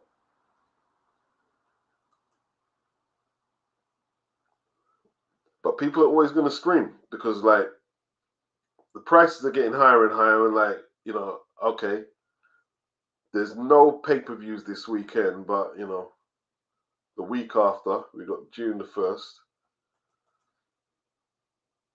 and then what else, isn't it? I mean, there's always right now with the Saudi investment. There's always something.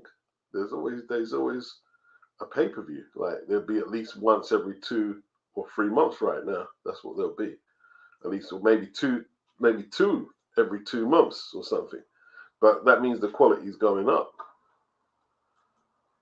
obviously.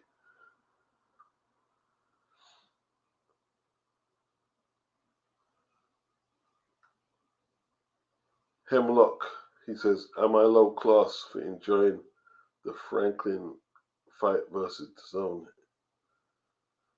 When was that? That wasn't today, is it? Franklin versus Vargas. When was that? Forgot about that fight, you know. There's so much fights on that. I don't think that was today, was it?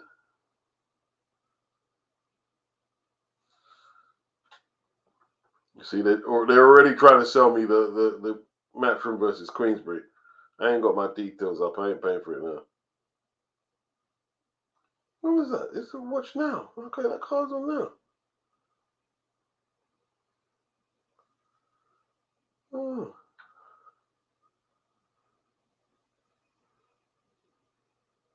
Log one.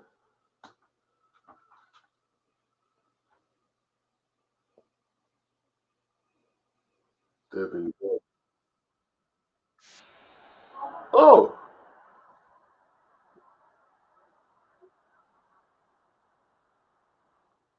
Well, shit.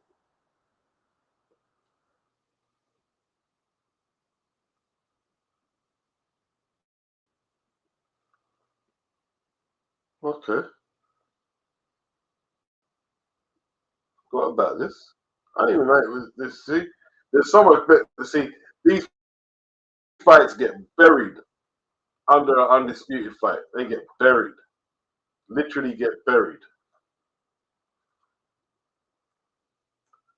Literally get buried.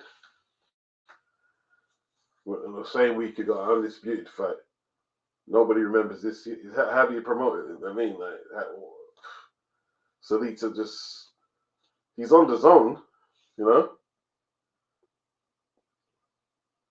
See, that's how much content they have. So much content.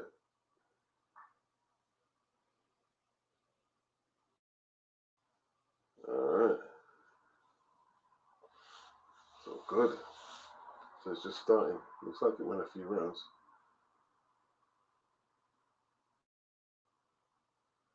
There's Demetrius Alisa. I mean, this is the main event. I can see empty seats just behind him. See enough empty seats. And I'm sure this ain't a huge venue. Wow. Rose Gross is the judge. Vincent Santino, Patrick Schmidt. It's on. Devin Vargas. Yeah. Jermaine Franklin. Not a huge puncher, but he should stop Devin. You know what I mean? Should stop Devin, but we'll see. Like who would Franklin be? Because he's won already. I know he's won. I didn't click in to see what round it ended in. As I clicked in, he had his hand waved. Who would be a good opponent? There'd be some really good fights out there for him. Some really good fights. Who would I match him with? I'd match him with Jared Anderson, man. I would match him with Jared Anderson. That's what I would do. I said this the other day. Someone said, no, he's not ready for Jared. I said, I mean, Jared's not ready for him. I said, hey, you must think is Jared that crap? You must be ready for Jermaine Franklin. Jared was running his mouth the other year saying he could beat Anthony Joshua. Joshua's stiff, man. I beat him and do this. Okay, well, so you must be ready for this guy. Surely.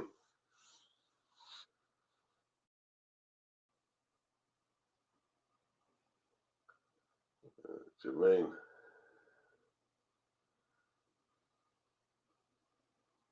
Rematch Dillian. You know what I mean? Definitely a rematch with Dillian.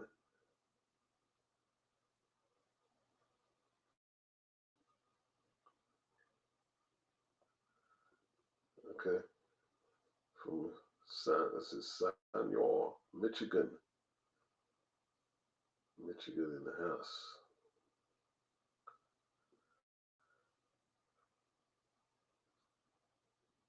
Okay. I'm not even sure if I'm going to watch the whole of this, man. Maybe tomorrow or something. Or highlights.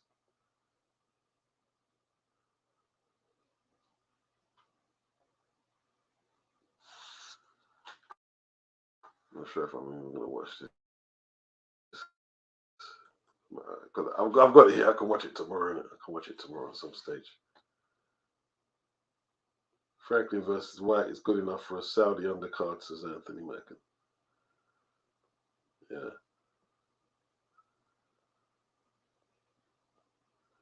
Anthony Mackin, how much is the zone sub for the year? I think how much did I pay?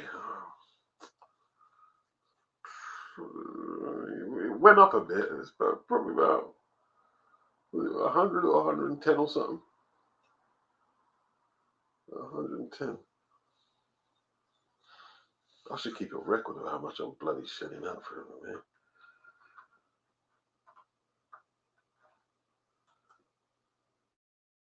About 110. But that's the upfront payment, or 100. It was 100 last time out. But you just pay it all up front. There's other tariffs as well. I think there's only 2 tariffs now. I think there might be only 2 tariffs. The monthly and the upfront. I mean,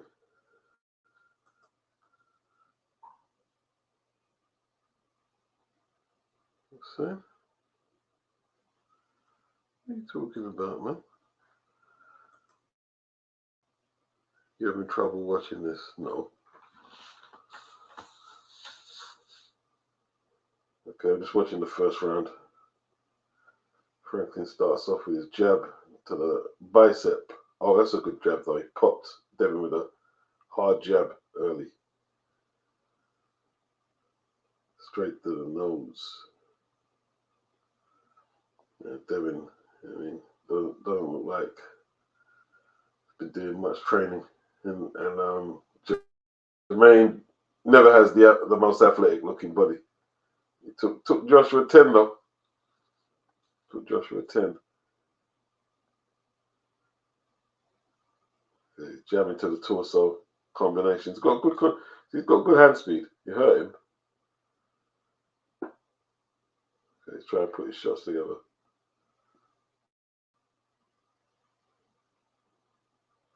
Devin covering up on the ropes. Caught a left uppercut and then a right cross or hook. Hook. Right to the body. Uppercut to the head. Devin comes back with his own uppercut. Spins the Michigan man around. They're both in the ring center. Wrestling, jostling for punching position. Jermaine pushes him off. Jab by Jermaine. Little uppercuts by Devin. Okay. Good jab by Jermaine. Both men trading shots. Devin comes back with his cuffing left hooks. Nice 1-2 by Jermaine. Then a left hook. Yeah, Jermaine still could give some decent tests out there for some fighters without becoming an elite one himself. I'm just going to watch this round. There'll be 30 seconds left. Left hook as he span off the ropes from Jermaine. Back in the ring center. There's that jab. He switched southpaw, yeah? He's not a southpaw, is he? Did he switch here?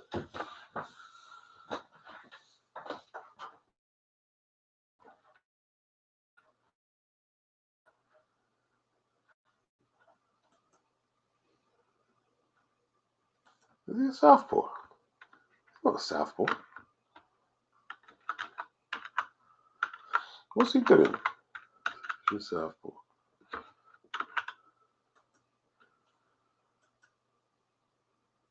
He's orthodox, isn't it? He's definitely orthodox.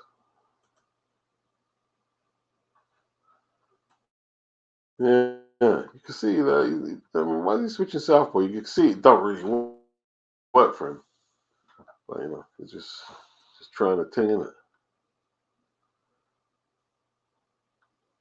Well, it's relatively cheap, but then you got to include the pay-per-view add-ons. You know what I mean? It's not as expensive as America, but yeah, relatively cheap still.